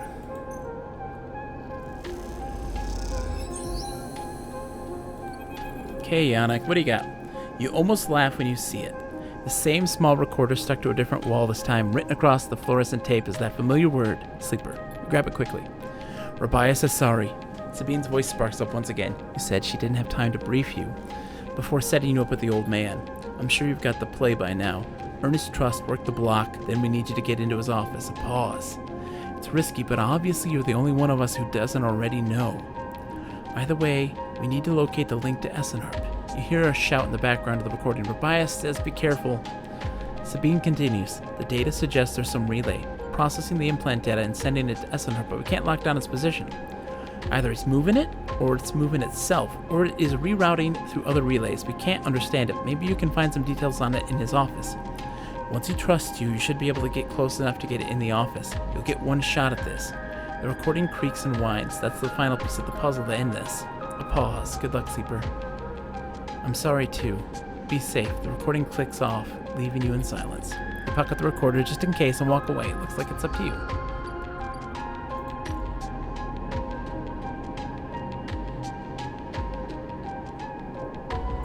Okay. Find the relay. +2. It's kind of funny growing up. My dad played a lot of 40s and 50s music. It's like so old. Nowadays, I listen to a lot of 80s music, which is basically the same age as those are. Exactly. You look at the countermeasures on the drawer. Looks like some kind of shock trap. If you'd grab the drawer, you'd likely have thousands of volts running through your system right now. You wince. Once you find the anchor points, it comes away easily enough. You prise it from the drawer quickly and quietly. Then listen for footsteps in the corridor outside. Nothing. All clear for now. You slide the drawer open, looking for other countermeasures that might be inside, expecting to see a chunk of tech, the relay. But as you slip it open, all you see is a handful of wires and an empty implant cradle. Is this some kind of mistake? You freeze for a moment, unsure what to do next. Why keep an implant cradle so carefully guarded? You remember Yannick having an implant, a small plate on the side of his head, just above his ear. You assumed it was for hearing or vision. Those shimmering glasses of his come back to you in your memory, his strange movements, his speech. You look again at the cradle and there it is, printed on the frame. Proprietary technology, property of Essenarp. Rabaya said the relay moved, that they couldn't get a fix on it. What if Yannick was the relay? The thought hit you like a shock. Yannick with a remote relay implanted in its head, networked to every single implanted enforcer in the low end. A shudder runs through you. Is he even in control, or has Essenarp wormed its way into the man?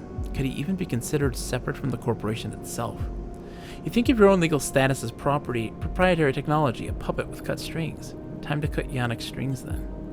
You reach around inside the cradle and find it, a remote connection, a tiny bead of a transmitter, likely controlling the link to Essenarp. There it is. You pause for a moment, then you squeeze it, snap it from the frame and it crumples, sparks and dies.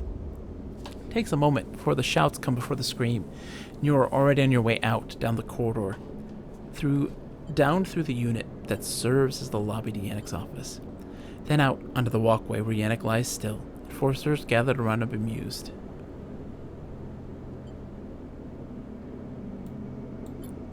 You push through the crowd and there he is, still crumpled. You arrange him a little, lie him down properly, feeling how thin his body is under his suit.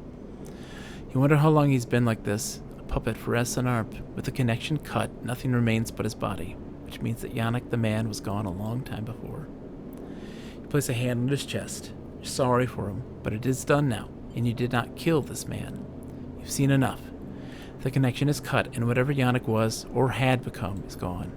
Your anger is a hard core in your chest, and all of it is focused on Essenarp.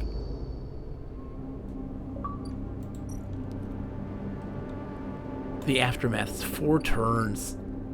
Now it's just like me sitting here, right? Because, like, hold on. I haven't done all these, I guess. I guess I could do that. I don't want to, but I guess I could. So there's one more, like, story to do. Alright, so 4 turns there. I'm going to go here and get stuff, because I don't need money. Give me parts to improve my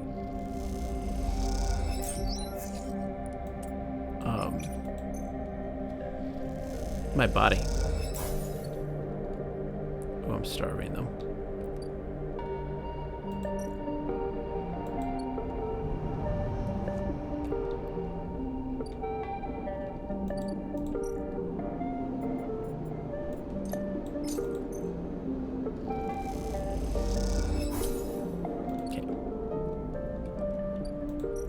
Repair ourselves.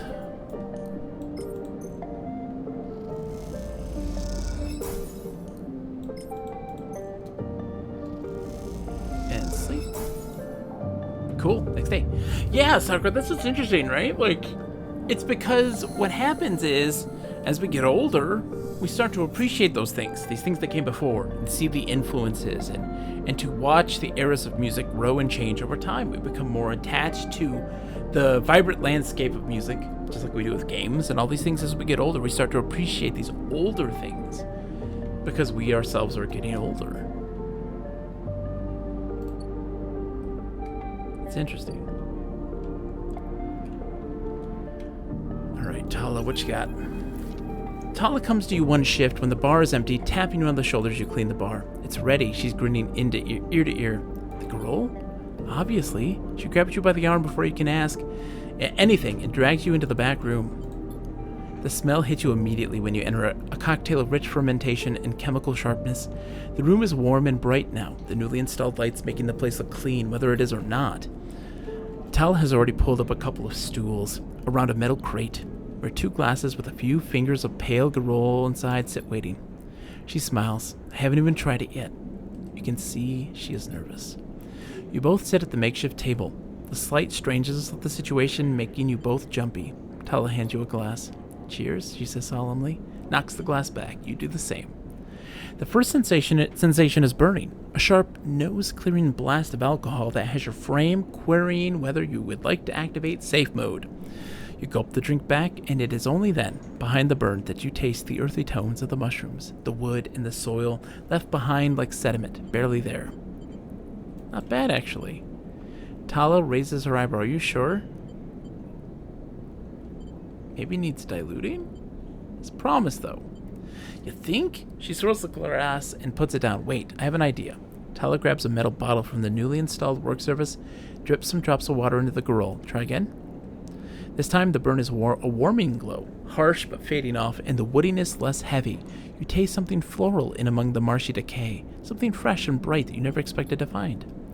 Both you and Tala meet eyes. It's really good, right? It is. Tala grins with her whole face, and that makes you smile too.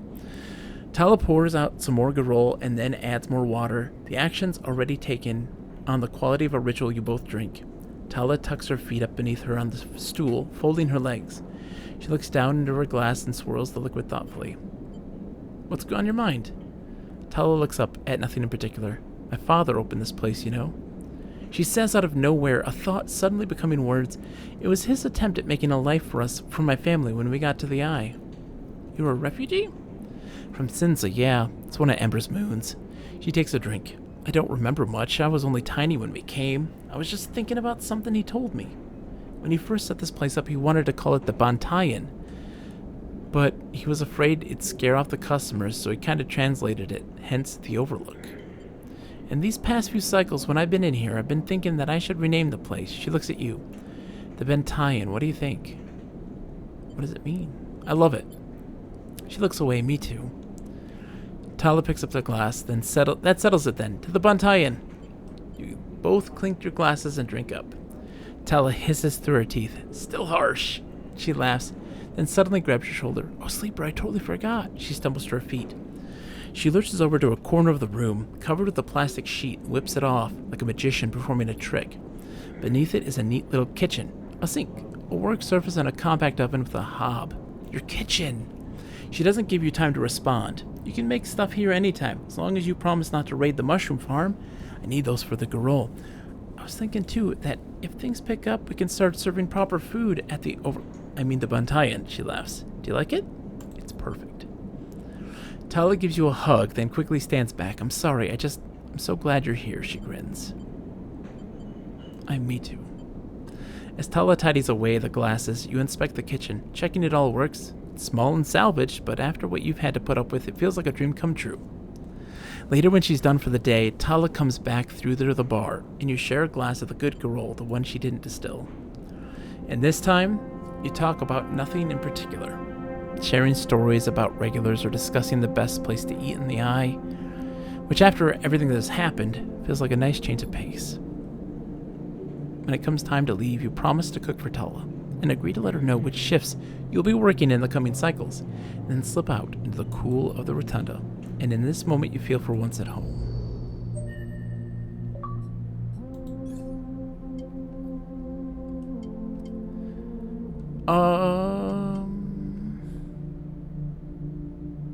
Why not?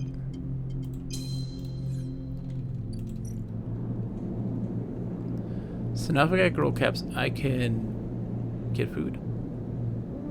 Cool. Oh man, I got stuff. I don't need to eat, though. So what am I gonna do? I guess I'll work on this thing here. There's another store here in this end in the shipyard, I guess. Right?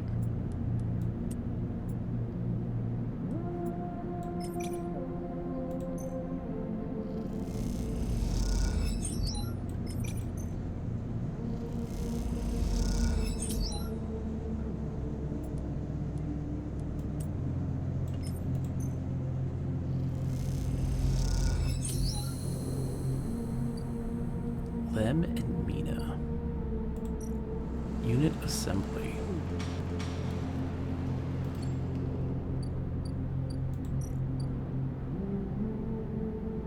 Dragon yet again.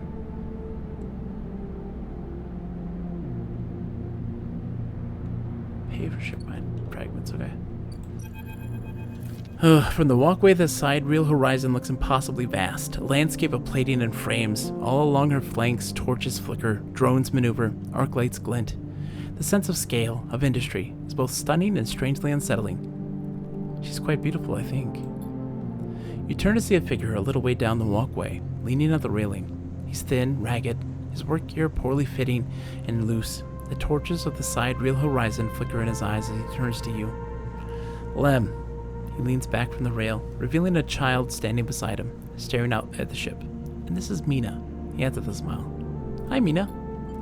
She stares and tucks herself behind Lem, who dutifully picks her up. She's a little slow to trust, aren't you, Mina? She buries her face in the folds of his overalls. Mina looks out from Lem's chest, a dark brown eye twinkling among the rough material. You're working on her, then? Lem asks eagerly, gesturing to the vast ship, or just admiring. He shifts Mina's weight to his other arm. Working. Me too, me too. He flashes a Havenage pass. I knew it just to look at you. I mean, he stumbles a little over his words, not wanting to be misunderstood. I mean, you look like a worker. She's Mina and I's ticket out of this place. Our escape vector, so to speak. The ship? You haven't heard? Anyone who takes a Havenage contract on the sidereal horizon will be entered into a draw for the transit support crew. He smiles. We won't get to sleep the journey through, but a couple of decades of service will be nothing for me and Mina if it means a landfall in a new world. Decades? It's a long trip. He straightens up, stretching his back. That's a colony ship, friend. The Celis Foundation is sending thousands of people to settle a system well outside the reach of the core worlds. It'll be a totally independent colony. No surrogacy. No corporations. Why is it here? Why build it here, you mean? He grins. Don't ask me. I know as much as Mina about that. He ruffles Mina's hair thoughtfully. I suppose many corporations weren't too happy about breaking with the idea of surrogacy, setting up somewhere without it feeding back to the core. Maybe Celis got locked out of the corporate shipyards. Had to go begging for somewhere to get set up. Homeless. Just like Mina and me. Mina responds by pushing his hand away. Daddy, she whispers. Food. Pulling an exaggerated, grumpy face. She glances furtively at you as she plays with a set of dog tags that hang from Len's neck. Serial Arcade, my friend. How are you? How are you? I hope you're doing well. Just chatting a little, meanie. Give Daddy a sec. He turns back to you, and you suddenly notice how tired he looks. I'm not in the Havenage crew yet, but I'll work my way in. You can do it too, friend. We have to stick together. He smiles a little shakily, and you wonder how long he's been working to break into the shipyard crew. For sure. He looks out at the sidereal horizon, as if trying to pull energy from those flickering torches from the vast hull. We've got to hold out, okay? You weren't quite sure if he's talking to you. That's how it works. While he stares out, Mina catches your eye curiously. You agree, Mina? She straightens up and meets your eye. Daddy loves me. She says it stubbornly, daring you to question her. Lem smiles and lifts Mina. That's it. We hold on. He smiles sheepishly at you. We're just a couple of softies. Isn't that right, Mina? He sets her down, standing by his side, and she clings to his leg.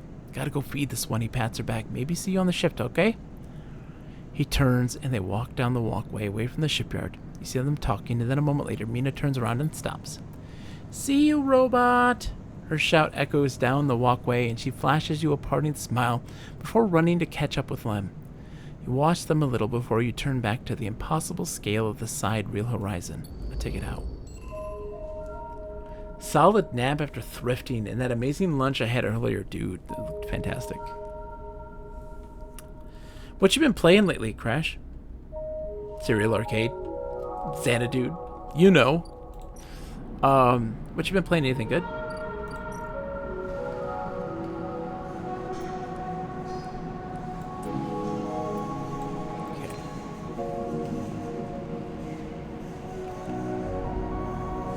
Let's see. Let's do the engineer.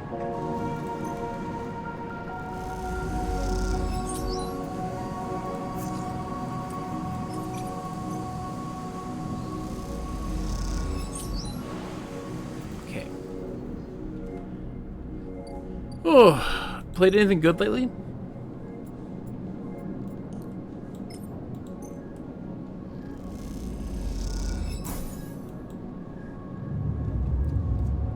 Almost done with this game. We're gonna finish it. We're gonna extend it a little longer to get this done.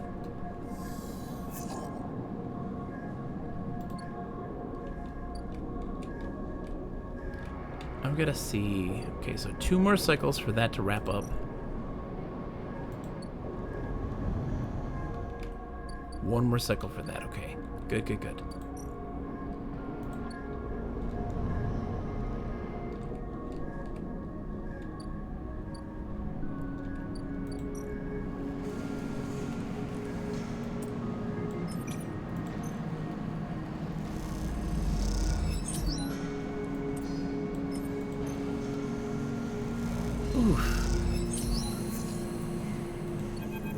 Rolls are bad. Each shift, a crowd of would-be workers gather outside the shipyard, each of them clinging to a 4-digit number printed on receipt paper. These are their assignment numbers, and you are either called for a shift or you aren't. As you arrive, the crowd is restless, and chatter rumbles through the lines. For those who, like you, have graduated to the work teams, shifts are guaranteed. Having just walked out of a meeting with a supervisor where you were praised for your efforts, you feel the glow of a job well done. Yet you can't help but feel empathy for those huddled as you pass, waiting for their number to come up. You keep your head down as you leave the shipyard, feeling a little guilty as you do. Hey, sleeper, wait up! Lem's voice trembles as he shouts above the rumble of the crowd, and you turn to see him pushing through, Mina crying in his arms. Lem! Good to see you, friend. He's breathing hard after shouldering through the waiting workers. You made the work team. Good for you! He tries to catch his breath, stroking Mina's hair as he does. Shh, baby, give me a second here. He smiles weakly at you as he comforts her, and her cries start to fade. Out of the crowd, he sets Mina down by his side, shiny streaks down both of her cheeks. As he does, you see he is clutching an assignment number on a crumpled piece of paper. Is Mina okay? She's good. We just had to rush up here. He puts his hand on her shoulder, and she clings to his side. Esther, who usually takes her, is sick. He stretches. I don't know who. A noise sounds from the entrance, a klaxon, followed by a list of numbers growing brightly on a display screen. The crowd responds instantly, pushing and pulling as people try to wade to the entry point. Lem stops and turns back towards the crowd, then glances down at the crumpled paper. That's my number. Shit, Mina. He starts patting the pockets on his gear and glancing around. Go, I'll watch her. He blinks a little, staring. Thank you all. He crouches to Mina. You're gonna stay with your friend, okay? They're going to keep you safe, and he stands back up. Here, take her bag. He shoves it into your hands. She's got food. She's got... Shit, I have to go. He backs away into the crowd. Mina, I'll be back real soon, okay? Be good. Then Lem disappears into the roiling crowd, who are now trying to get into the shipyard before it locks down. Mina stands staring, suddenly small, without Lem at her side. That is hard to say. Mina stands staring, suddenly small, without Lem at her side. She fixes you with a dark-eyed stare you can't quite read. Hey, Mina. She holds the stare unmoving. The 2 parallel teal tracks still glint in her cheeks. Look in the bag. You unlatch the top of the bag and see a few metal containers fashioned from scrap components. A battered slate sits on top. That's so intentional. It is, Sakura. A battered slate sits on top, blinking a low battery warning, and tucked beside it is a ragged rabbit, hand sewn. Take the rabbit. You pull the rabbit out of the bag, its long limbs waggling as you do. Mina goes to jump and grab it, but holds herself back. She stands and hugs herself, eyes on the rabbit. What's their name? Mina turns away and looks at the entrance to the shipyard. This isn't going well. Give her the rabbit. You hold the rabbit out, and Mina snatches it from your hand. She hugs it tightly without looking away from you. Bun Bun, she says, staring you down, ferocious despite her size. Nice name. You move a little closer as you speak, closing the gap. She looks at you suspiciously, but her face softens a little. She waggles Bun Bun in front of you and then walks him up your arm and onto your shoulder where he sits.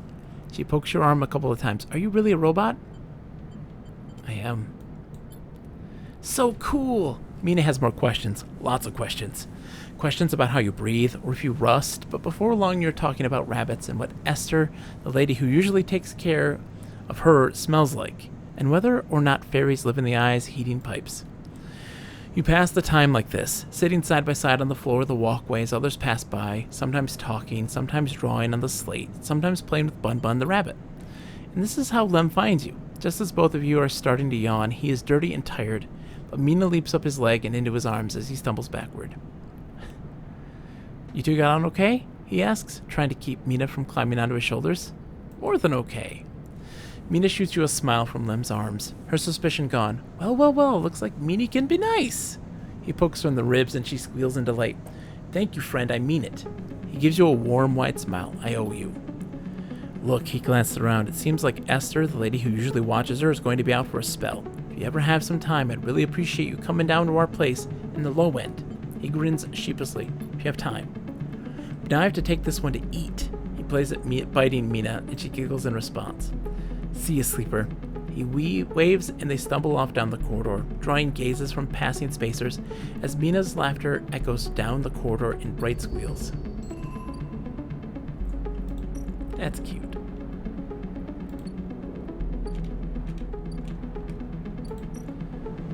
So this now... I don't want to do that job. It's gonna get me off, like I'm gonna leave.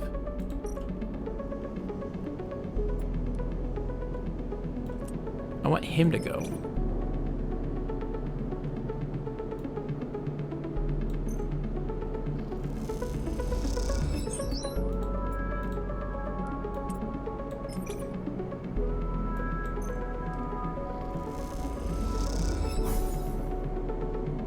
If I fail this, what do I get? It's just one? Okay, then yeah, that's fine.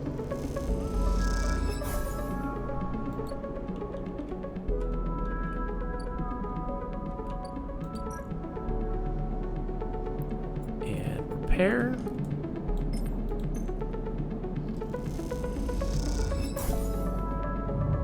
We're so close. So we gotta harvest our stuff tomorrow. And what are we getting for it? Bad rolls.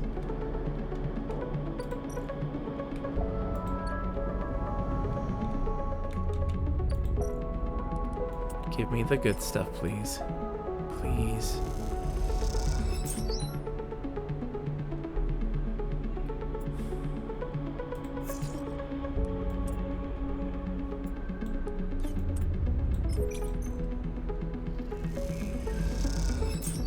Yes. Okay. Okay, let's go. I need this one. I need this one.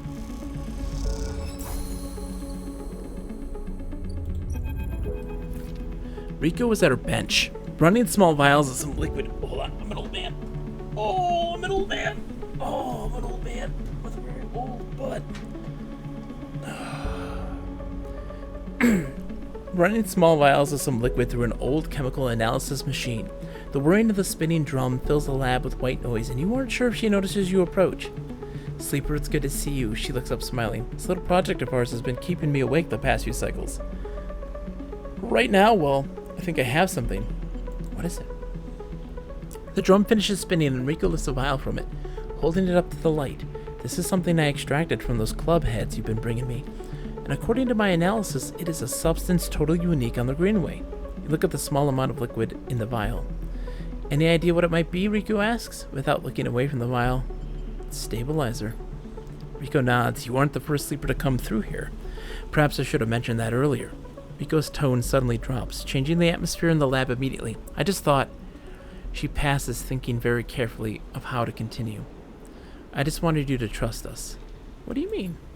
She sighs. They came through a fair few cycles ago. We found them wandering in the broken sections near the gap. The members who brought them in had never seen one of you before. They were terrified of the strange person wandering in from open vacuum. They were quieter than you and damaged. We did our best to patch them up and welcome them to the commune.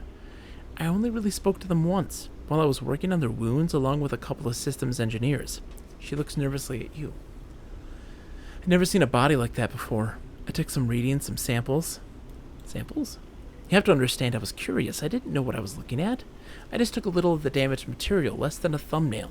She shifts her weight to her crutch. The next cycle, they were gone. They took a little food and hiked up towards the wild margins where the greenway meets the wastes. Someone saw them in the distance, but that was it. They disappeared into the overgrowth. She sits down heavily, the vial in her hand. When I saw you, I wanted things to be different. I wanted to keep you here rather than let you disappear into wherever they ended up. She smiles to herself. Yes, I wanted to understand this place better, but I also wanted to help you. It seems that somehow both my wishes have come true at once. She holds out a hand with the vial. This is for you. You take the stabilizer, the glass cold and smooth in your palm. How? Those clubhead caps made it for you. Or at least who or whatever made these clubheads. She starts to clear a bench. It was right there, contained in their tissue. I only had to extract it. I imagine you understand how incredible that is. I learned enough from that sleeper to know that your body, your frame is it, runs on some exotic technology. Exotic technology that has a time limit built in. Somehow the Greenway knows that too. It understands your physiology much better than I ever could. I know how it knows how to treat you. Just like that miraculous antidote that sprung from the mold, so this sprung from your presence here. The Greenway is speaking to you. It's welcoming you. She looks up. I know it sounds crazy, but I know it to be true. Here's the evidence. And what I also know is it is no longer speaking to me. Even after decades here, I've never seen this kind of response. Not since the antidote so many cycles ago, she smiles.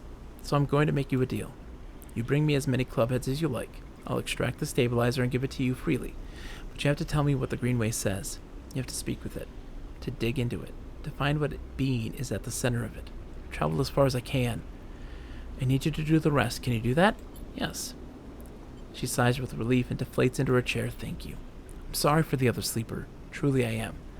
I'm sorry I couldn't have done more, but I'm so glad I met you.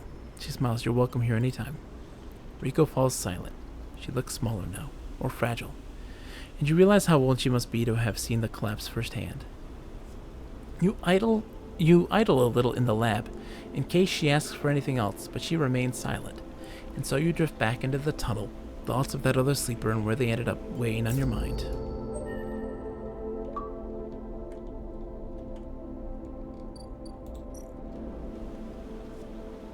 The plant seed. The only way to understand what Gardner gave you is to grow it. Rico is incredibly excited by the prospect.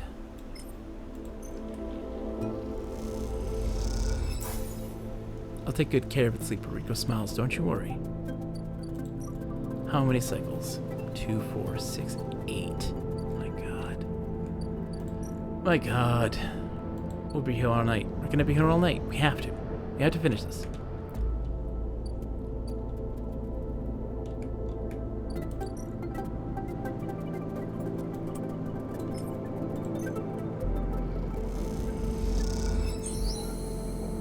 There it is. By the end of the day, Mina curls up in your lap as you read her a story. She's asleep when Lem gets back and you two eat together. She's asleep, whispers Lem, creeping back out of the unit's tiny bedroom, sliding the door shut as he does. You're perched at a thin bar in the main room, the slate in front of you still glowing with Mina and your drawings from a cycle spent together. There's a ring, the only world Mina has ever known, with stick figures standing along its edge. The tall one is you. Drink? Asked Lem, producing a worn-looking bottle of Garal from under the bar, its contents glowing amber in the fluorescent light. Sure. Lem nods and glugs a few fingers into a couple of metal tumblers, then sits down with you at the bar. Cheers, he offers, and you clink the metal containers together. You know, we actually have something to celebrate this time around. Lem gives you a sideways look. I made the assembly team on the side rail. He grins broadly. Clearly has been desperate to tell you all cycle. Amazing. Lem holds up his drink. Couldn't have done it without you keeping an eye on little meanie back there. Lem shifts a little on his stool. He looks uncomfortable. How's the girl doing, Sleeper? I haven't seen much of her these cycles. She's doing great. Of course she is.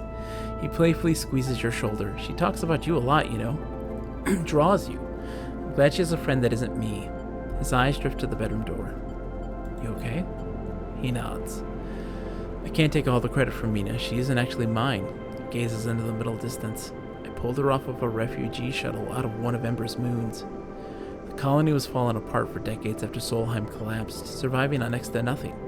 Eventually, some of the residents tried to make for the eye on these decrepit old shuttles. He sloshes the drink around in his tumbler. They had no idea what they were doing. The one Mina was on decompressed halfway there. Everyone spaced. The only reason she made it was someone sealed her in a weapon locker. She was ice cold when I reached her purple lips. He shivers. Once I picked her up, I wouldn't let her go. The medics treated her with me still clinging to her. He takes a drink. Still not sure why. He reaches over and refills his cup. We weren't exactly anybody's heroes, you understand? We were private military, hired in by Conway to protect their claims in the collapse. But once I got Mina, that was it. I quit. Got us dumped here. You saved her. I'm going to sound like an idiot now, but... He sighs. She saved me. That's the truth of it. He looked around the decaying unit, its stained plastic plating and flickering lights. Me, I brought her to this.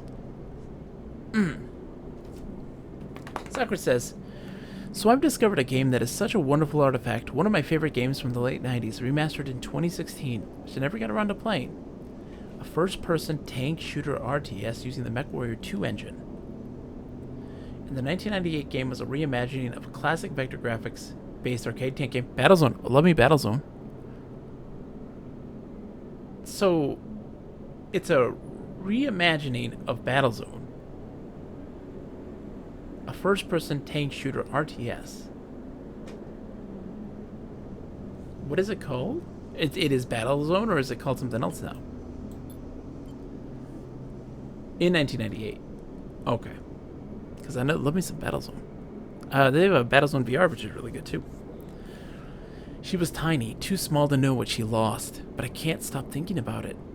Put some stuff in the Discord, Sakura. Links. I want to see things. I want to see remaster. I want to see things. I touch things. He rubs his eyes, dark with red tiredness. What if our number doesn't come up in the draw, Sleeper? What then? The side wheel will sail off without a thought, leaving us here. What kind of life is that for her? You'll make it.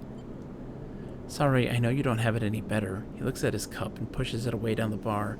This is a celebration, right? Both of us on the team now. Both of us have a chance.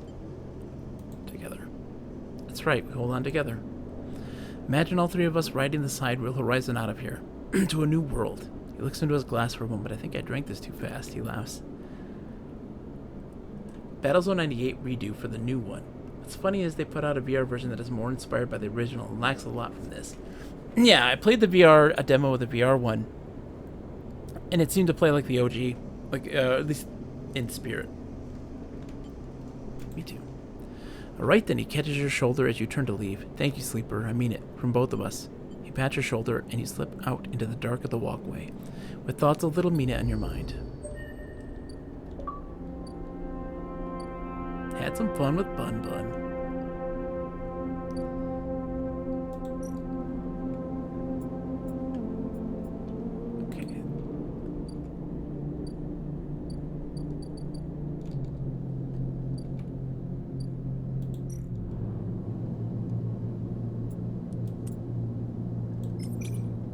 Supply, why not, right?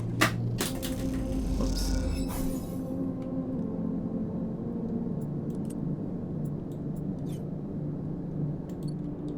Okay.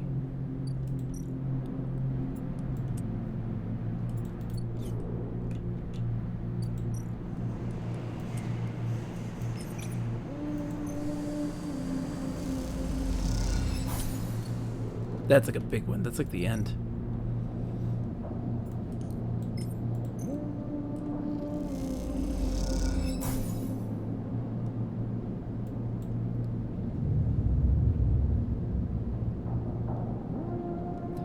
Alright, so we got the Yadigan story wrapping up here in just a minute. Maritza's asleep for a long time. Maritza's smiling at you when you leave, clearly happy to see you again. Maritz, good to see you. Same. He rubs his hands on his jacket. How you been? Working hard. I bet, he grins. Well, you're always welcome to hang at the bay if you want. He glances around. Actually, that's what I'm here about. I know Bliss said she didn't want to take any more big jobs, but she's changed her mind or something, he grins, because now we have someone looking for a refit of their ship in our bay. You'd not believe it. They want their entire ship disarming, cutting out defense arrays, weapon lockers, ship-to-ship countermeasures, the whole lot. He leans in. We'll be able to start an arms dealership with all the hardware we'll have up there when we're done. He laughs. Anyways, it's a massive job and we need some hands. Bliss said to get you. So come on up. Bliss is waiting on you to accept the job. He pauses. It'll be good to have you up there again. Like old times. Like old times.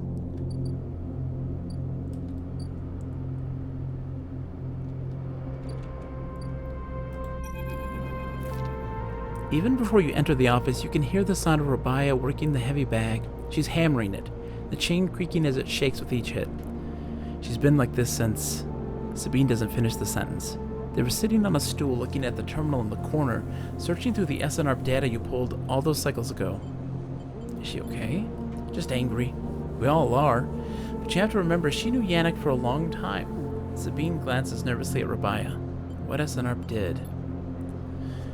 Rabaya stops punching, and in the silence you can hear her breathing hard. Sabine looks over at her, and you sense something between them.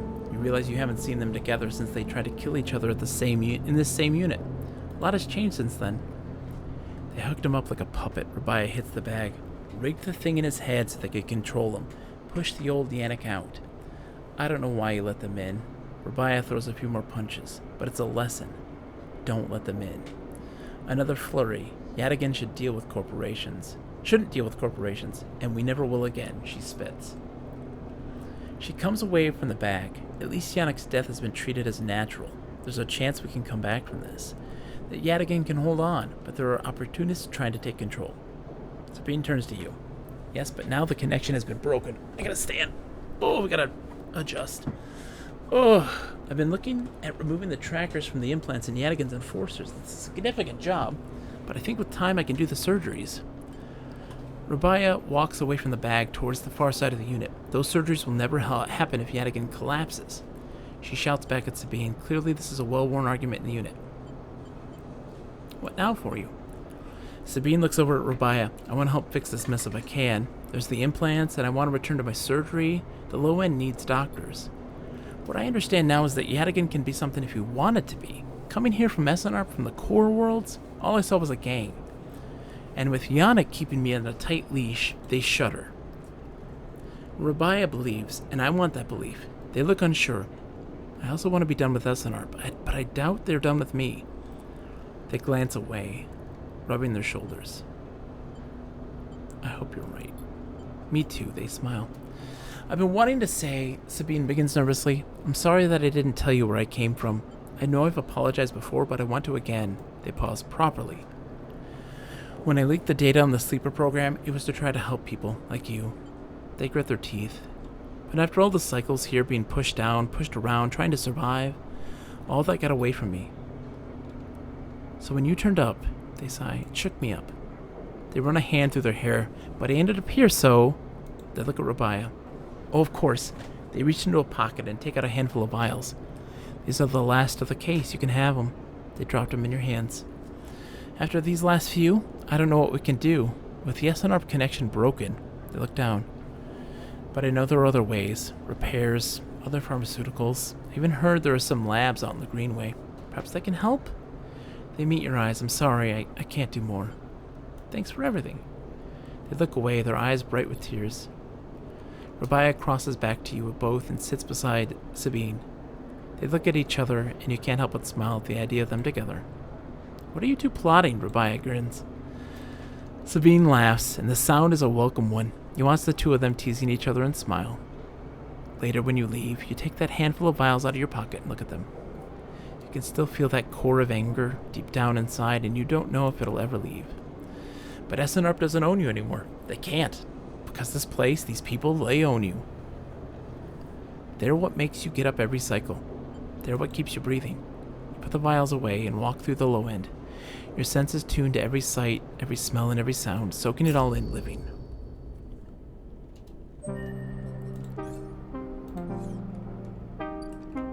Almost done.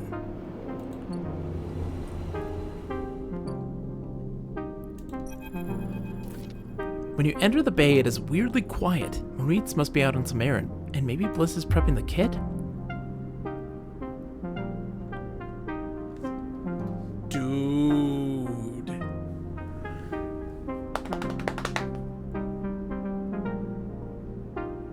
Coming back.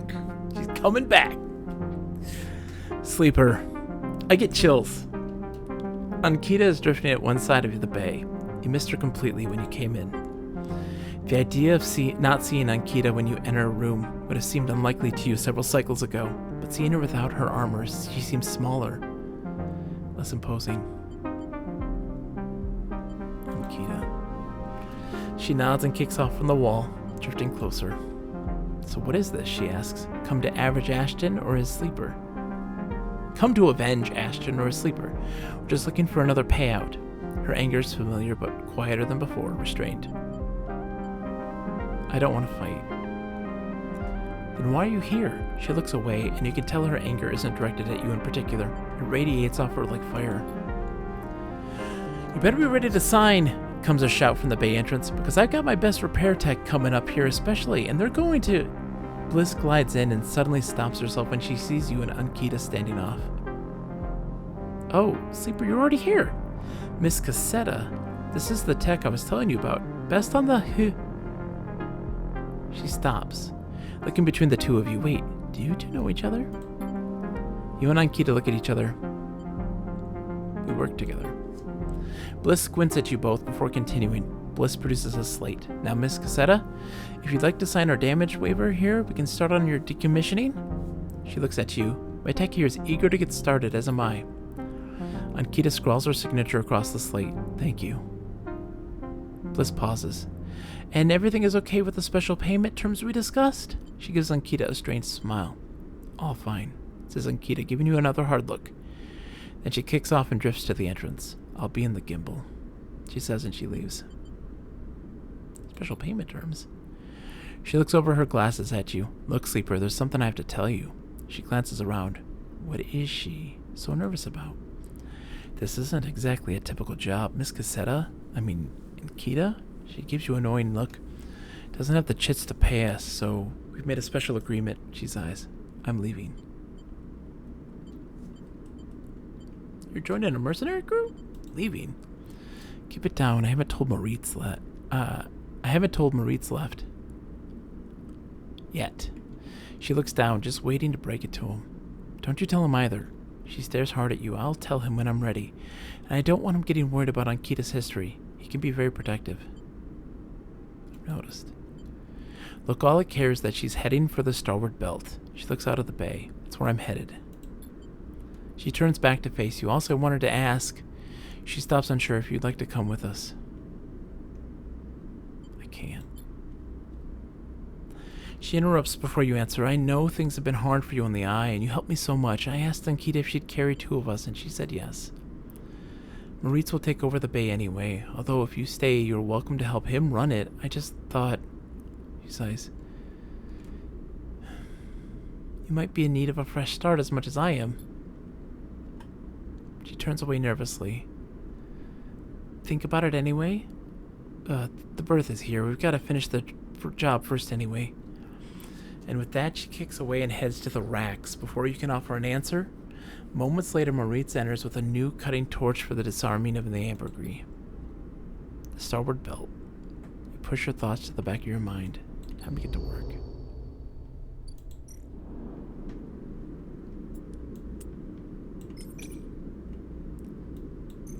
It'd be a risky job if you didn't know the amber so well. Okay, let's re-roll. No, let's...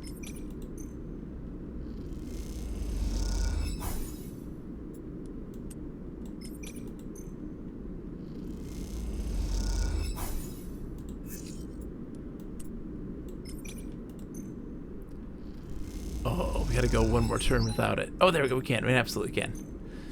It's refitted.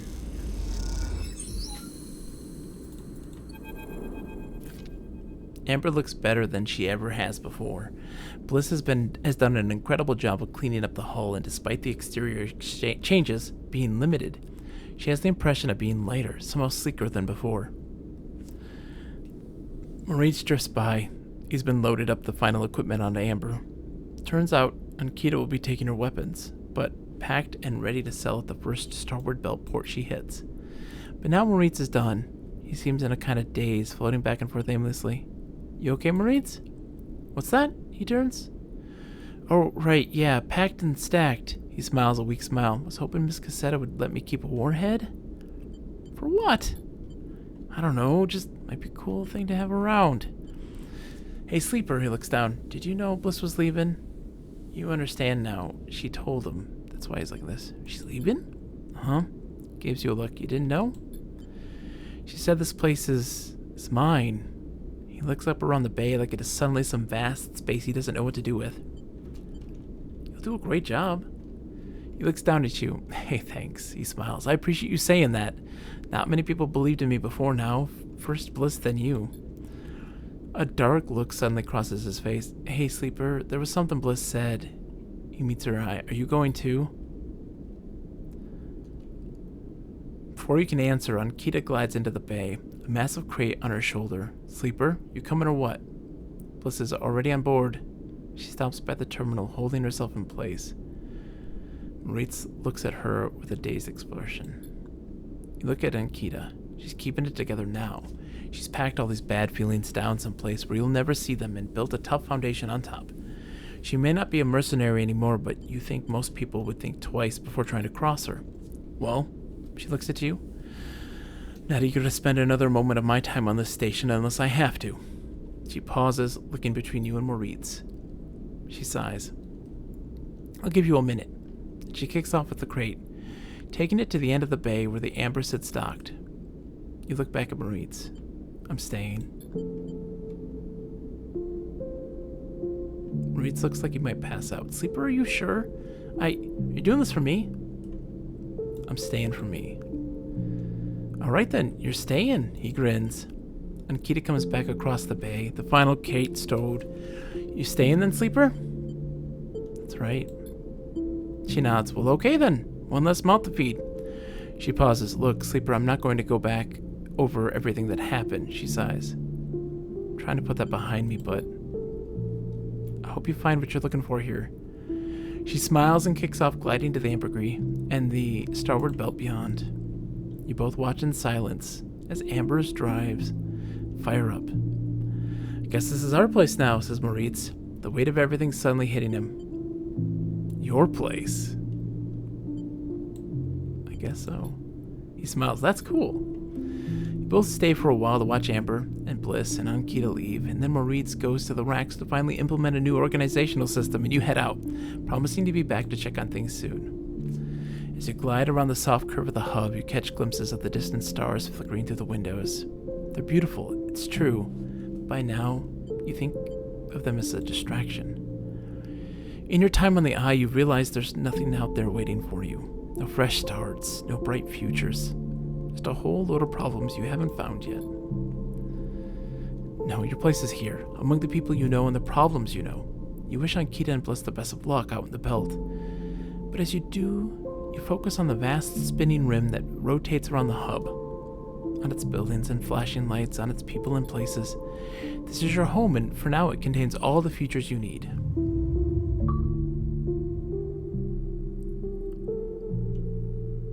And that's the end. That's how we're gonna end it. I didn't get to see what the tree made.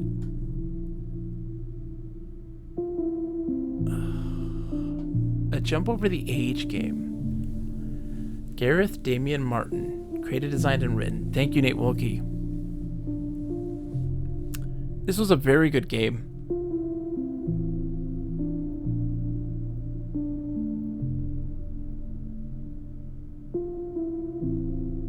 I like how it ended. I'm such a sap for trees, Adi Chateau. I liked how it ended. That's a good end for my character.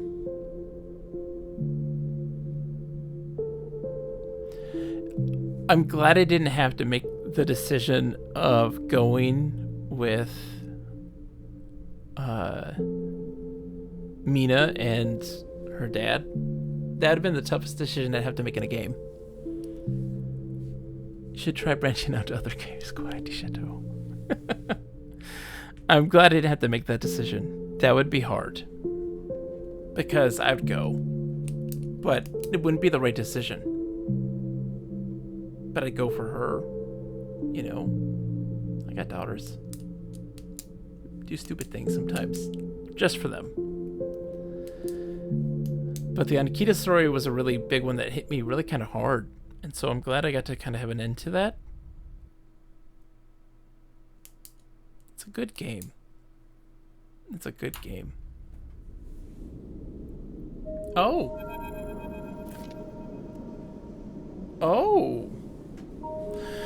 Next round is yours. Moritz arrives at the table with a couple of steel drink canisters typical of the hub's only bar, the Gimbal Lounge.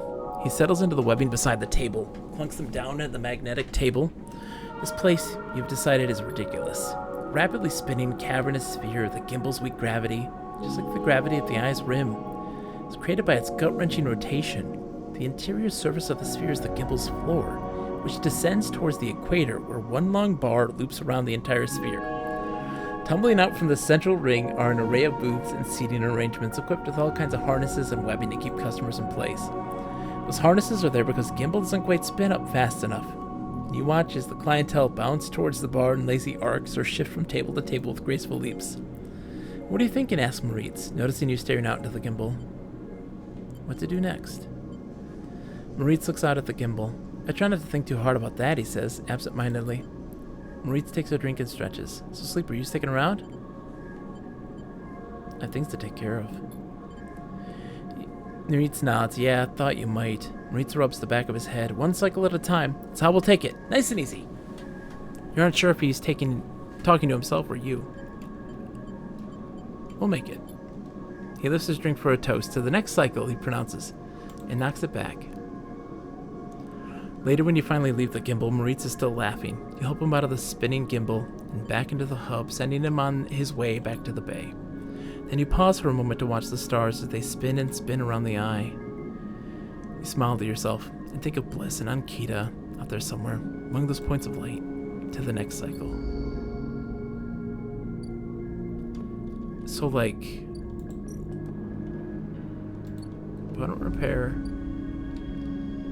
Gimbal Lounge. Okay. Just want to see if there's still stuff we can do. Or if that's like it. Okay, the tree's still growing.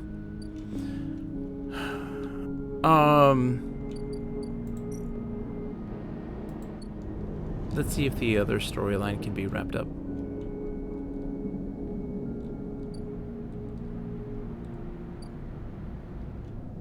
Looks like it can.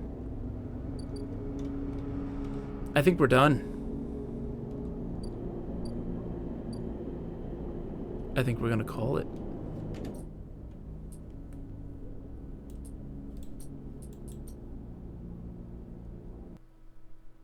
That was interesting. Let me go full screen for a second. So, here's the thing. My thoughts on this game. It's complicated. It's really complicated. Because let's talk about criteria, right? There's a lot of criteria in what we like in games, right? These things that we prioritize and that we value, right? And this game does a lot of weird stuff. I know we don't have much time, but hear me out, because I wanted to talk about this a lot. So let's talk about what I prioritize. And it's three simple things. They can be broken down into more complex things, and one of these particular things is really complicated. So we've got these three things, right? So three, boom. Immersion, which is a complicated thing. You can't truly talk about what immerses me in a game. It depends on the genre, it depends on the game, it depends on the thing that gets me. And then character and story. You know, like the characters, the story, connecting with those sorts of things. Those are really important. And then like the lowest rung in this overall is game feel, right? So there are certain aspects of a game that aren't as important to me. Things like, art isn't so important to me because I want the game. I don't know. It doesn't necessarily work for me. And like, game feel is different than game mechanics. Like it's an idea. These are ethereal concepts. Immersion can be anything. And in the case of like this game, a thing that's immersive in this game is something stupid like clicking the eye and then getting access to the network of the hub. Like that is immersive in my brain. This ships being coming and going so many turns. It's mechanics and atmosphere. It's how they weave exactly. And so like those things are immersive for me, right?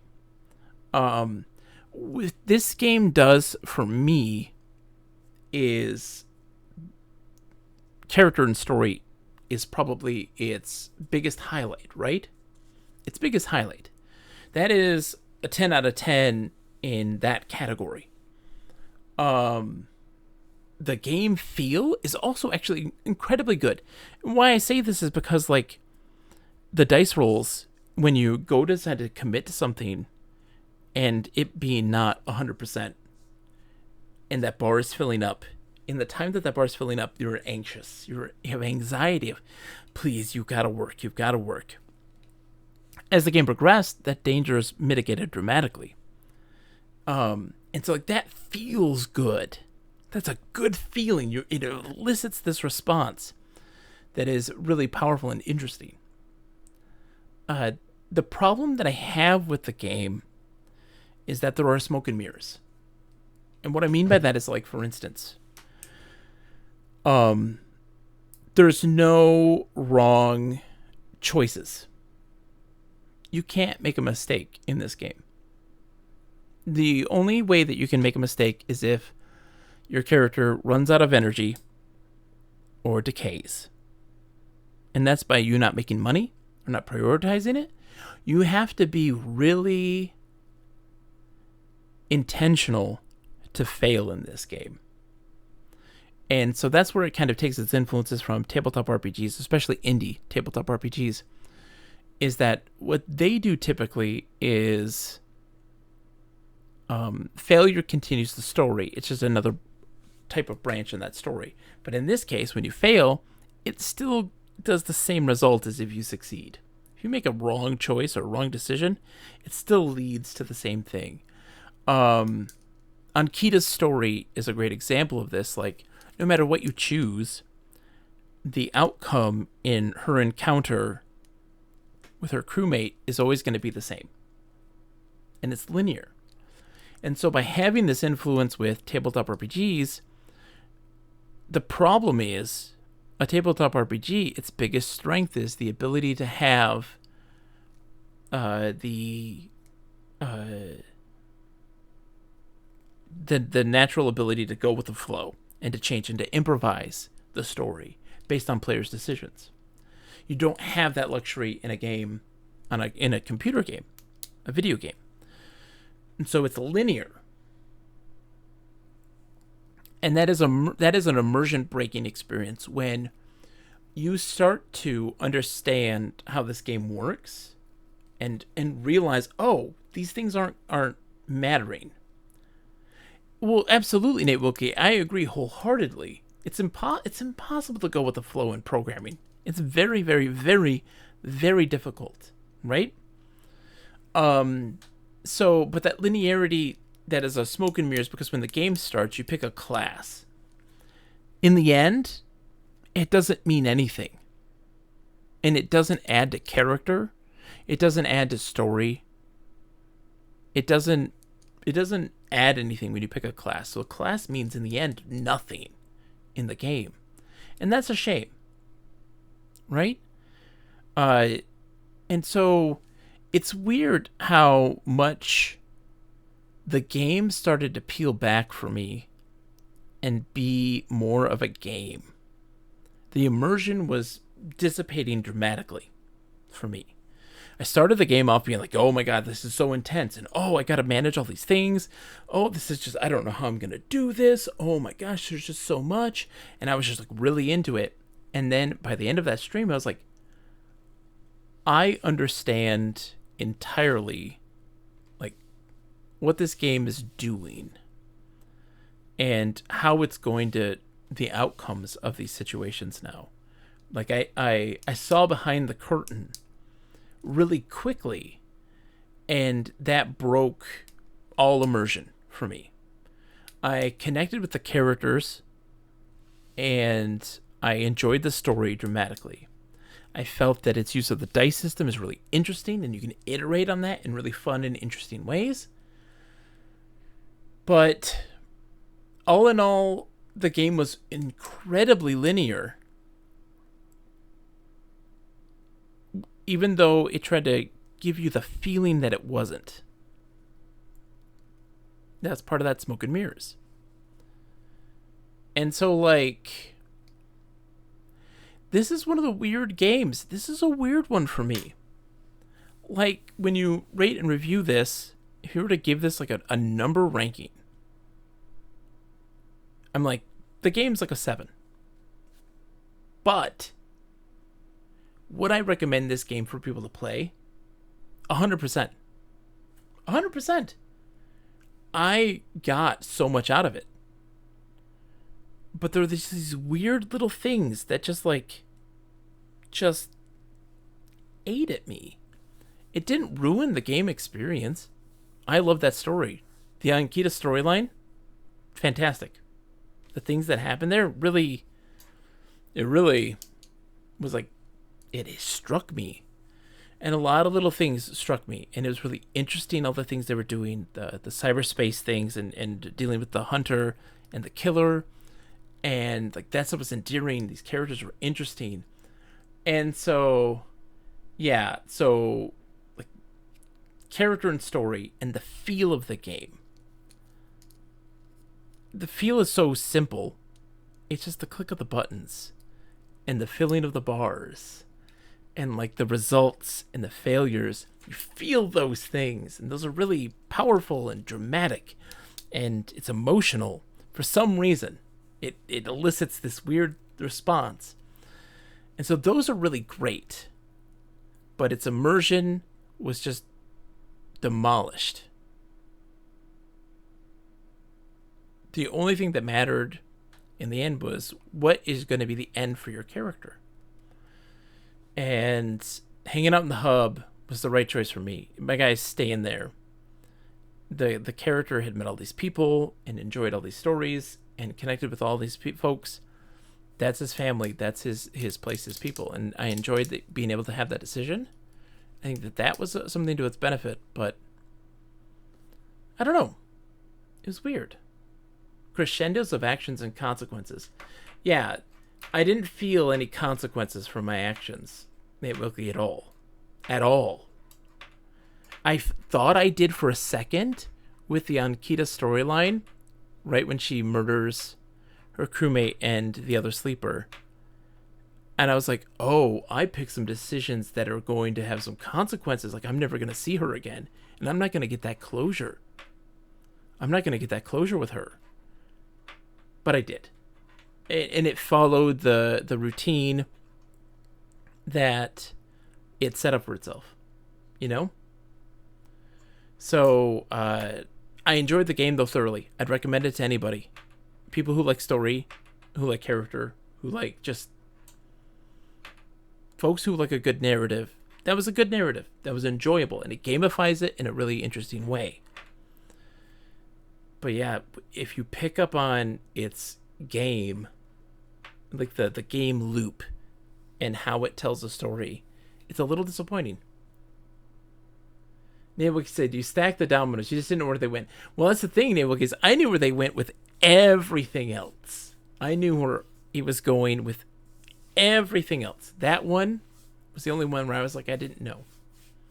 I didn't know until that moment, until that very last moment when you had to do the last job. And that's also why I'm happy about that ending. It's because I was like, I didn't expect to see her again. I didn't. I really thought that this was the one subversion of my decisions. That's the one time I felt subverted. I like this game a lot. This is one of the best games I played this year. But there was just that weird thing, that curtain. That curtain peeled back too far for me. All right. Let's call it a night. I'm exhausted. It's super late. Let's see who's online to raid.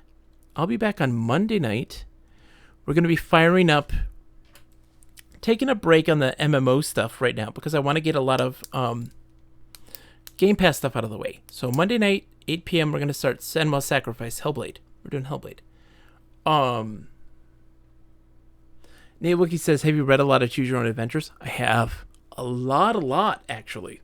That was my bread and butter as a kid. So a lot of the actual Choose Your Own Adventure books, Lone Wolf,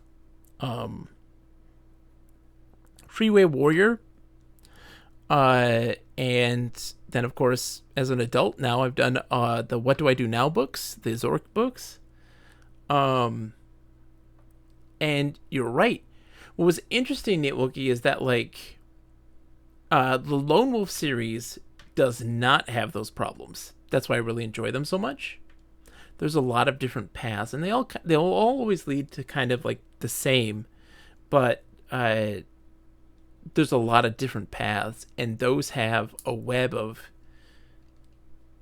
things that will radiate into the future books. And I also found that to be kind of the case in the first Zork Choose Your Own Adventure style book, was that there was 2 different branching paths that you could take. So it left for a lot of, there's a replayability there. But that's lost in all of the other Zork ones. And it was very disappointing. Because, like, there was an opportunity there.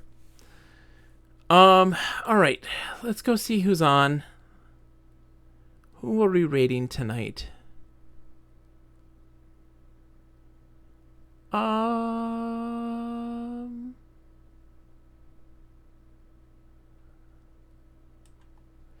Well, I mean, let's go say hi to Serial Arcade. I mean, he's on right now. What is he playing? Just a Saturday night games. We'll find out. Let's go raid Serial Arcade.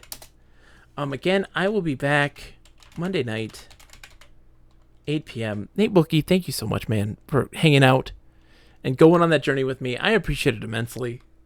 It's good to see you.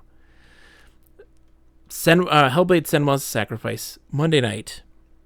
We might do that BBS game that just came out as a palate cleanser after that game. We'll see. I gotta get some sleep. Have a good night, everybody. Thank you so much. Thank you, Sakura. Thank you. Thank you. Goodbye.